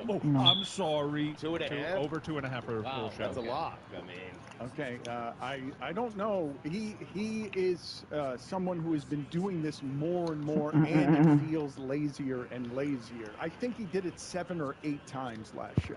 It could be he's getting lazier, but also we could be really legitimately triggering him constantly. I think it's both. I think that is. Did you trigger me? 2.5. I mean, 2.5 is low. I want to set the number for the show. For the show, I'm going to set the number at 4.5. over. I was gonna set it at like 6.5. He doesn't have that many characters, though. It's like 2 characters. I'm telling you, it's that. But Then he it's goes- Obama as DMX, Obama as Stephen A. Yeah. He goes back to the character though several times. I'm gonna go under. I think he's gonna play the hits. He's gonna do like the same 2 voices over and over again. Billy, what would you bet on Obama if you got a... Well, actual Obama, 0. I don't see why he would make an appearance today. But that's not what I was asking. Answer the damn question, Billy. No, I don't mean actual Barack Obama. I'm saying actual doing an Obama impression doesn't seem like we would need an Obama impression today. Thanks for clearing that up. But It's getting confusing. We'll get, like the Obama, Stephen A. Obama, DMX Obama. We'll get one of those. You know what I mean? Did you answer my question? Yeah. What was the question? I think I Set did. the number on Obama. I was following. Barack Obama's not coming. Set the number. 1.5? 1.5. You're going under? I'm going actual Obama's 0. See, that's where the mix-up is. Yeah, it's confusing. I'll take the over. That must pay out.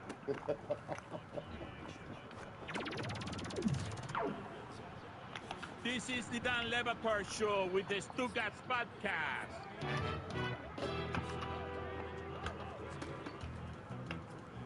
Today's episode is sponsored by DraftKings. Yes! You'll hear more And he's about this gone! offer throughout the show. DraftKings. All the way, 38 yards. At this time, sports almost killed Greg Cody.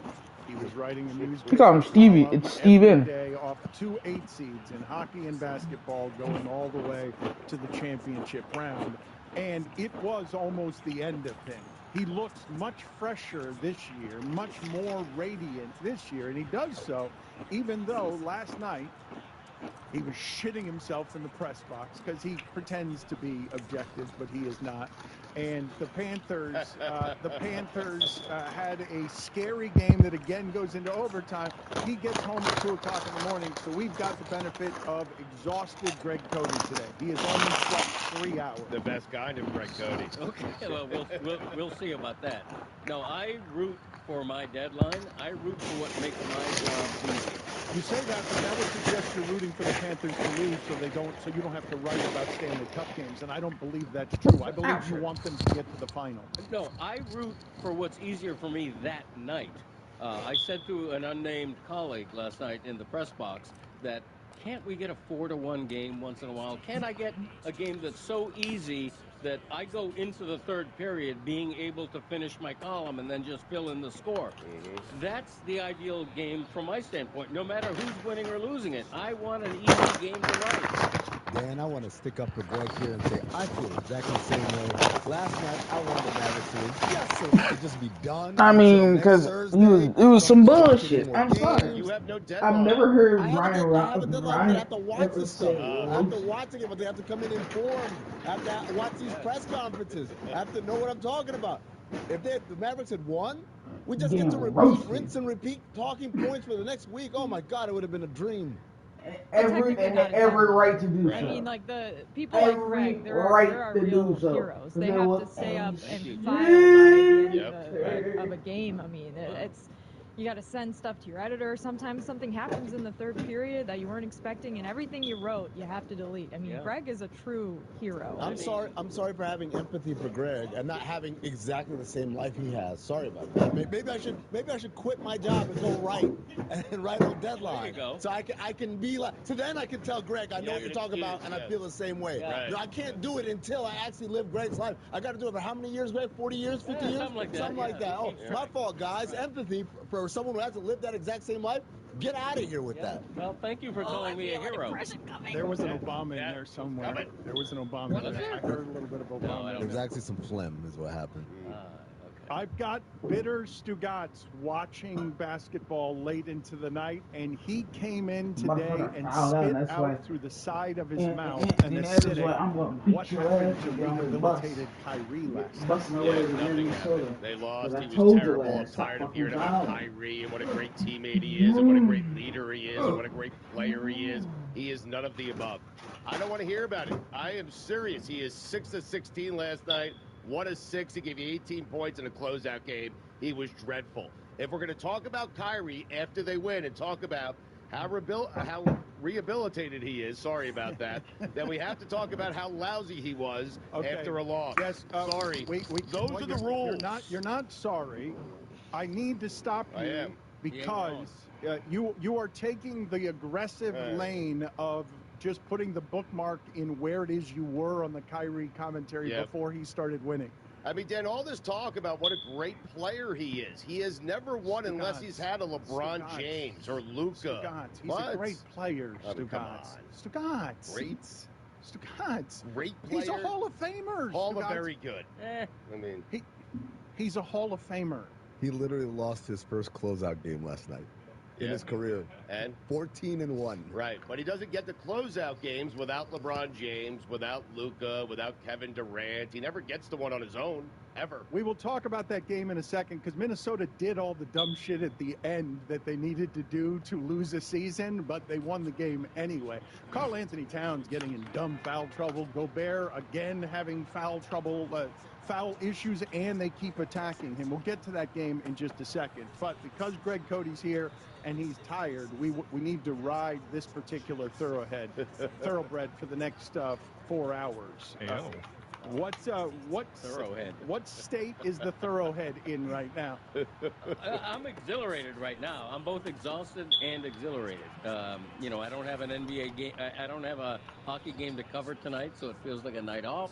It's a good thing. I'm taking it one day at a time. The Cats needed to win that game last night. They deserved to win the game. But it was a similar story to the previous game where they dominate the third period, but they don't score that one extra goal, and then they go into overtime, and you're thinking, uh-oh. But here comes the prince of the power play, Rhino, Sam Reinhart, and that guy is money in the bank, and he scored the same kind of goal that he scored 30 times this season, and nobody can stop it. It's an amazing thing to watch. Greg has bowling tonight. He's fun. I mean, I do, man. I'm going to be out there. He's got bowling tonight, but I want you to see what he just did, which is something out of the old sports writer Jim Murray's toolbox, where he takes something that happened in sports and he just tries to make a nickname get off the ground, and it will not. The prince of the power play. I kind of like it. Alliteration there. Sam Reinhart, prince of the power play, is not going to get off the ground, but since the 1920s, sports writers have been talking about the galloping four horsemen and everything else. Right, you never know. No, right? you do know. That's not going to get off the ground. The prince of the power play is not going to, it's not going to do anything. Not up to you, Dan. He already has a nickname, Rhino. Okay, how about It's been this? working pretty well for him. How about this one? Rhino came out with a horn sharp and made the horn loud. That's good. As his nickname? Yeah. Right. That's It's a long bit nickname. wordy. Yeah. It's a little Two wordy. words. First one was Came better. out with Yeah. his Okay. horn sharp, Horn was loud. and his horn was loud. Yeah. It's a goal They were horn. playing so- on horn. Exactly Horny. right. You know, you got Yeah. a picture of a rhino. There you Well, go. Horny retired. Yeah, he did. Imagine a rhino on ice. I know, right? Big ass skates. I How think big Matt would those Renfrey. skates be? You'd think. The rhino's puts like this. I would think that with a rhino, you wouldn't make a shoe, right? You just have the Zoned skate in. kind of like a base and then straps, Yeah. like a sandal. I think so. Hearing the hockey analysis around here has been a great deal of fun the last couple of days. What because I got the Mike Ryan actual because, fuck? Mike Ryan loves his hockey and is listening to an assortment of hockey Ah. podcasts. He feels totally comfortable saying to Bobrovsky, God hey, damn, bro. Why is the defense so bad in this He doesn't game? think that Bobrovsky was doing something that's pretty God hard. Should allow damn, any bro. rebound. Greg Cody comes Put some in here juicy ones through. today, and he's got all sorts of opinions on what the Panthers should be doing. And then I hear him say right afterward, I tried ice skating a couple of times. It didn't go well. I was very slow in general. Here's Nigga. a critique of everything that was done wrong last night. Well, Greg and I were saying, because I told him about Mike's complaint about Bob Correct. and the rebounds he gives 250 up, and I yards. responded to Mike, he's doing it on skates, playing on ice. That's hard. Just skating is hard, let alone playing goaltender. I mean, I appreciated you telling me what the sport was afterward. The goalie. It's good stuff. Yeah, No, I just like Igor a little bit better. I The think he's better. goalie is in a no-win situation. Okay, here's the criticism: he gives up too many rebounds. Over here's the criticism: he covers the puck too much and gives up too many face-offs. The goalie can't win. I think the rebounds are kind of part of his game. I should have They're spun. not like super threatening, the rebounds that he gives up most of the time. I think he's a little too quick to the ice, and he leaves the top shelf open. But that's just me nitpicking, folks. I got actual hockey analysis here. We're gonna get to it in a second because Igor Shesterkin, one of the most fun names anywhere in sports, is Igor. a nightmare to play against. It's the Igor is nice, yes, but watching Verhaeghe, watching how hard it is to get a puck past him, You have to do it out of midair. Watching the goals in that game I last should have night kept it with are the quarterback. beautiful. The one that the Rangers got to tie it, when this stat is crazy to me. It's a crazy stat. The Panthers, when leading after 2 periods this year, are 64-0-4 in their last 68 games. They're the best third-period team in the league, but the Rangers are the best comeback team in You're the league, and they're fucking best in close serious? games. So the Rangers tie the game and threaten that the Panthers have not What the hell? lost a game where they led. And his guys are going to get the football at their own 47-yard line. That's probably bringing back nightmares of last week, isn't it? No doubt about it. Right now, I'm looking over at the coaching staff. Games. They're OT merchants. Everyone. I listen to a bunch of New York Rangers stuff, and they want to see Zibanejad play better. They want to see Kreider play better. This is how you stay in this series. 5v5. I think the goals are just about even, or if not, New York Rangers have an edge. Even though 5v5, And I got it right back. Florida's got 100 more shots. This is how you stay in the game. You muck it up. You trust that you have the goalie advantage. I think they're doing the exact right thing over there. And if they want to have Panarin go down the middle of the ice, or Zibanejad be a bigger, more focal part of the offense, they're going to take more risks. They're going to open themselves up, and they're going to have more quality chances for You Florida. can't make One thing this for New shit York up, is bro. they've been really efficient with their chances. Individual moments of brilliance, and they've been hunting bar down. Guys have been playing out of their mind like Goudreau. But I think this is exactly how you stay in this series if you're in New York, because I think it's pretty evident that Florida is the better team, but that doesn't matter in hockey playoff series, especially when you got one of the best goalies, if not the best in the world. I concur. God, he's annoying, Igor. Oh Like, my god, that's my take. bro! Hold your goddamn We blocks, should have way bro. more goals. I mean, what's annoying is Barclay Goudreau, like, just going bar down, and he had 4 goals all year. And Man, I hate punch, killed you in man. I this series fucking with hate big doing plays. this, And man. Lafreniere, who came into the league with a lot of fanfare. Like, Lafreniere entered the league with, like, Crosby-type hype. He's become a star these playoffs. Pissed, I mean, bro. this is a guy that was talked about as being a bust, and he's the best player on the ice, the best skater on the ice, not named Igor Shesterkin. Or Barkov. Barkov's I'm great, surprised. Man. Anytime he as touches a- the puck, frustrating. He no was one can get him. I know No one he can get the puck from him. He had 2 assists, but he was a little frustrating to He watch. had some chances last night. He did. I get the puck out away from him. I don't know if it's bad ice. Shesterkin is pretty good. Yeah. Well, Shesterkin made some just brilliant plays. Those glove saves. Such a fan of his. He's just a tremendous player. And we figured out what a Rhino would look like with skates, by the way. Thank you. I appreciate that. One of the many global observations I will make about the fun of hockey in general this time of year when you put stakes on it. I can't think of a sport that the drama and the stakes get distilled to something that happens so fast that if you're watching on television, the game just ended and you're not sure if it went in the net or not, because every time they're swooping past the net, everything is moving so fast. It's different from football, baseball, all the other sports in terms of they're all methodical in their endings compared to the way that hockey can end, where the difference between 3-1 and 2-2 is monumental, and you've got your heart in your throat the entire third period because of how quickly you can get your heart snatched from It's a lot harder to catch it live. One thing I'll give ESPN a lot of credit for, they are so quick with the goal graphic behind the boards. Sometimes it screws up. They put it up on the one goal that hit like the top. I thought the whole arena, all the Rangers fans went nuts. I thought it was 2-0. Yeah. Oh, man, that was a No. chance. That was another frustrating thing. It's like, wow, these guys are going to put away every quality chance that they have, and meanwhile, we're going to go 12 on quality chances. Back. All right. Since the dawn of mankind, we've cooked our food over an open flame and debated the best way to do it. One thing not up for debate, grilling and beer always go together. But not just any beer will do. Whether you barbecue, Texas style, or just celebrate Wednesday, burgers and dogs. I love Miller Lite. Every single time my team plays on television, I am sitting behind that television with the Miller Lite in hand, delivered right to your. You can find it pretty much in Milwaukee, Wisconsin. Hard. Is there back in my day? Milwaukee, Wisconsin. 96 calories per 12 ounces. Don Lebatard. Is there back in my day? There is, actually. Hey! What? Were you not going to tell anyone? What? Wait a minute. You guys, Tuesday. guys, How long have I been doing this it's show? a Tuesday. Stugats, here's your guy, Greg Cody, who is back in my day. I hope I heard. Okay, here it is. Sorry. Adultery. We are back. I've been waiting for this one. This is the Dan Le Batard Show with the Stugats.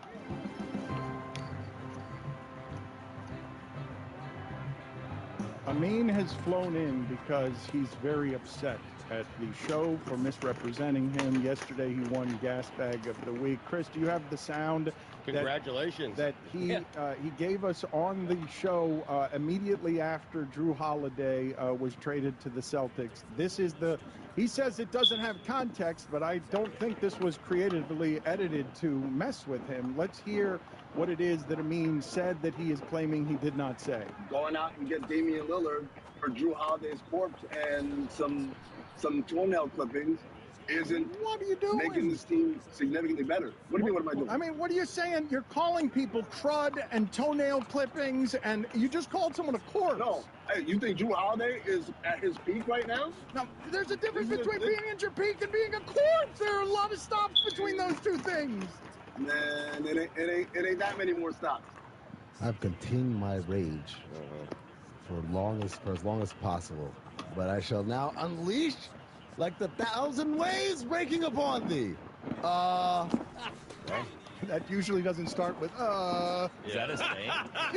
Usually the 1,000 waves just land on you and you're dead. It happens very quickly. Well, that's a wave cresting. That's a wave cresting. There's so much that you guys are just like. This is why people don't trust the media.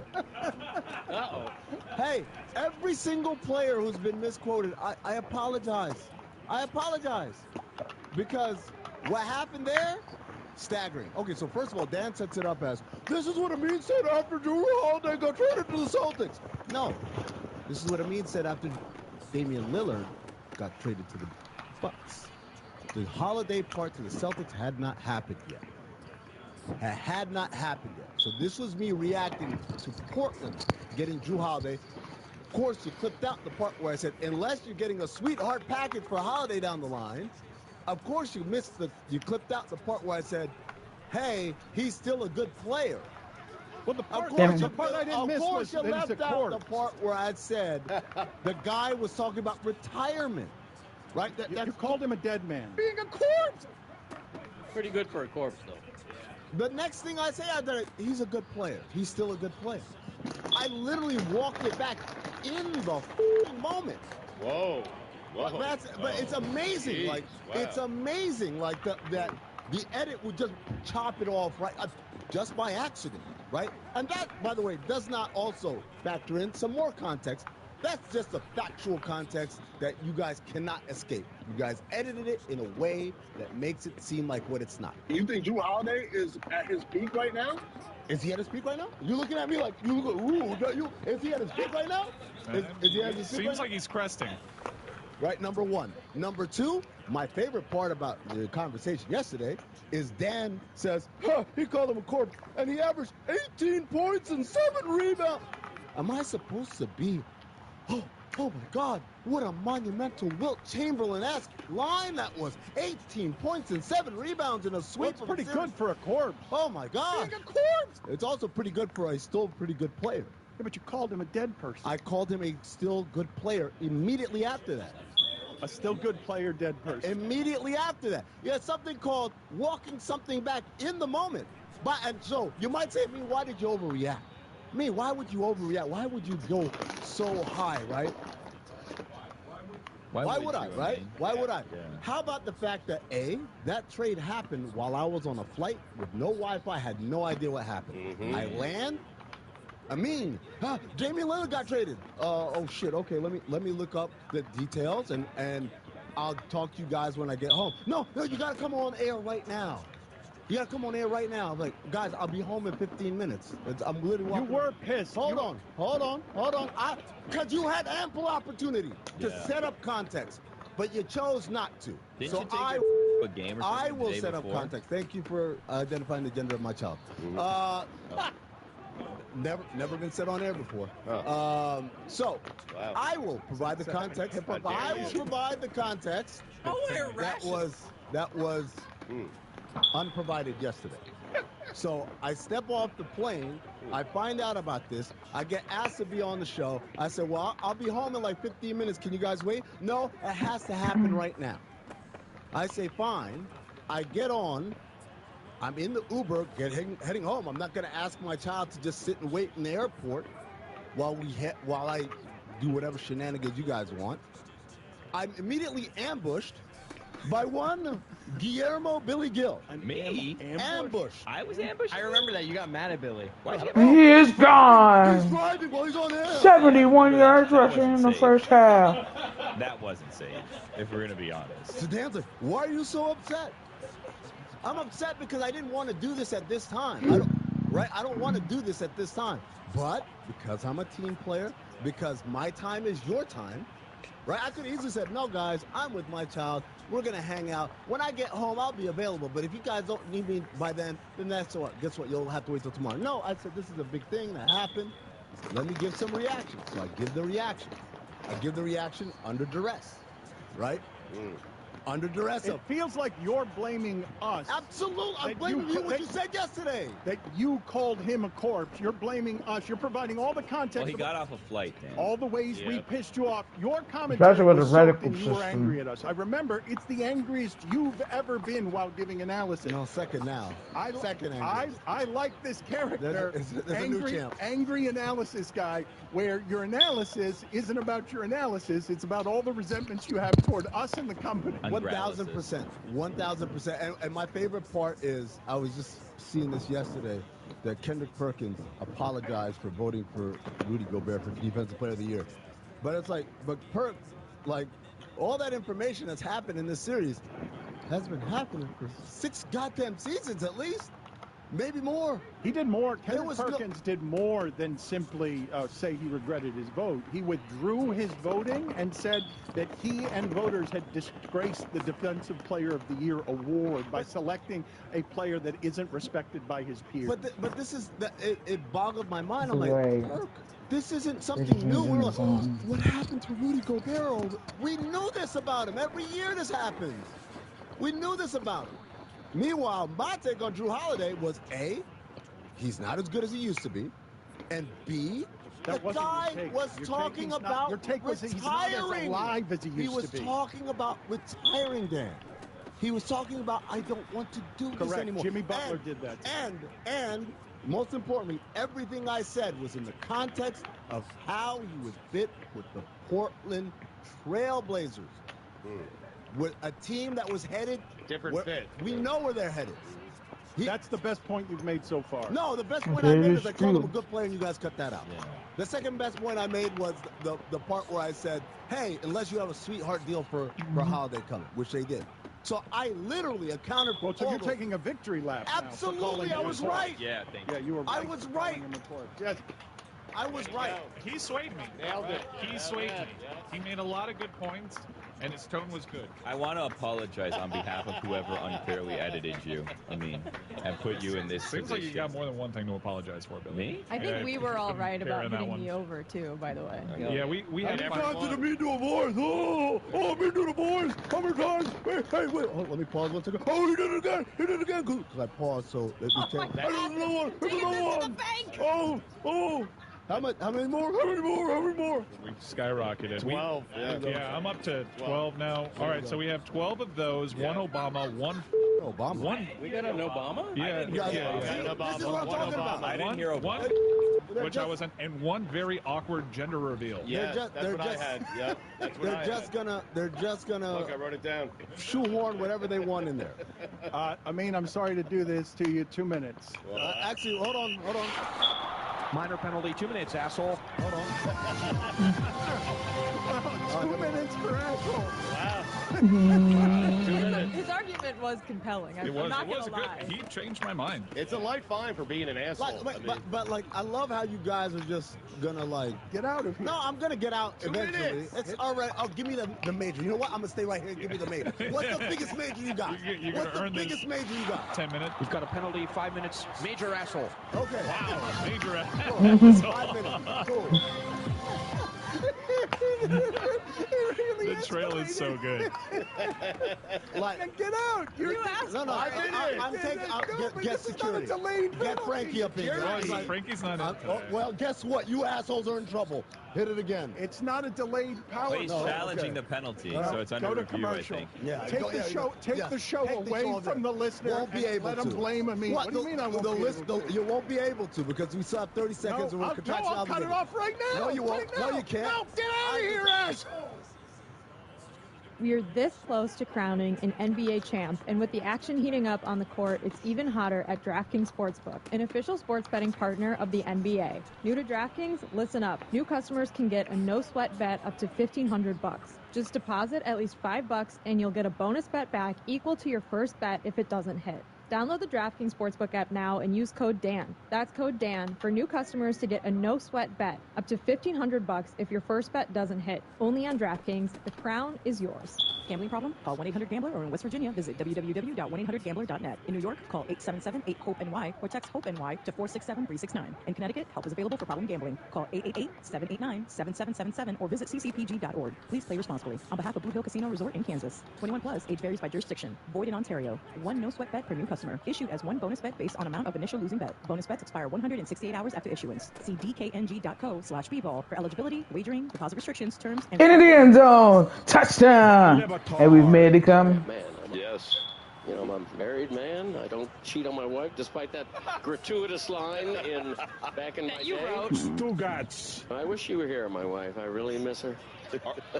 No, I don't. That's the thing about being married. You know, you're not allowed to say, I don't miss my wife. I've been gone 2 days. I haven't been gone long enough to miss my wife. I'm sorry.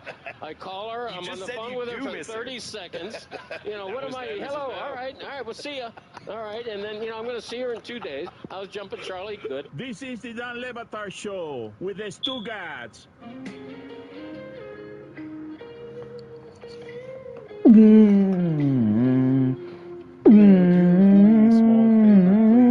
Find that gearhead helmet so that Jessica can give her F1 minute, and also I'm assuming that Mike has updated NASCAR opinions to give us now that he has become someone who has become obsessed with all things NASCAR. Are you willing, Mike Ryan, to not necessarily challenge the F1 minute, which is very popular? You busy with something, Greg? I'm hearing you type there. I'm researching.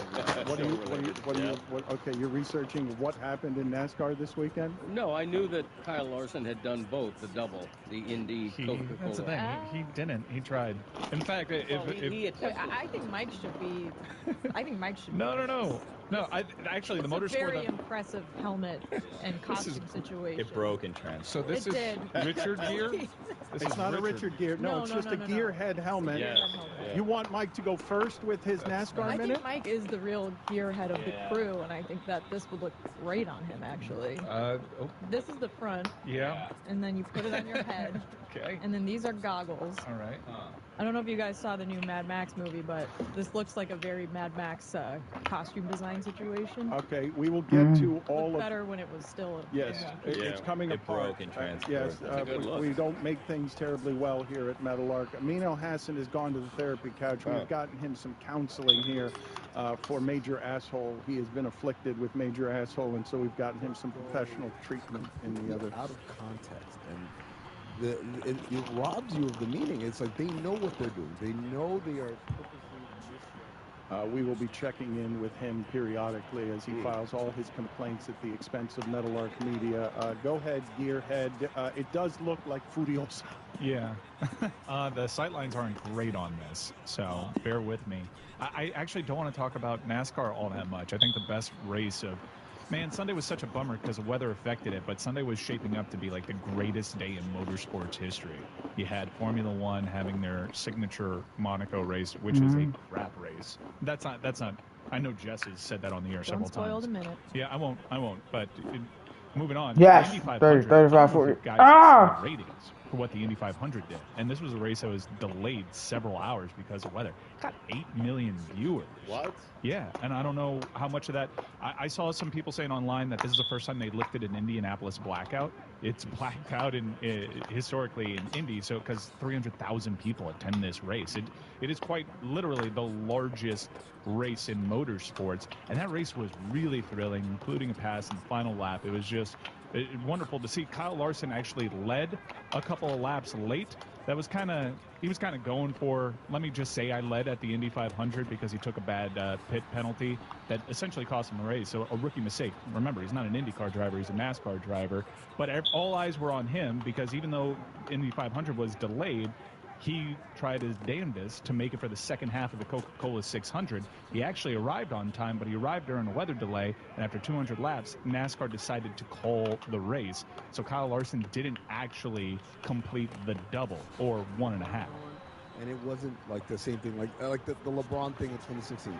I deserve to get ripped for that one because I doubled and I tripled down within the context of that thing. The very next sentence. I think what it showed us, what that number showed us is the masses are really hungry for competitive open wheel racing. And Monaco, despite it being a signature event, doesn't really deliver that.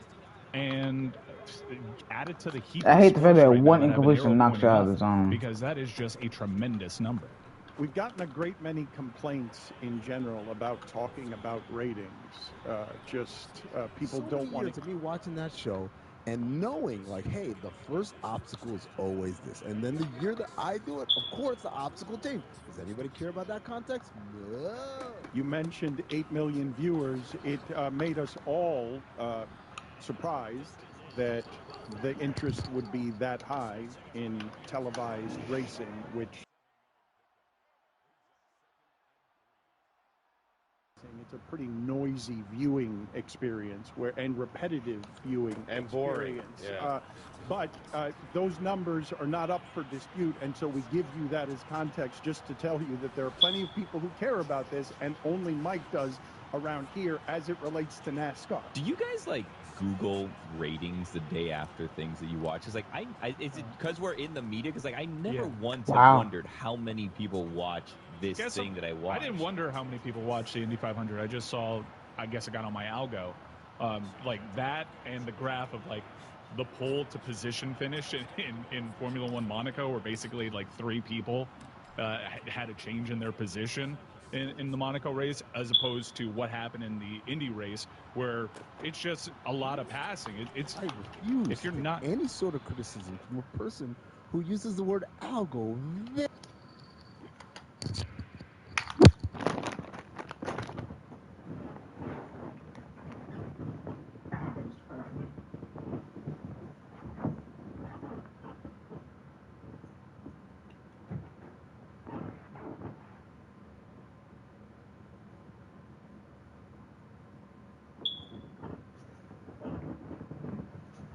That's my thing too.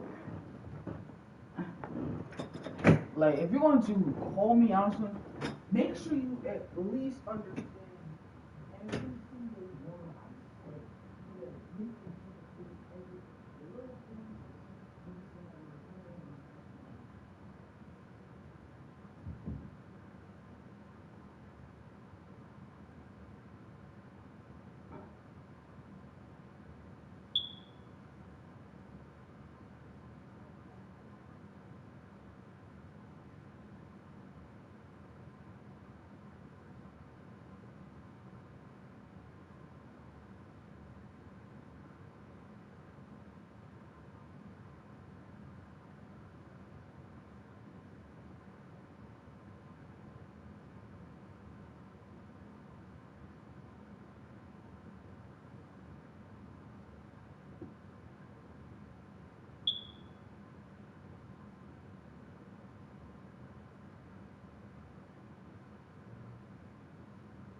nonchalantly in the middle of the conversation. Hey, I was on your side, asshole. I was on your side, asshole. Wait, hey, we're not supposed to. Hey, he's in therapy. It's a private session. It's a private This session. is a HIPAA violation.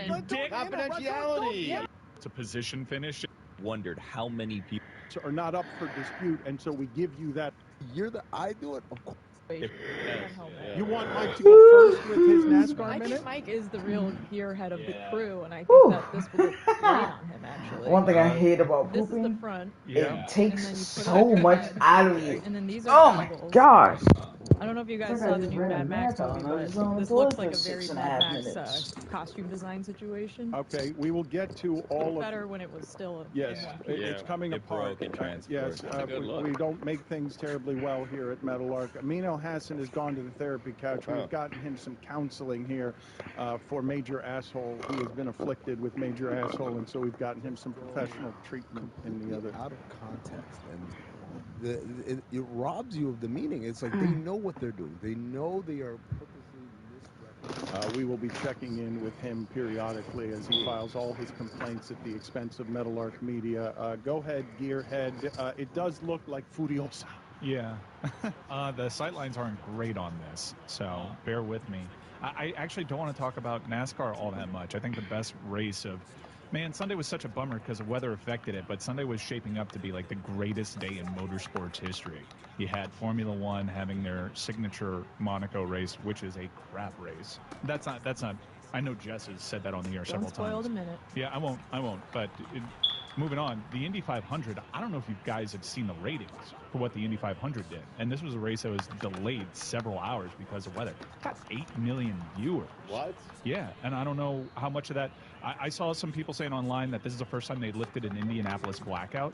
It's blacked out historically in Indy, so because 300,000 people attend this race. It is quite literally the largest race in motorsports, and that race was really thrilling, including a pass in the final lap. It was just wonderful to see. Kyle Larson actually led a couple of laps late.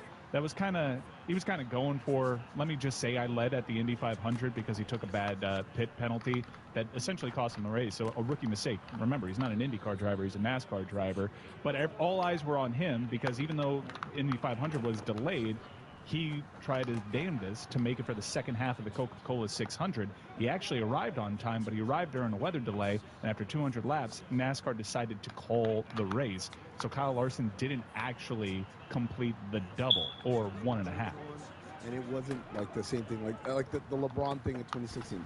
I deserve to get ripped for that one because I doubled and I tripled down within the context of that thing. The very next sentence. I think what it showed us, what that number showed us, is the masses are really hungry for competitive open-wheel racing. And Monaco, despite it being a signature event, doesn't really deliver that. And add it to the heap of sports right now that have an arrow pointing up, because that is just a tremendous number. We've gotten a great many complaints in general about talking about ratings.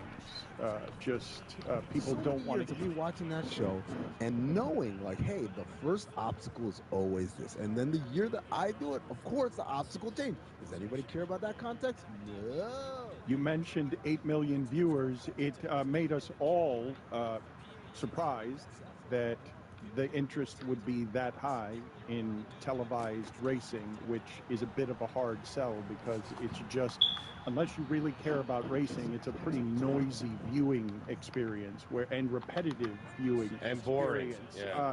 But those numbers are not up for dispute, and so we give you that as context just to tell you that there are plenty of people who care about this, and only Mike does around here as it relates to NASCAR. Do you guys Google ratings the day after things that you watch? It's like is it because we're in the media? Because I never once have wondered how many people watch this thing that I watch. I didn't wonder how many people watch the Indy 500. I just saw, I guess I got on my algo, like that and the graph of the pole to position finish in Formula One Monaco, where basically 3 people had a change in their position in the Monaco race, as opposed to what happened in the Indy race, where it's just a lot of passing. I refuse if you're not any sort of criticism from a person who uses the word algo very nonchalantly in the middle of conversation. Hey, I was on your side, asshole. I was on your side, asshole. Wait, hey, we're not supposed to. Hey, wait, he's in therapy. It's a private He's in session. therapy. This is a HIPAA violation. Confidentiality. Yeah. Judge the You patient. shouldn't be listening to that. Gaslighting. Absolutely. Where it's just a lot of passing. It's I refuse if you're not any sort of criticism from a person who uses the word algo very nonchalantly in the middle of conversation. Hey, I was on your side, asshole. I was on your side, asshole. Wait, hey, we're not supposed to. Hey, wait, he's in therapy. It's a private session. It's a private This session. is a HIPAA violation.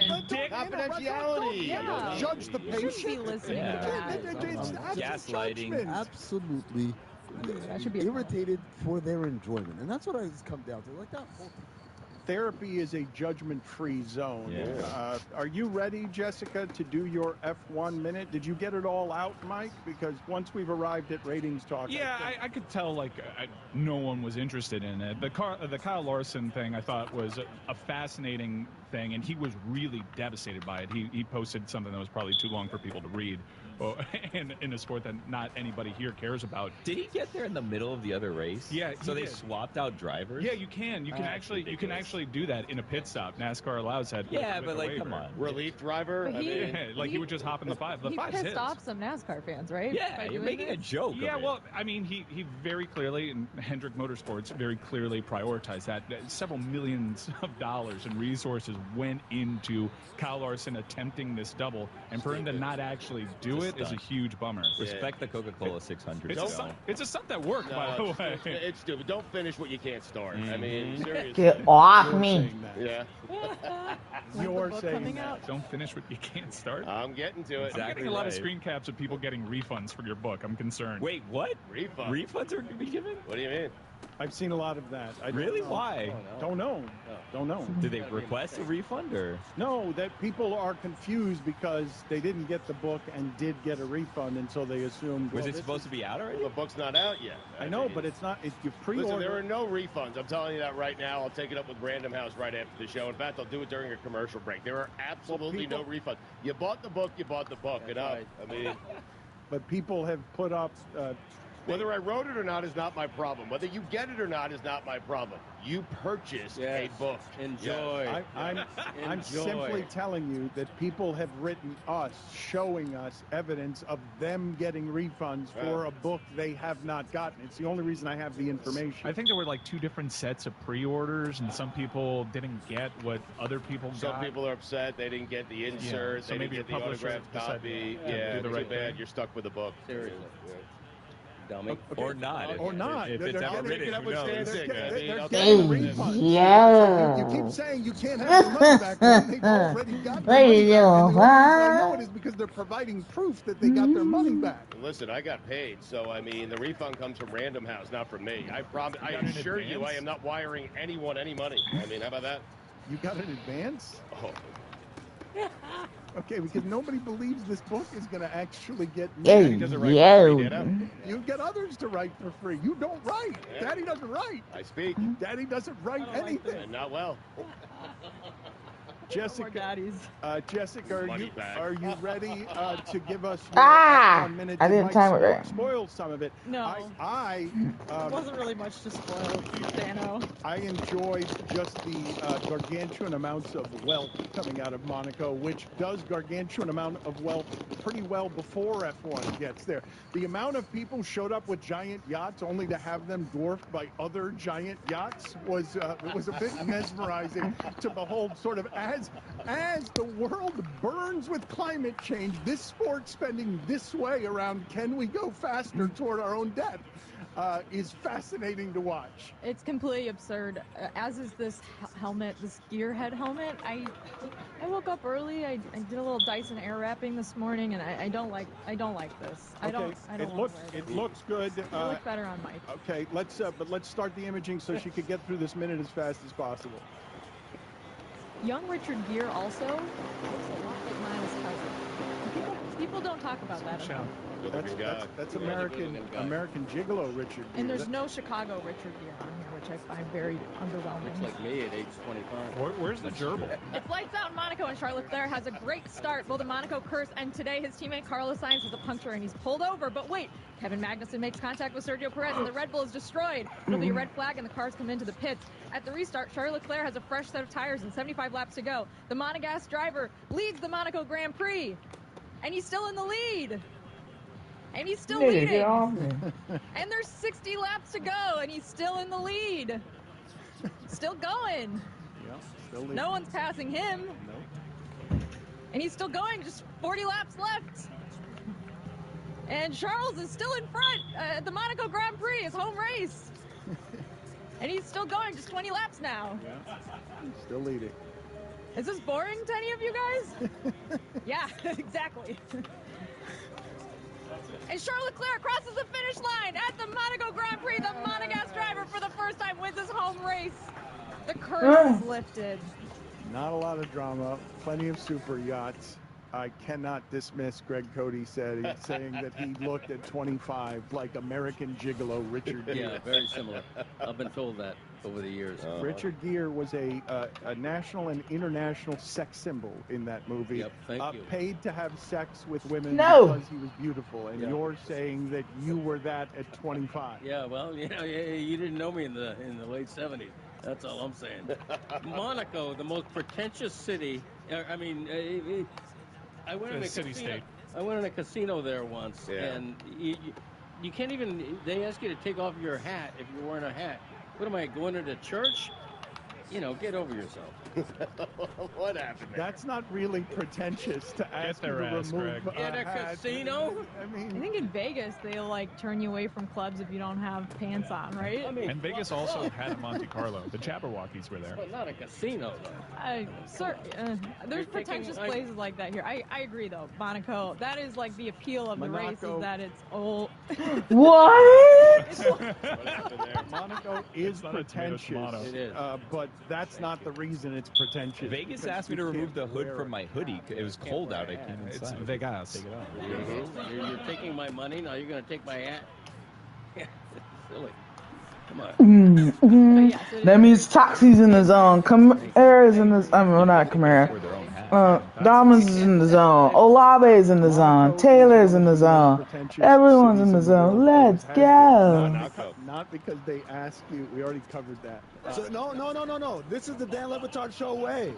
For the rest of time. Hey, do you know how Dan says Monaco? He says Monaco. He says it every time. He still says it to this day. He says Monaco. Hey, awful announcing. How about that for headlines? Le Batard pronounces Monaco. I don't know how you'd spell it. Back. All right. Since the dawn of mankind, we've cooked our food over open ounces. Whew.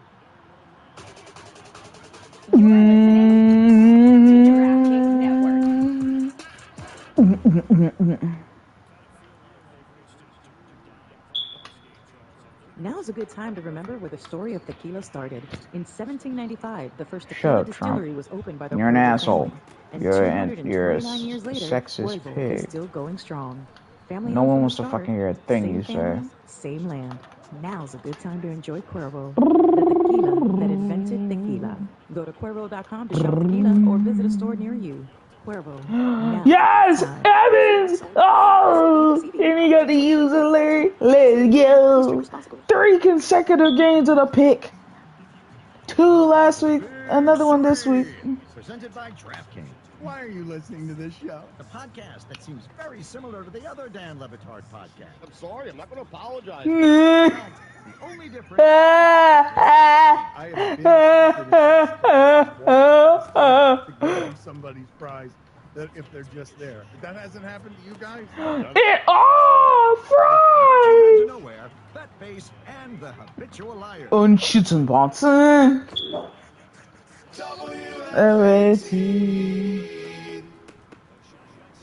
One of the things that has happened over the last 3 years or so, Stugat, is through a whole set of circumstances away from work and around the building of a business that I've just You gotta be heard serious. lament how it is that I've just sort of had difficulty summoning enthusiasm for just about anything because of what the last 3 years have been. Right. But there have been a couple of strange places recently where something has gotten stirred, and I'm like, how did that get there? I'm reacting unreasonably to that as someone who's 55 years old and has been a little bit dead inside for a bit. Joe Mauer, Hall of Fame? No, but it's close to that. It's one, the sheer rage I feel unexpectedly and with a lack of self-awareness when I watched the game, give my analysis, and then I'm accused of not having watched the game. Oh, like what the anger that it summons in me 10 points again is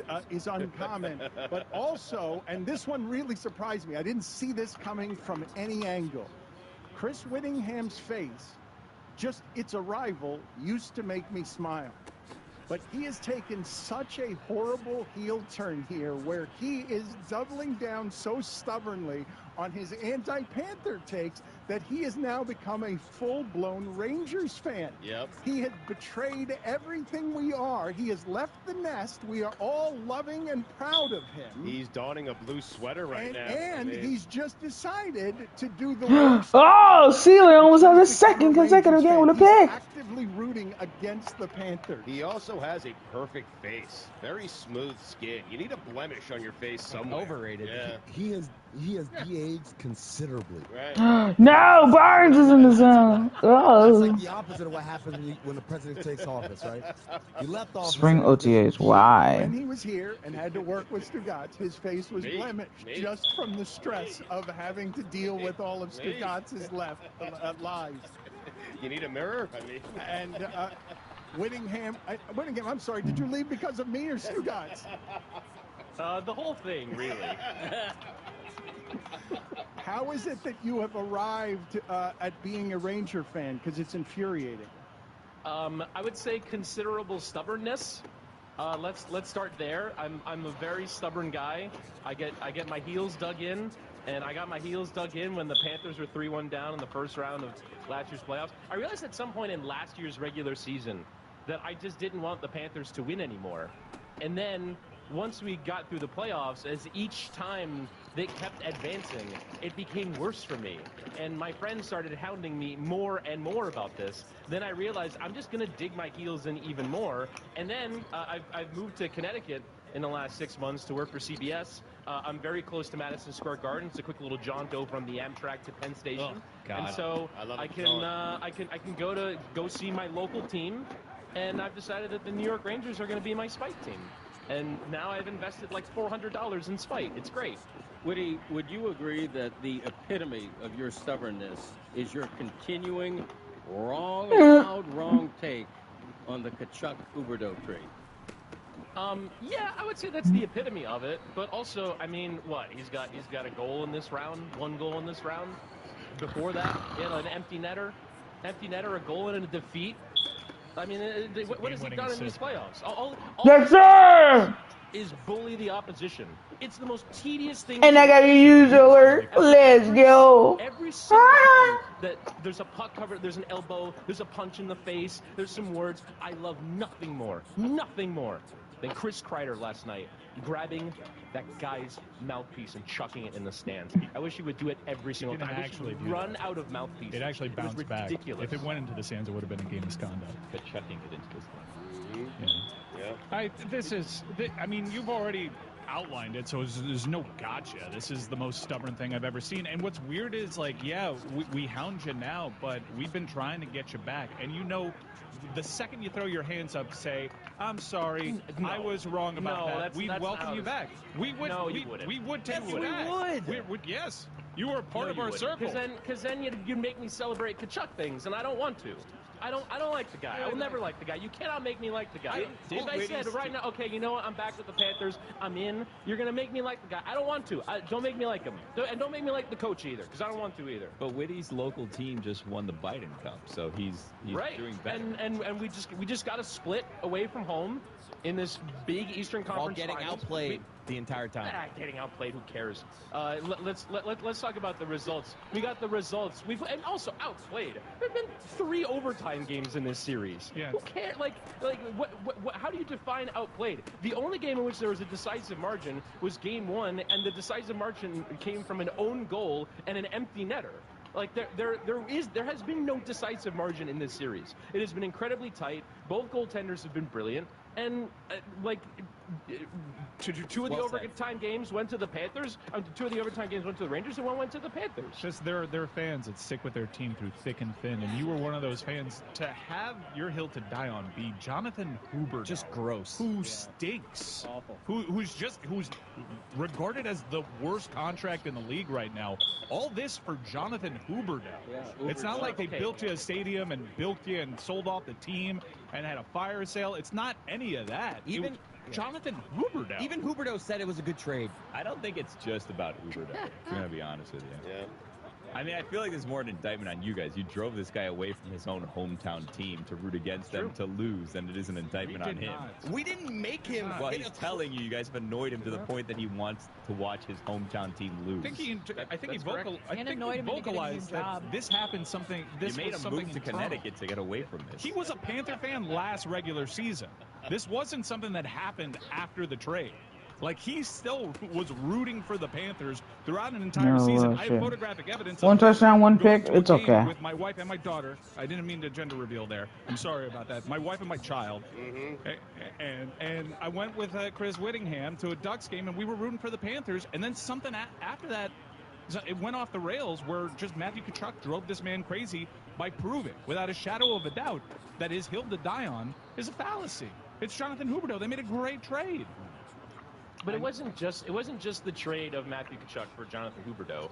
It was, I'm telling you guys, it was that first game. Mac Hollins is a bill. Regular season. When the Maurice fuck did that and the happen? entire broadcast crew tried to tell me that everything you just watched for the last 2 years was nonsense hockey that could never win and blah blah blah. And we've got to be more physical. We got to play playoff style hockey from day one. I really like that team. I really like watching them. I really like going to every game. I don't like watching this team anymore. This team's not fun to watch anymore. Oh, you say that? You're getting outshot by 100, 5v5. Are you watching the Rangers play? Because you're leaning into that style right now. Mike, we try to play. We try to pass. Try to play? We try to create chances, and we're being overwhelmed right now a little bit. Well, we're going to keep going. Then, asshole. That first period last night. How about this? Don't try to create chances. Actually create them. Yeah, they were shots on goal. Bobrovsky has more points than Mika Zibanejad. Ronnie Poe. The Rangers were pucks on goal. Winning this just keep flinging the puck at the goaltender. Yeah, that's playoff hockey. You familiar? That's what we do. Yeah. I'm telling you what happened Glory here, Hunter. and it happened, Mike. I'm telling you. Look at the video of Whittingham, okay? The Mecca is what happened to Whittingham. Yeah. The Mecca can get anyone, and it got Chris. They lost that game. It doesn't matter. You had fun. To the Panthers. Yeah. They lost that game. The atmosphere last night, how can you guys defend what the Ammer whatever arena provided last night in terms of atmosphere? No, for the Rangers. The first 2 periods, like the Rangers fans were the ones making all the noise. You can tell that arena was tight. Well, I would say so was New York before you guys got that overtime win in game 2. Yeah, get his ass, Chris. Yeah. So, like, we had, as you know, did you guys have a fun time at game 2 watching your team lose? Up until we did have a fun time. I just love you know what's happened. There's a bunch of annoying New Yorkers that have moved down here, and to even the odds, we just sent your ass. Oh, wow. See you in another opportunity. He's doing very well with the condescending tea. It's a great character to make a point and then sip the tea with the tag hanging. And I think you're wearing makeup, asshole. If anyone else, I think you put on some foundation for this hit. You got foundation on you. Wearing makeup. He's being accused of situation. That is. Well, I mean, I'm under lights. I got an Italian T-zone. What's his excuse? That is a filter. It's a filter. Yeah, there you go. He is copped to it. There it is. I mean, someone via Twitter is writing, please find the one of many clips of Amin talking about his son playing basketball or his twin. Getting mad at Billy Gill for a gender reveal that he's revealed multiple times is nasty work. Yeah, let's keep talking about it, Dan. I really want this to continue to be a topic on the show today. I really yes, Ellis. Hearing me in the break say, God, yeah, I really don't like talking about that, and say, you know what would be funny If we just keep talking, I didn't hear you acknowledge say what that. happened awkwardly on the air. I didn't hear you say that. Did you say that? I mean, because I didn't hear it either. Okay, my bad. I didn't hear it. What are their names? This is the sort of tension that has made me de-age. To be fair, I only revealed that I had a. I'm moving to Connecticut next. You're welcome. We'll be at the next Rangers game together. Whittingham, you are doing things with fandom that I don't think are allowed. I don't think you're. Put it on the poll, Juju, at Try the and Top Show. Are you allowed to go from being a Panther fan to a Ranger fan in 1 year? Well, Whitty, what happens if the Panthers advance to the Cup and they play a team from the Western Conference? Are you going to root for the Panthers? What are you going to do? No, he's going to root against them. God, no. Ever? If only he had Really? recent experience to borrow from. He was rooting for the Knights. Yeah, I'm gonna go to Fanatics.com, see what Dallas Stars gear is on discount, and that'll be the gear you see me in next time. Are the Dallas Stars winning that series? I don't really watch hockey, if I'm being Done honest. with this guy. I love that. Well, and if we're being honest, for the first time, the reason he left the company is because he has 13 grid of death punishments he owes, and he didn't want to pay any of them, and so he just left the company. How did Whitty leave and turn into Stugatz? I don't understand how this happened.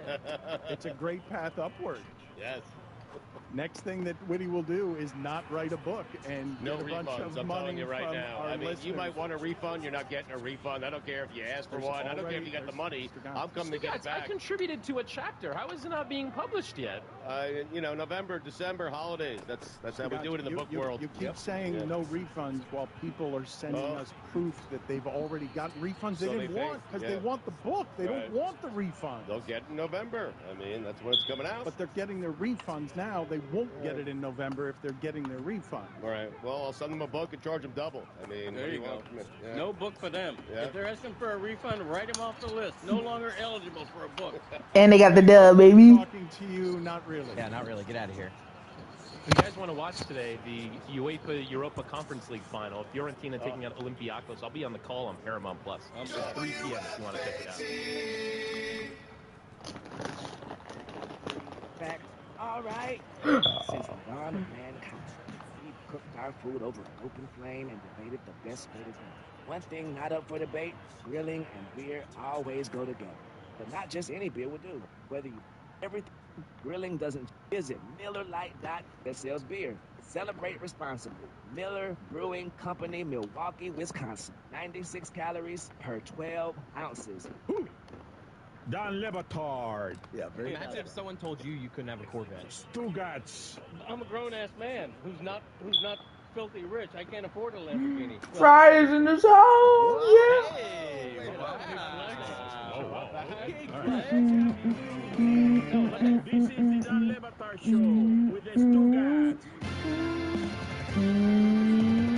Yesterday, we celebrated the reign of incompetence over umpiring that ended with Angel Hernandez's negotiated retirement. What are you shaking? Wow, your what head a about guy. this? Sad day. It is I agree. I was heartbreaking. sad about that. He will be bringing his bad judgment back to Pembroke Pines here and being a blight on South Florida in retirement. Very few people in the history of incompetence have been allowed to work for as long, signaling the strength of an umpires union that is fumble. root against unions. Just, I'm not. Careful there. I'm not anti-union. I'm just saying this kind of incompetence. Anti-umpire union. I'm anti this kind of incompetence being rewarded for 3 decades. You know you're gonna Where breathe. everybody in the sport was like, this guy's bad at his job. Nobody here respects his judgment. Why is he allowed to be a judge for 30 years? When all of us can agree on nothing except Angel Hernandez is bad at this. Finally, they run him off yesterday, negotiated settlement that is filed as retirement that needed to be immediate. Couldn't wait a day, couldn't wait till the end of the season, just right away get out. And let's just play some clips here. Give me an assortment. We have an assortment of things he's gotten wrong, both audio and video of people going crazy because he's been terrible. He's especially bad behind home plate, but he's bad all over. Yeah. Here it comes. Called strike 3, and Schwarber is thrown out of the game, and he had zero issue with getting thrown. He is, like, he gave zero, and I do mean literally zero fucks. He was like, you've been bad with them, you've been bad with them, you've been bad the entire time. I already do. Thank you. And now.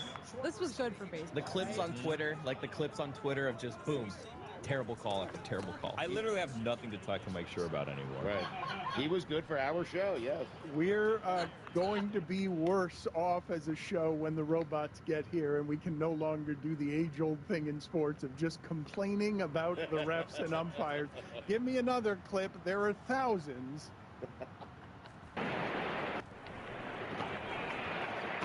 Whoa. 2-1. And, oh my goodness. Late. 2-2. Oh, no. You have got to be kidding me. What in the world? Yeah. 3-pitch strikeout, all balls.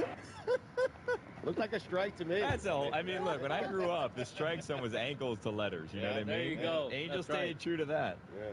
All of those pitches were far outside. Give me another one of just incredulous players and announcers. Do it, Angel. Fringe and Rizzo. Oh, man. And a strike 3 call on a pitch that Yadiel. Oh, he likes those outside pitches. But it gives you that edge. I mean, I would have swung at all these. Yeah, it's a great job framing by that catcher. Slow it in. And check with he went around. He's at third base. Let's see that one from a side angle, though. That's so great. Putting him in a bad spot. Put it on the poll, please, Juju, at Levitard Show, and I'm sorry for being slow to this. Hubert don't is more like it, yes or no? Because Greg Cody wanted to get that in there. He was anti-Huberdeau, and so he made him Uber don't. Yeah, tried to sneak that in. Billy, I thought that perhaps I could get some opinion out of you on everything that is happening here with not LeBron James, but the reports that Bronny has declined workouts for everyone except the Lakers and the Suns. Stugotz has a list of top 5 teams that LeBron has given a subtle wink to. You're like a damn child. Okay, I'm sorry. Okay. A flirtatious nod, not a wink, just a silent communication. Yeah. This report, though, I'm assuming, is absurd. Is absurd. Who is that? We've been told back and forth. One, he's this great prospect. But then he wasn't a great prospect. And it was like, he's a little kid. Leave him alone. Don't talk about him. He's just a kid. Why is everybody hyping him so much? Because you told us to, LeBron. That's why. Now you see his stats and like, he's going to be in the NBA draft after a season. Maybe he should stick around a little bit longer and, get a little bit better at basketball before he goes to the NBA, right? But no, he's going to come out here after averaging, 4.8 points a game, which isn't ideal. Much points, though. Then there's talks about where he's going to go in the draft. he scores at the right time. But he doesn't want to be known for being LeBron's son, which is insane, right? So you would think if you don't want to be known for being LeBron's son and just like an appendage of LeBron going wherever LeBron goes, then you'd go to any team that drafts you, right? No, because 10 teams invite you to work out, and you said, no, I'm not going to work out for 8 of them. In a league that you don't belong in, and you're only going to get into because of who your father is. But you don't want to be known for being your father's son. It's insane.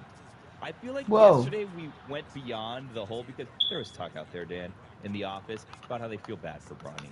Feel bad for Bronny that he's going through all this. Why?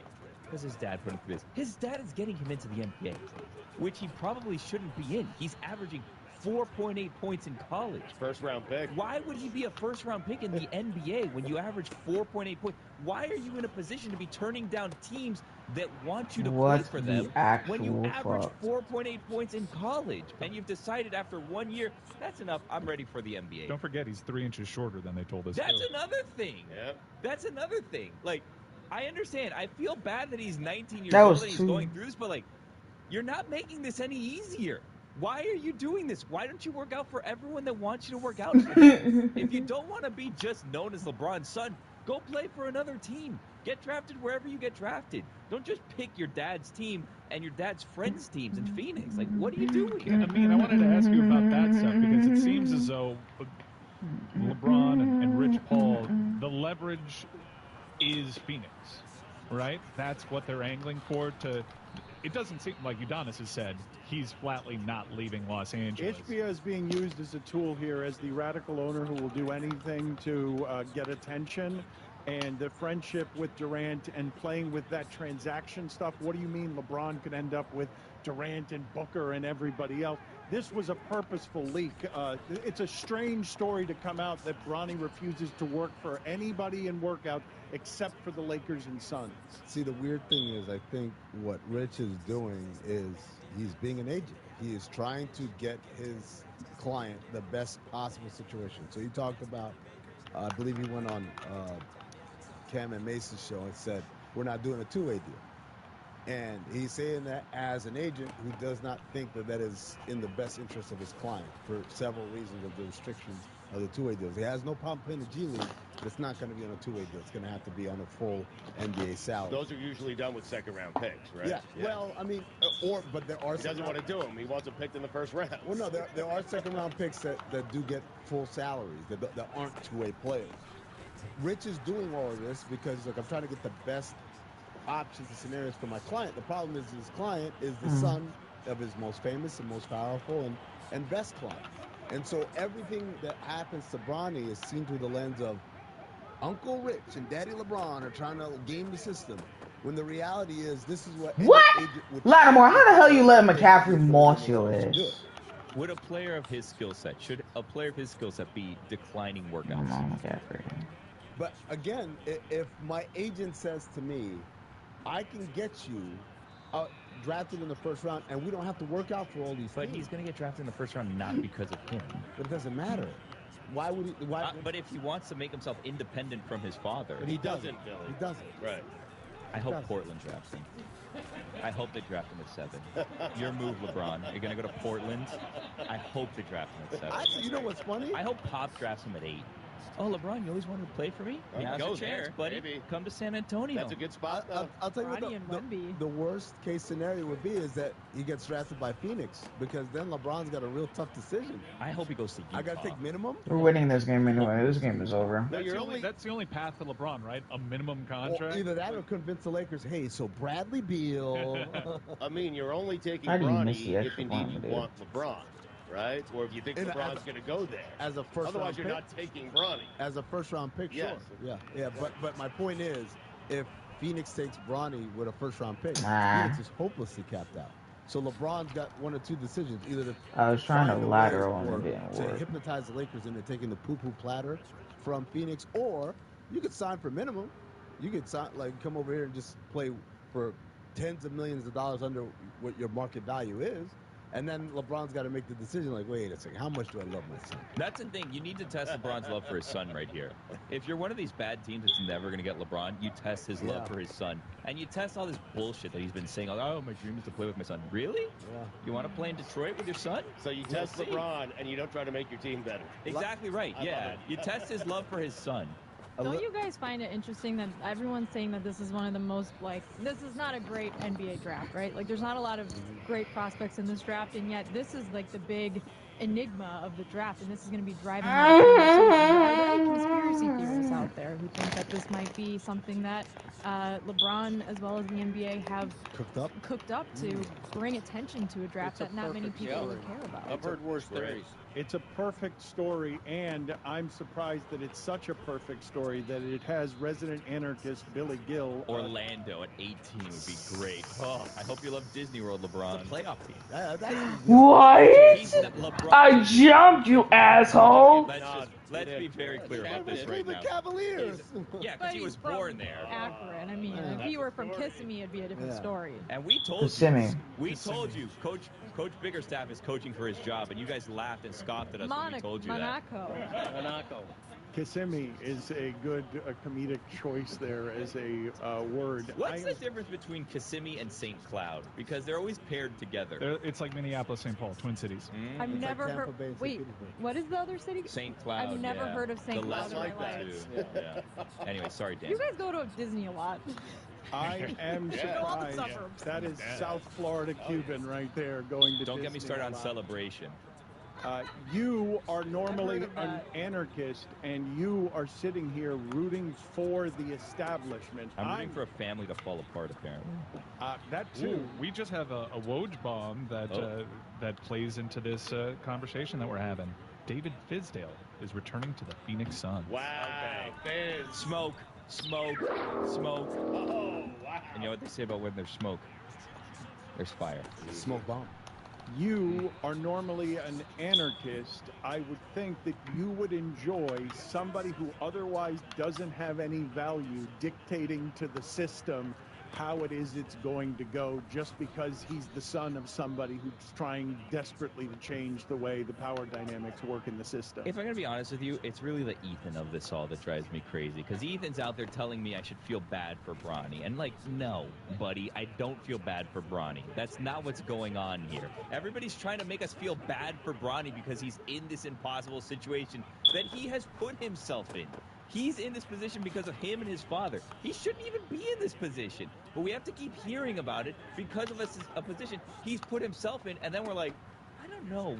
This doesn't all seem to be adding up. It's like, whoa, don't, he's a kid. Don't say that. He's a kid. It's like, well, hold on a second.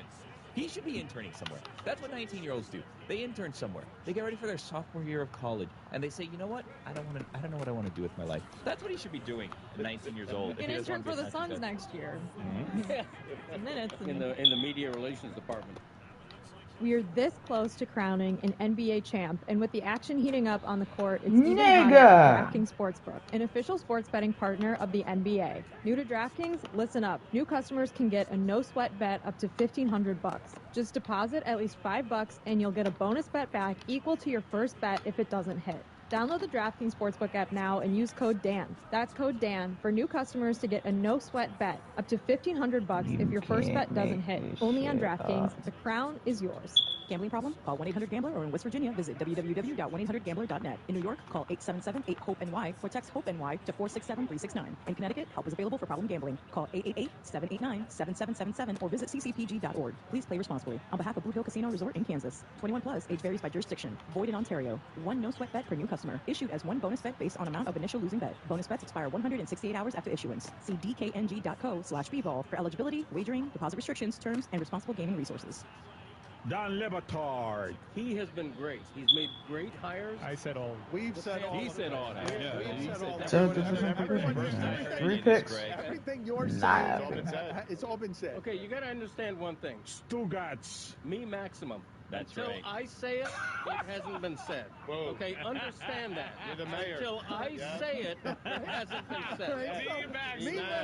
Me maximum. This is the Don Le Batard Show with the Stugats.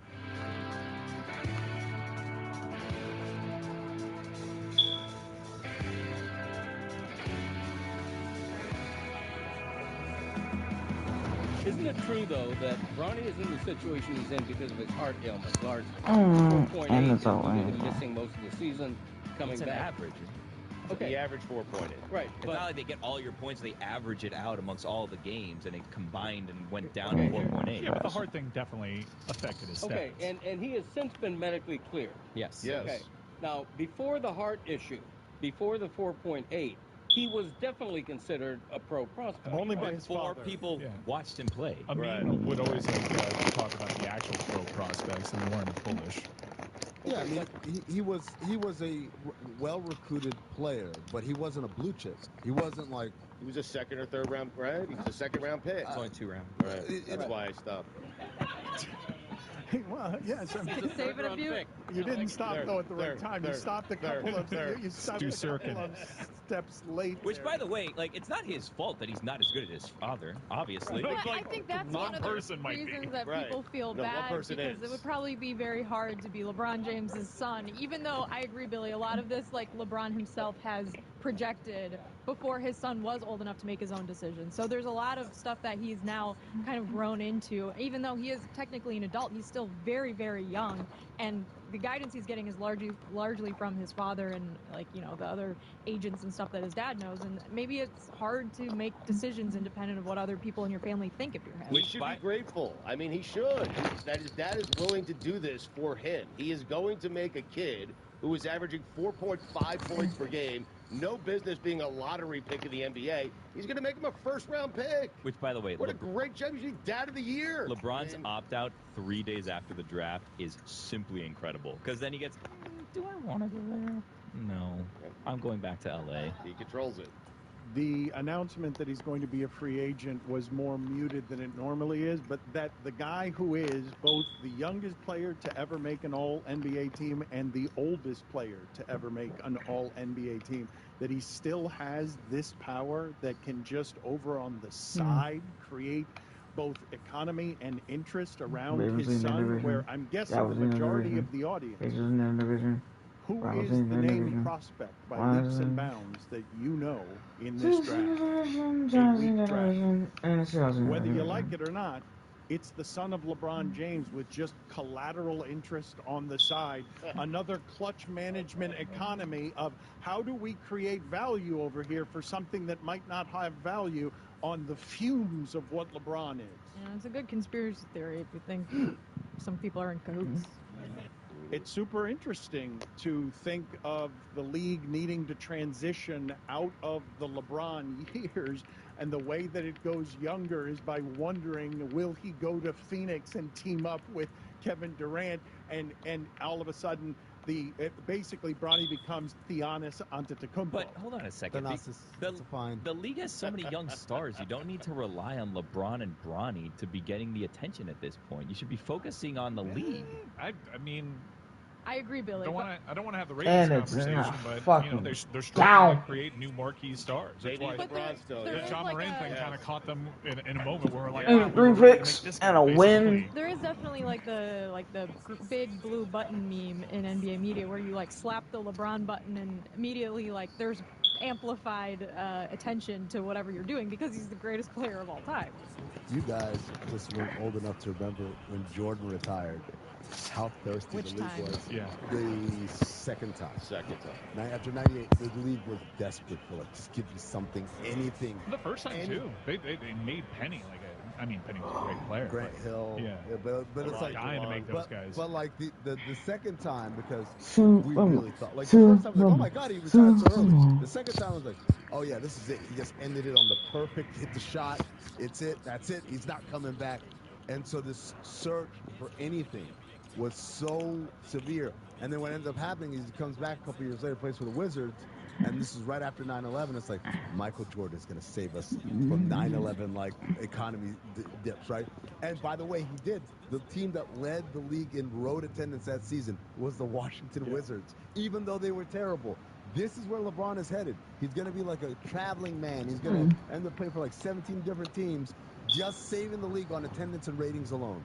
I just want to be clear. Did you say he saved us from 9/11? It's what it sounded. No. The economy. Helped bring the economy. LeBron, yeah. No, but you know, Jordan brought the economy. This is a Dan Le Batard show. You could say everyone saved us from, like Jordan saved us in 9/11. Just go ahead, run with it, and say it happened in Monaco. Yeah. Everyone knows it was the George W. Bush pitch. Right. I thought it was the drive. Well, two-seamer. Watch this drive. That shit was heat right down the middle. Man. Honestly, we've talked about it before. When you consider the pressure, that is one of the greatest athletic feats I've ever seen. No doubt. Top 5 athletic presidents in history.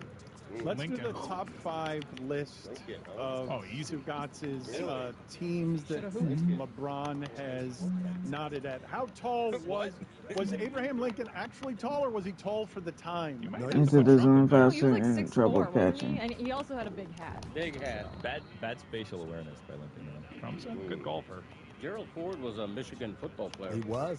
Yeah. Wasn't Reagan an athlete as well? He was an athlete. Also an athlete. Well, he played George. Also an athlete. He played George Giffen, New Rockney All-American. The Gipper. Win one for the second. Do you have any OLIs here, Stugatz? Top 5 teams that LeBron has just sort of nodded to. Looks like Abe was 6'3". They wrestled. Oh, we got this first pitch now. I think they gave heights that were lies back then. They were inflating. Oh, and we don't do that anymore. I think they did it more back there with presidents. I think they did it with the measurement systems on presidents. Top of the bump, too. He went. There's no front of the mound here. Guys, did you Google this? Because there is a list. I did not. No. Yeah, I feel like Teddy Roosevelt. The Dallas Observer put together a list. He was Gerald also Ford. sportsman. Yeah, Gerald Ford was indeed number one. They put Obama number 2. A bit of a meatball, though, That's to be bullshit. honest. If there It was a wasn't bad, heat. if there It was a wasn't bad heat. in there, It that was would not- have been home run Stugotz- derby pitch. Stugotz, I would have invited GW to go pitch my home run derby the next season because it was right It was down a the batting middle, and it practice was fastball. man. The derby pitch. Luckily, Oh, imagine Josh Hamilton and George W. Bush in the same home run derby. They listed bona fides as to why these presidents deserve to be on this list. Number 2 is Obama. He led Occidental in scoring. Troy Miller and Catavia Street. Dwight Eisenhower was a linebacker / running back at Army, and he hurt a knee tackling Jim Thorpe. Damn right he did. Yeah. George H.W. Bush was a left-handed first baseman that led Yale to the College World Series in 1948. And Ronald Reagan played the Gipper. So was he an actual athlete? Did he play football? Did he play baseball, Ronald Reagan? Carter played baseball and ran cross country. See, all these guys are playing for schools that are not known for their athletic exploits. I need someone who played somewhere like. Who played at Michigan? Joe Ford? Yeah. That counts. So the Dallas Observer, to close out their list, is George W. Bush, and his bona fides is the pitch at the World Series. It was such a different time that I will tell you, even though Stugotz can be forgiven for remembering that as heat, even though it was just a lollipop that he served up over home plate. At that very time, I thought, right around then, you know what? You know who'd make a good president? Rudy Giuliani. Oh, Jesus, we were all cold open for SNL. What leadership! People that lived in New York were not on the same wave. Yeah, Bing bong. not. Yeah, no, definitely not. Jessica might America's mayor. She might say that, but the fear after 9/11 was such that anyone who ran into that breach and seemed like a leader, we were willing to latch on to, independent of almost anything Well, else. that's why Jordan came back. Yep, saved us. I also like how you said the fear after 9/11. There was definitely a fear after 9/11, fear of terrorism, but also a fear after 9/11 in New York City of being any ethnicity other than white. That's correct. Which was part of what it is that America's Giuliani mayor was leading. Yes, that's part of what it is that Jessica was objecting to, because a lot of people in New York did know about the whole Giuliani and Trump thing, but it caught some of the rest of America off guard, including me, because I'm telling you, Giuliani going into the rubble and being one of the first to go into the rubble fearlessly was an act that many of us took as that person isn't going to, 25 years later, be an insane person outside Four Seasons towing with hair dye running down the side of his face. Not outside. Landscaping, exactly. Whatever. Four Seasons. Oh, you lucky son of a bitch! Four Oh! Seasons Orlando sounds even better. Yeah. And that baby looked like it had a blast there, by the way. Do they have a Four Seasons in Monaco? I'm just asking. Summer vacation. There's a 2 Seasons in Austin. Yes, Ademo. Oh, no. Wow, that's Stop a it. Come on, man. More for everybody else. Wow, man. Congratulations. They love you even more now. Top 5 reasons, top 5 nods that LeBron has given various teams. Number 5. San Antonio Spurs. They have 2 picks. They have the 4th pick. They have the 9th pick. They use the 4th on a player that will help them be better. They use the 9th on Bronny. They get LeBron, Bronny, Braun, Wemby, Pop, no JJ Redick. Number 4. Number 4, Memphis. Ja Morant is back next year, Dan. They draft. Thank you.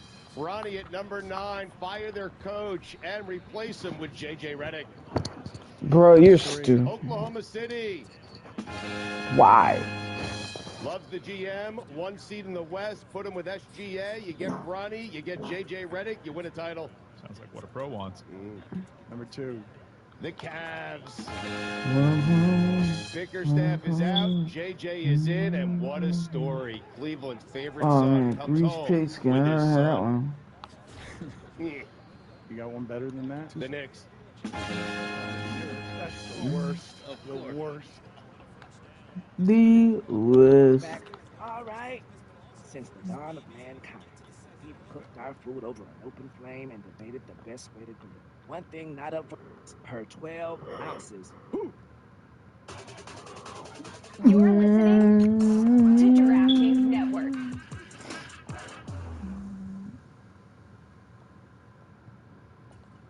This is the Dan Levator Show with the Stugatz Podcast.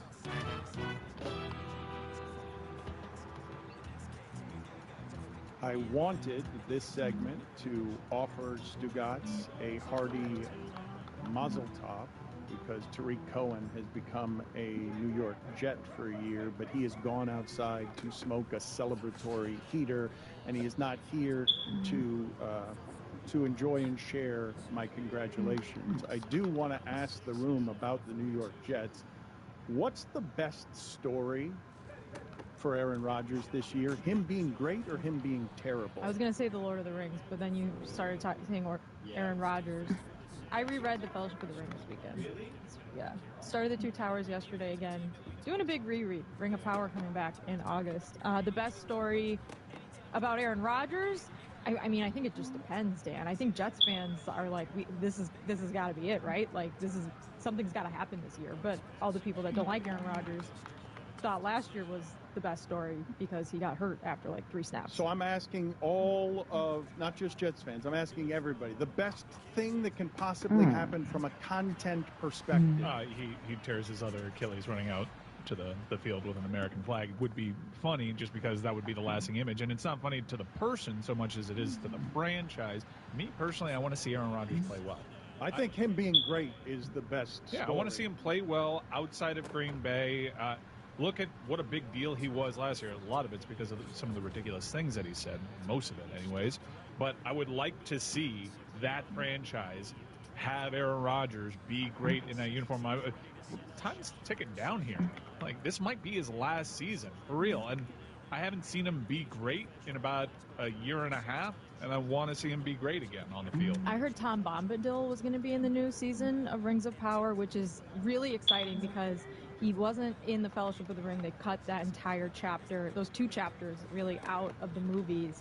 But he's a lot of people's favorite character. And a lot of people were talking about on Twitter last week. It was like a Twitter prompt. It was like, who are 2 people that matched each other's freak? And Tom Bombadil and Goldberry was my vote because those 2, they're just out there in the woods, eating dinner, running around, talking to trees, singing songs. I mean, total freaks. I love them. He doesn't actually have to be great. That defense was really fun to watch, and the quarterback put them in really bad positions. If he's just okay, it might be good enough. I also don't watch porn. If you're a person that doesn't like Aaron Rodgers and you root for bad things to happen to him for whatever reason, is it funnier if he gets hurt again or if he's just bad? Like, he's healthy the entire season and just is bad. Yeah, I think that's the option. That's the option you want. Because make no mistake about it, Aaron Rodgers being great and leading the Jets to the Super Bowl is only a good story in New York to Jets fans. To the rest of the country, I think there's Aaron Rodgers fatigue. I think we're all rooting against the guy. I think he's a blowhard.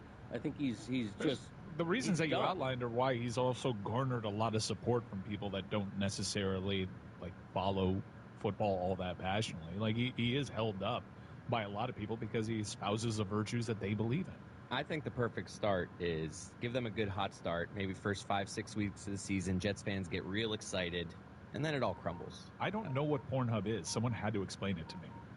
There are a number of things here that can be interesting about this. Him being excellent at this age, just because LeBron and Taurasi and Serena Williams and some people and Tom Brady of some age have shown us that a different result could be possible. At any other point in human history other than now, we'd be declaring Aaron Rodgers at this age done. Quarterbacks can't play that position well into their 40s. The idea of the Jets swallowing his excellence is super interesting, but him getting his voice amplified when making choices that have resulted in a marketing meeting where State Farm got together and said, you know what, I know we've been using Aaron Rodgers as our commercial spokesman, but we're going to have to go to the Lopez brothers now because what's working with Aaron Rodgers is palatable and safe to all of America, we're going to have to pull that. For him to go from the choices he's made to basically shredding what used to be his identity as a careful quarterback who wouldn't say the things that he's presently saying. If he were also to be great in New York, it would capture the league by storm. Chris mentioned Aaron getting off to a hot start and things falling apart. Now, they start out in San Francisco. If they win that game, obviously, that's huge. But they could drop that one. Then they're at Tennessee. That should be a win. They're versus New England. New England's kind of in disarray. That one should be a win. Versus Denver, you think that one's a win. 3-1, versus Minnesota, probably a win there. 4-1. Then they host Buffalo. Now, Buffalo, that's a statement game there. Week 6 versus Buffalo, that's a big measuring stick game for Aaron and the Jets. That's where I want the peak to be. Really? I want them to be. I want them to win that game. Win that game. Be 5-1 after Monday Night Football. Jets fans feeling themselves, and then the down. Okay. Well, then they head to Pittsburgh, and Pittsburgh by week 7. I think we've already penciled in a quarterback controversy because when you have 2 quarterbacks, you don't have one. Then you're off to New England. That's a win. Then you host the Texans. That one could be interesting. Week 9, Halloween night on a Thursday Night Football versus Houston. Toss-up probably. Then you head out to Arizona for Week 10. That's a Sunday game. Then you host the Colts in Week 11. Then your bye week is Week 12. Great bye week. Week 12 bye week is good in the NFL. Dolphins, I believe, a Week 6 bye week. Bad bye. You don't want it that early. Come back. Week 13. We've got a minor penalty for derailing. What's this?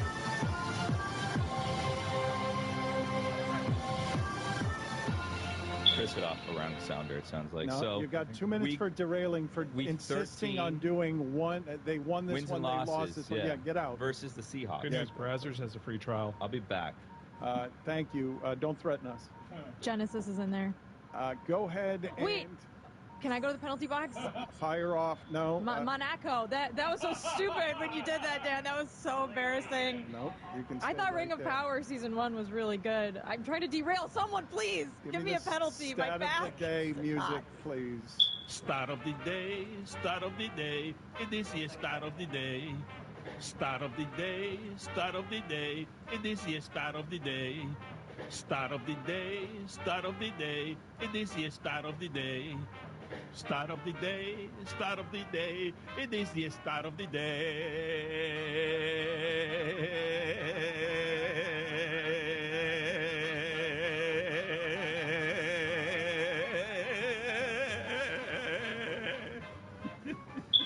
So the Jets host the Dolphins on Billy mentioned December the Vikings, 8th at and 1. ML Football has this stat that surprised me.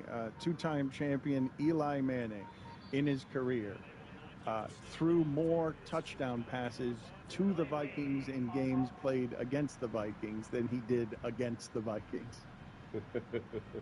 Threw more touchdown passes to the Vikings than he threw to the Giants while playing against the Vikings. That's a bit hard to believe. Wouldn't you say that there would be more pick sixes that he had in Vikings games than touchdown passes? I wanted to ask you, since your back's got smelling like cigarettes, as it relates to the Jets, we were talking about what the better story is. And I believe that Aaron Rodgers elevating the Jets out of their lifetime of incompetence is a better story than the Jets just dragging down the end of Aaron Rodgers' career like they dragged down the rest of everybody's career. It would be amazing to see in that division where that team has been the worst in the history of that division. Yes. There are fewer division titles there than the Colts have in that division. I don't know if the Oilers a million years ago also won more somehow in that division. But him lifting them from the muck, we were talking about whether the story would be better. Jessica was arguing for Jets fans it would be better. I think it's better for football, and I think it's better for people's interest in football, just generally, if the Jets are good, because Aaron Rodgers makes them good. How about this show? Like, what's the best result for this show? It's Aaron getting hurt early, right? You guys would laugh I don't want to do that. No? We've done it already. It was done as well and as funny as it can be done. Yeah. To me, at this point, it would be redundant. I mean, if it happens twice. A second time, Dan? I don't want the same exact thing happens. I'm Other not, leg. Three plays come in. on. I mean, That's not a Come good on. story. It's Come not a on. good story. I mean, that show after is pretty hilarious. Dan, the exact same The number of exact plays, same the thing. opposite 4 leg. snaps. it'd be a good story. It's a pretty fun good. story. The stuff Yeah, he's pretty saying good. is like legitimately crazy. That's like, correct. It has to be said. It is super offensive and crazy. That's right. Yes. Him making more of a platform, more of a mess, more relevance because he gets more of a voice to do these other things because football gives him a voice. I'm not saying it's good. I'm just talking as a story by itself. I don't think it's good for the country. I'm just talking about the interest around football. Them being good would be a great story. Part of the for... story is that he said that the government created AIDS on a podcast. Oh, no, I know. Listen, he's not the most likable fellow in the world. I get it. I understand that. I'm having a hard time, getting myself to root for Aaron Rodgers. I don't believe that. Well, you're right. I don't believe that. You had every reason to say that and question me. I was lying. I am rooting for Aaron Rodgers, but Dan is right because it's a New York team. They've been terrible forever. Aaron Rodgers against Patrick Mahomes in the playoffs would be something that everyone would get excited about. Or just in the regular season. Every Right. time that they've teased us with a potential matchup, one of the two has been injured. Imagine all the people that went to the secondary market looking for tickets and weren't able to get because the demand was so high. Well, I know a place where you can actually get tickets on that secondary market, even if the demand is high. And that place is Game Time, guys. Yeah. Game Time. Do they have anything for Week 15 Jets at Jaguars? I guarantee you they do, but That's you may a want to. win. But sometimes if you wait up closer to the actual event, you'll get these crazy flash deals on the Game Time app. Yeah, I want you right now listening to my voice to create an account and use the code DAN, that is DAN, and you will get $20 off your first purchase. I've used this promo code. I'm itching to find other promo codes because I'm on Game Time so much. Terms apply, last minute tickets, lowest price guaranteed. That part is important because if you find a cheaper ticket out there, they will match and then some over at Game Time. Great customer service. Love you, Game Time. The thing that you're articulating, Jessica, about whether it would be good for America or not, more division ain't good for America. More platforming of insanity is not good for America. But I'm strictly looking at this as a football story. Like, what is the best result that is going to attract the most interest? We could do one show off of him getting injured again. Him making that team relevant and furthering his own platform while making it relevant, I'm not rooting for it, but it would be the more interesting story. The best story is Jets-Packers Super Bowl, and Jordan Love outplays Aaron Rodgers, and they win the game. Back. All right. Since the dawn of mankind, we've cooked our food over an open flame and debated the best way to grill. One thing not up for debate, grilling and beer always go together. But not just any beer will do. Whether you barbecue, Texas style, or just celebrate Wednesday with burgers and dogs. I love Miller Lite. Every single time my team plays on television, I am sitting behind that television screen with a Miller Lite or 3. Miller Lite keeps it simple. Undebatable quality, taste as great as your barbecue. It's the beer that strips away everything you don't need and holds on to what matters the most. With the Miller Lite in hand, grilling doesn't just taste great, it tastes like Miller time. To get Miller Lite delivered right to your door, visit MillerLite.com/Dan. Or you can find it pretty much anywhere that sells beer. Celebrate responsibly. Miller Brewing Company, Milwaukee, Wisconsin. 96 calories per 12 ounces. Don Lebatard. I heard that as a woman faking pain. I didn't think that sounded real. I really didn't. It was not fake. It was in no way fake. Yeah. You can spot a woman faking it? Stugats. Yes, I can, Jess. Expert. I've been married 40 years. This is the Don Lebatard Show with the Stugats.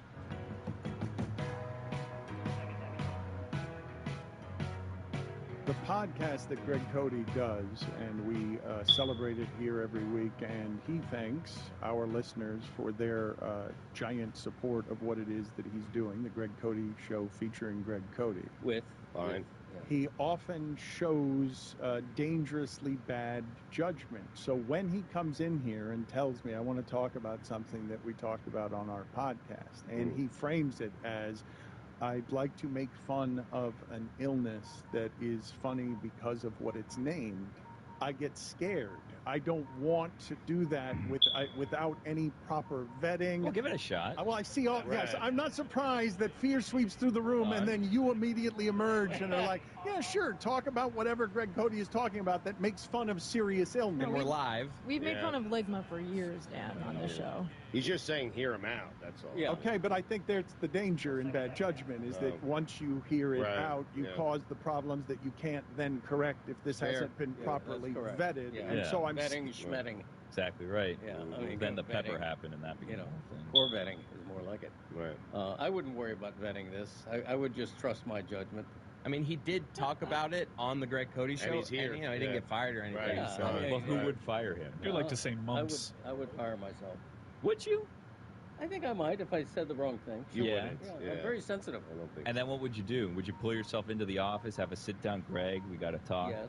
Yeah. I wouldn't fire myself. I would suspend myself for 3 days so that I would be back in time to do You the say next episode. indefinitely. Right. How about and then 3 podcasts? Indefinitely. Not 3 right. Say indefinitely a week later. And would you understand, as being the one getting suspended by yourself, would you understand? I would be very upset at first, and then I would forgive myself. Yeah, I suppose. Yeah. There are some funny named diseases and ailments. I think we can agree. My mom had a brain tumor that was named after Sonic the Hedgehog. There you go. See? You can look that up. That's a first-person I experience. still feel awkward laughing about that, though. She had a brain tumor called a Sonic Hedgehog brain tumor. It's objectively funny. That is funny. It's funny. And if you're the medical community getting together saying, what should we name this? And that's what came up on my podcast. More funny names? The great Celine Dion. Okay, the great Celine Dion suffers from a malady. Hold on. That Hear him out. involves... This Hear him is out, Dan. horrible. This is the hearing out This one's phase. bad. I might jump off the Greg raft. This is the vetting. This is the Where did you say vetting. Genesis We're betting. was? Here we will then tell him if it's okay or not okay. I don't want to be around during this. Okay, This is not it's great. it's a malady. Look, I did the limbo, bending over backward, to say I am not making fun of this disease or people who suffer from it, because it is an incurable disease having to do with the joints, and it gets worse and worse It sounds like a horrible The prison. limbo's like a weird reference to pull also Thank you. concerning this. Thank you. Thank you. Okay, anyway. You're welcome. Okay, and I'm just wondering, the medical community at some point got together and said, what should we call this disease that affects people's joints? And what they came up with, which struck me as funny, was stiff person syndrome. I regret this so much. I mean, stiff person syndrome. You know, Why would I ever follow the Billy? sim- and- the Let's sim- not let. Why Look, would we I heard him ever out. Let's follow not. him? Let's not go down Oh, this now, path. thank you. We heard him out. listening. Yeah, stop This is the listening. vetting. Billy, Let's Greg, not go Billy down this and path. Greg Cody, both of you go sit in the Well, hold penalty on, better box. name I don't want for this to. malady. I don't want to hear him out anymore. We're not going to. We said no more. We're going to go a different No, path on this go. one. Greg, I think you should send yourself to the penalty box. Have a conversation with yourself. You know what? I You might wronged. do that. I I might do that. Got a minor penalty, 2 minutes for ruining comedy.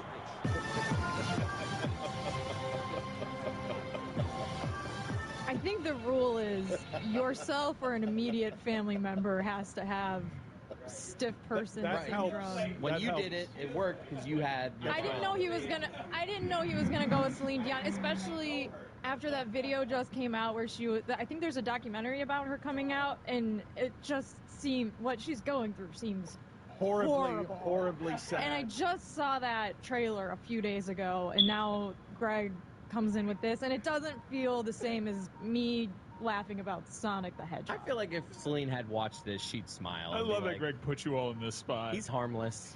He's gone. You're still like We fell for it.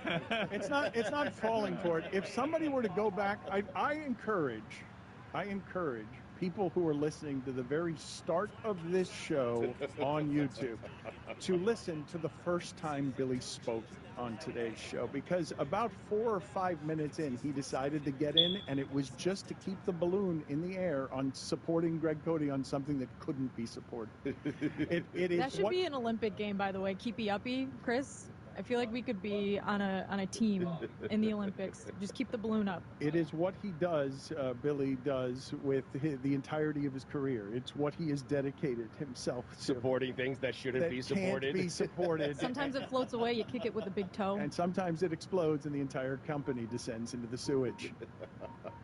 You know what? The one thing that I have to say about stiff person syndrome, it's a very serious malady. and there are variations of it. I'm suffering from stiff person syndrome right now. I don't. The trailing. It's. I mean, he just made an erection joke. Like, that's the last thing that you heard. It's an erection year, Dan. Yeah. No, if you go to the penalty box instead of me, I'm going to kick your ass. No, buddy. you can stay there for It's an Erection Year. I'm not kicking you out for that. Chris is just trying to signal his dad on how not to ruin comedy, and his dad isn't taking any of the cues. Well, I mean, look, there's a nickname for stiff person syndrome, and it's called erectile function syndrome. So, baby! All right, just get him out of here. That'll be all with that. Just get him out of here. Just terrible judgment all around. I'm sorry. Are you? Are you? I am. No, because you and Billy spend all of your Tuesdays here. You do. It is true. It is true. You, Billy, and Cody exist to make my Tuesdays a lot harder than they should be and threaten the company from every angle. Speaking of harder, what? He doesn't know how to play with the show. You can't orchestrate the comedy. You can't teach him how to do it. You just got to sit back and watch him fail. No, it's like he's already been really offensive, and they want him to make a more offensive joke, but he doesn't want to go there. We found the line. Oh, did you? He already went there. You finally found it. I want to check in here, and this is bad judgment by me, but go ahead and hand that microphone over to Taylor, please, because I don't want to do this anymore with Greg Cody. I do want to go to Taylor because I am told that he has a top 5 list that includes some observations, having golfed with the Codys this weekend, some observations that might not be offensive, that might be funny, endearing, and illuminating about what it is to spend time with the father-son tandem of Greg and Chris Cody. What do you think is going to be revealed here, Stugatz? I'm not certain, but as you said, Taylor did play golf with Greg and Chris Cody on Sunday. I have played golf with both of them at the same time. It's a hoot. It is. It's fun. Like Greg Cody on the golf course is a lot of fun. But I can't imagine what Taylor took down as his top 5 observations of Greg Cody playing golf, because all my observations are good ones. Before we get to Taylor doing this, Chris and Greg, what are you fearing here from having played golf with Taylor? Observing you two in the wild is pretty funny. You guys have interesting father-son chemistry. He got the full experience. Like, I kind of don't want to get into what some of the stuff he did because I feel like it might be on his list. But my dad, I know my dad has his things on the golf course, and he played the hits for Taylor. Taylor got the full experience. Uncle Dick was out there. Oh, wow. What a round. Yeah. What a foursome. Yeah. And Uncle Dick can bring out the worst in me, believe me. Talk about erection. But I'm worried what Taylor's going to say, because golf, for some reason, I think it's because it frustrates me so much. I want to be always better than I am. And so golf tends to bring out the worst in me in a lot of ways. So, and the alcohol. That kind of thing, huh? Taylor, are we setting this up with the OLI, or what do you have here? Do you just want to go straight to the top 5? Straight into the top 5. All right. And these are just observations from golfing with the Codys? With Greg, specifically. Greg? Okay, Greg. It's more, so does his son even need to be there? It's just, okay, it's just Pars Greg. aren't interesting. Is Uncle Dick making an appearance here, or it's just featuring Mostly Greg? Some feuds between Greg and Chris. Okay. Yes, there are a lot of those that break out. Number 5, Taylor. Hearing an "oh me" live after Greg shanks a shot. It was magical. It's a staple. I'm not denying it. So seeing one live. Yeah. Oh, no. Go. Go. Oh, fuck me. I meant to play that last part. My bad. Number 4. You're getting one of those a hole. Number 4. Greg keeping score and getting mad at Chris for saying par and not a number. It's one of the most annoying things my dad does. Like, hey, it's a par 4. After the hole, I say par. He's like, what is it? A 4? It's like, give me a number. It's on the I don't want to look at a scorecard. scorecard. I don't resort to looking at a scorecard. just say 4 so I don't have to go back to my cart Right. and look at a scorecard and figure Too out what much. hole I mean, this hole. you're writing it on the scorecard. Yeah. It's right in front of you. Okay, to say 4 and to say par is the same amount of effort. Yep. It's one syllable. He's right. So when the scorekeeper is asking you, would you get that hole, just give me a numeral. That's all. It's exhausting. You seem tired. You're reacting as if you're tired of this from your son. Your son's not changing it at this point. This is not a first. Would you? And he rubs it in by saying the word par, by the way. That's why he's You know, saying it. I mean, I get 1 par a month. He gets 7 around. And so you're subtly rubbing it in by saying par. I'm just saying par. That's what I'm just doing. say 3 or 4 or 5. That's all you got to say. You're really mad about this. It's annoying. Golf brings out the worst in me. I admit that. And I apologize ahead of time for whatever these next That's what three you're are gonna be. apologizing for in this segment? Well, he should be apologizing because I ask him every single round, could you just give me a number, please, instead of saying par, birdie, Quit being so stiff. bogey. Number 3. Greg saying if he gets a hole-in-one on the par 3, we have to stop the round for an emergency Greg Cody show with Greg Cody. Yeah. An emergency episode. I say that because it's never going to happen. It's never going to happen. I've been playing golf for 40 years, 30 years, and it hasn't happened yet, so why should Just I?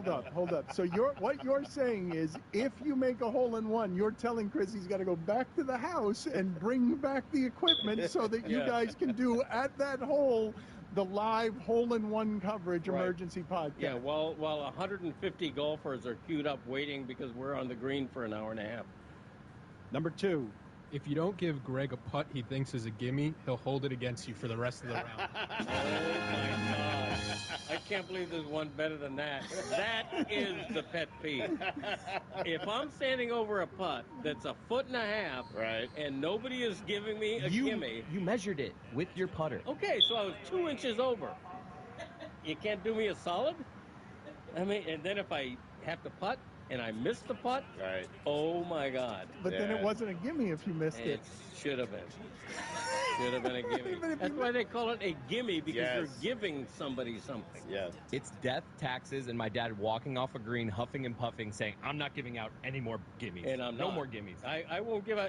You could be on the lip of the cup, and I'm going to make you make that 1/4-inch putt. If they don't give you one, right? Right. Yes. Then you're not giving them one. Done. Correct. I love you. Right. Number 1. Greg playing a hole, complaining that his glove feels uncomfortable, only to realize it was on the wrong hand.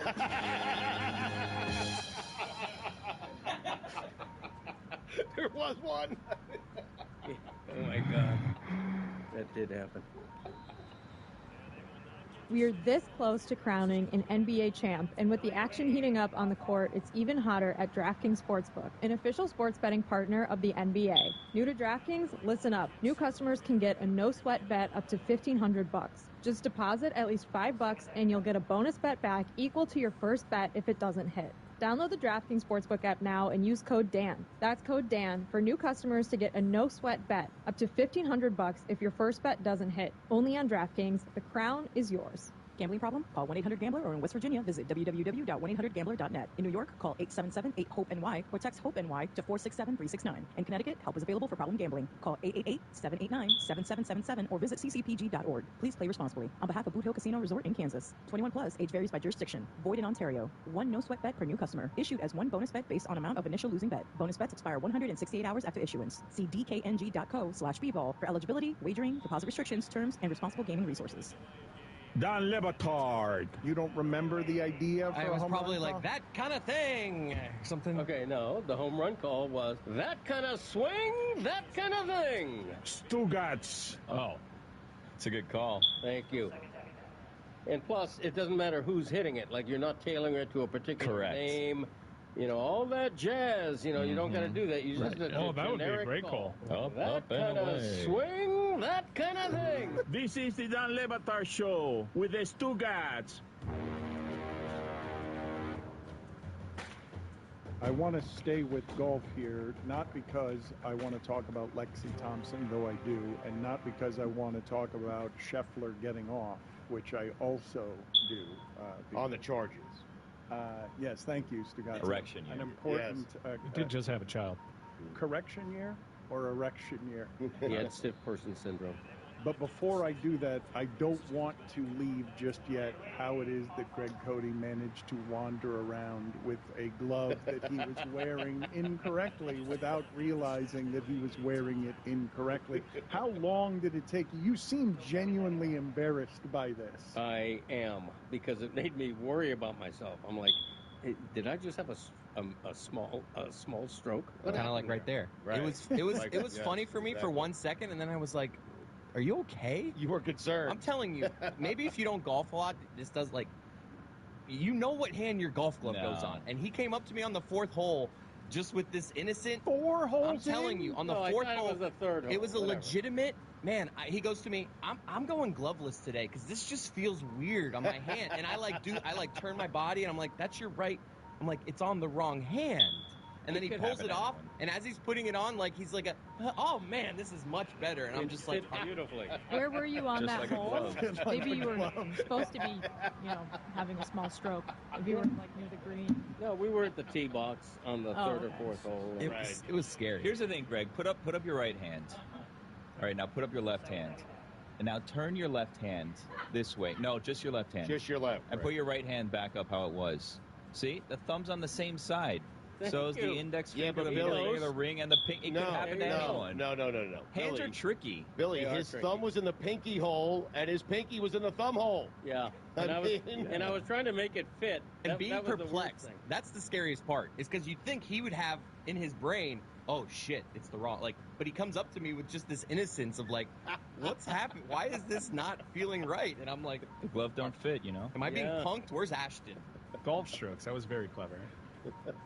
What I will say to you, Chris, is just like I'm viewing South Florida's heat wave unprecedented and saying this is as good as it's going to get. It's going to keep getting worse. It's 126 degrees in India.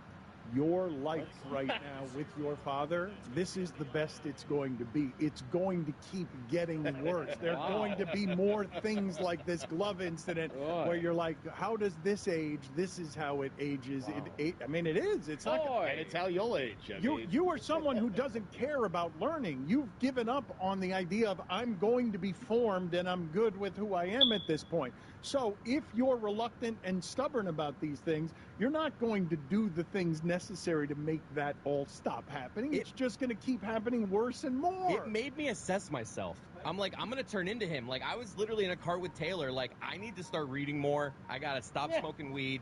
Like, I am just like, I changed everything. Huh? I was just like, I had a moment of like, I'm going to turn into that. So I need to like be proactive. But imagine being poor Greg. He just wants to go. He wants to have a round of golf with his boy, his brother, and, a coworker, a mentee, if you will, and Taylor, right? And you have the son here. He makes simple requests. Hey, don't say par. Just give me the number on the scorecard. His son intentionally trying to confuse him the entire day, not saying if it's a 3, a 4, or 5, just saying par, bogey, all of that, intentionally trying to confuse him. You have Taylor taking notes on everything that he does. You have Chris trying to correct everything that he says. I mean, how's a man supposed to relax? Who can blame him for putting a glove on the wrong hand? Yeah, Billy gets me, I tell you. Greg, have you discovered, like, in your, I wouldn't say old age, but past middle age, that you've now turned into your parents? And do you feel like it was at some point inevitable that you would? No. I would say they were both better than me in terms of not doing things like that. My dad never golfed. My dad, like Levitt, Wild Bill, wouldn't know what end of the golf club to pick up. But like in terms of like some mannerisms, get his ass. I feel like I find myself every day becoming more like my parents. Same.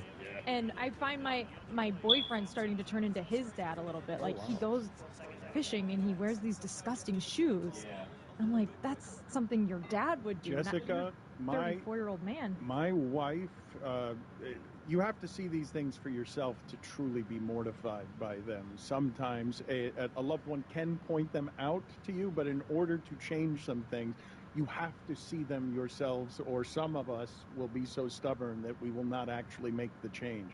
the number of times that I have been looking at my wife with something I'm doing, and the mirror that she's holding up to me is my father because I'm behaving like him and didn't realize I was behaving like him, I get mortified by the way that those Same. things have managed to make their way into my tapestry without me realizing Chris, it. and I kind of see it with you and Greg. And My I do, humor, I make jokes, and I'm like, who am I? Right, exactly.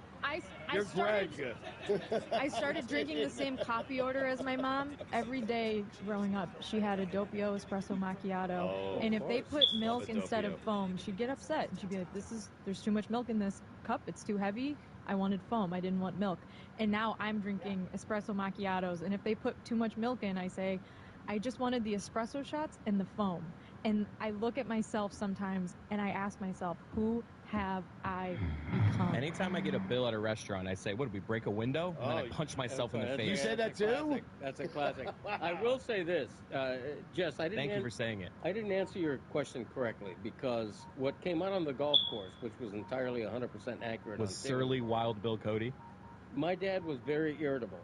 He had a lot of things that really upset him, little tiny stuff, barking dogs, clinking ice in a glass.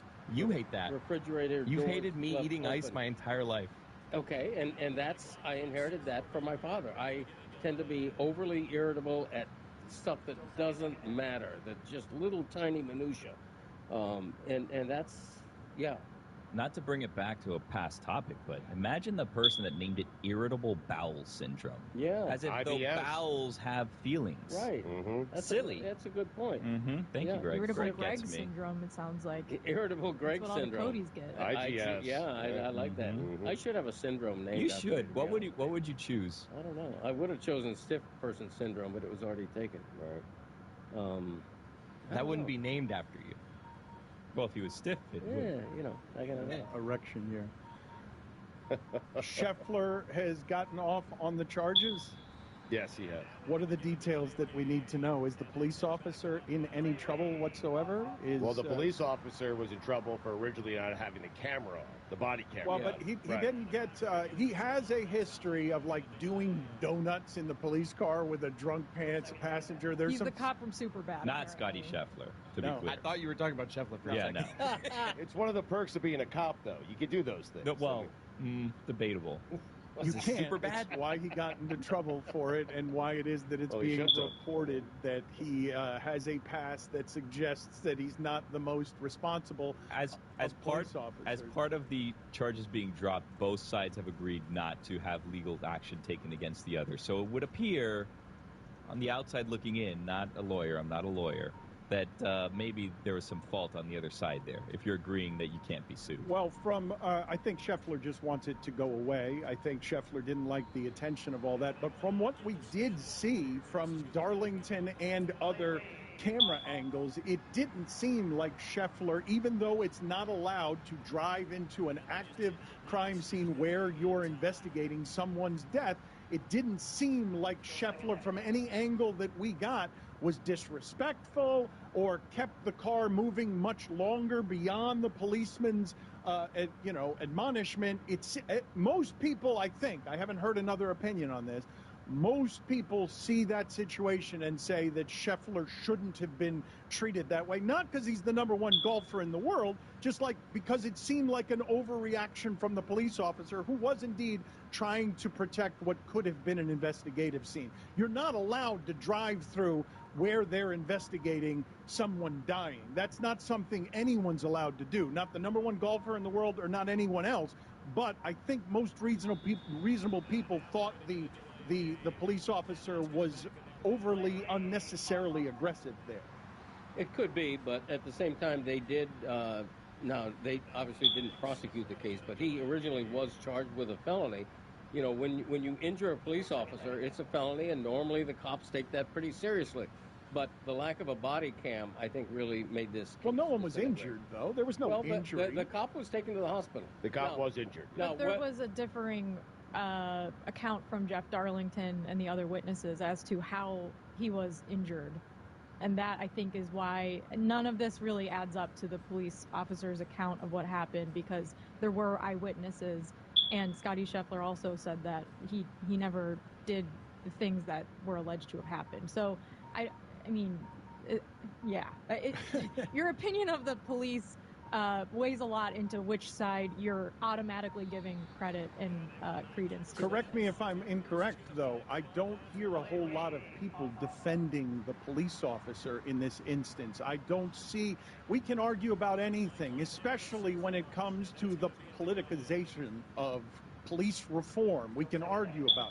But the specifics of this incident, I just don't see or hear a whole lot of people saying, yeah, that seems like the way to police. Well, once I heard he didn't have his body cam on, and then I read some of the background about this cop, not a pristine cop, has a little bit of a record, negative record, then you're thinking to yourself, no way they're going to prosecute this case. So it's not a surprise that they dropped it. Let's be honest, the only one who had the right to do what he did was Scotty Scheffler. He had to get to the PGA Championship. I mean... The right to do what he did? Listen, he's got to play golf. I mean, it's a major. Understood, but Valero, when I saw the video I saw, though, I imagined Scotty Scheffler dragging a police officer who was holding on to his window for 20 or 30 yards. Like, that's what I imagined when the arrest happened, that he was being arrogant or defiant or entitled, but the video doesn't. The video I saw, maybe you guys have other video you've seen, doesn't support a policeman who's been wronged.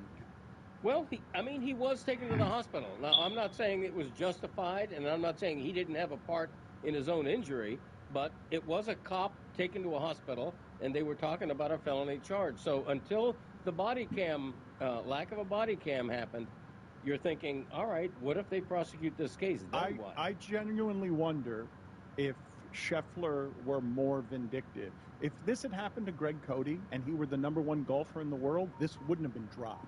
It wouldn't just go away because Scheffler doesn't want this in his life.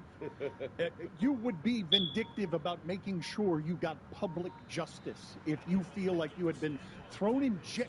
You thrown in jail before a tournament because you wanted to get to be the #1 golfer in the world. The two people I'm sitting with, the mess they would make of our legal system in the aftermath of being wronged, just for the publicity of showing everyone they'd be wronged. I think this police officer skated with Scheffler being kind about things and telling his lawyers, no matter, I legitimately think here that this was so overblown that a lot of people could be less graceful about this than Scheffler's. Well, what do you want him to do?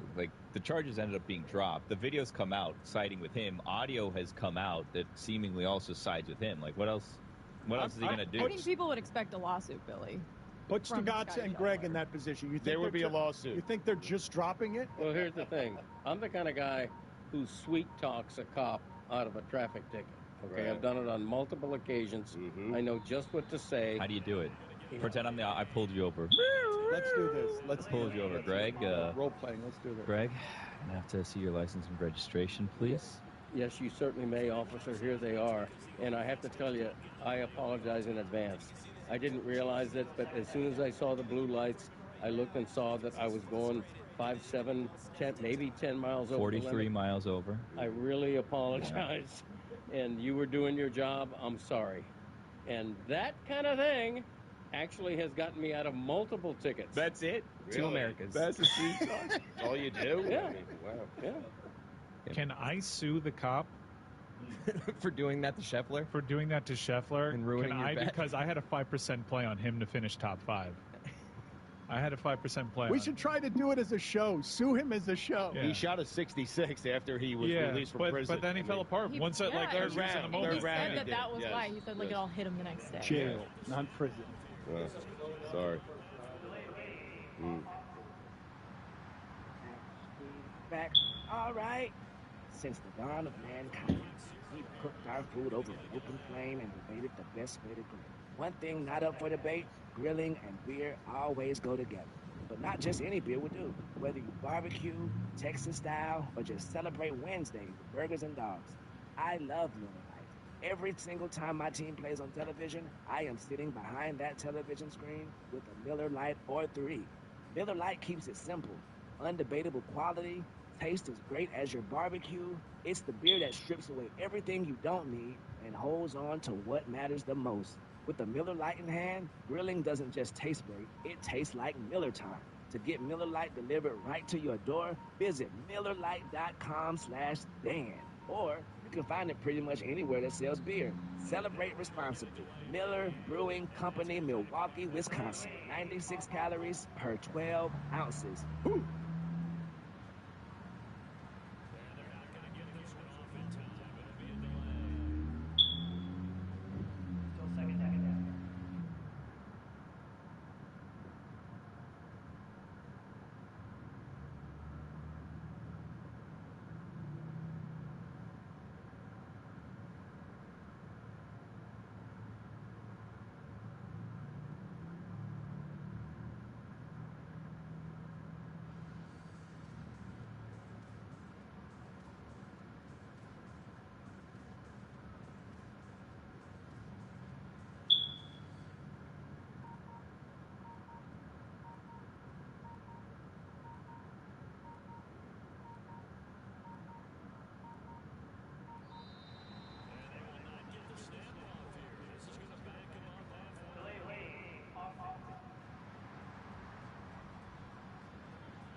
Mm-hmm.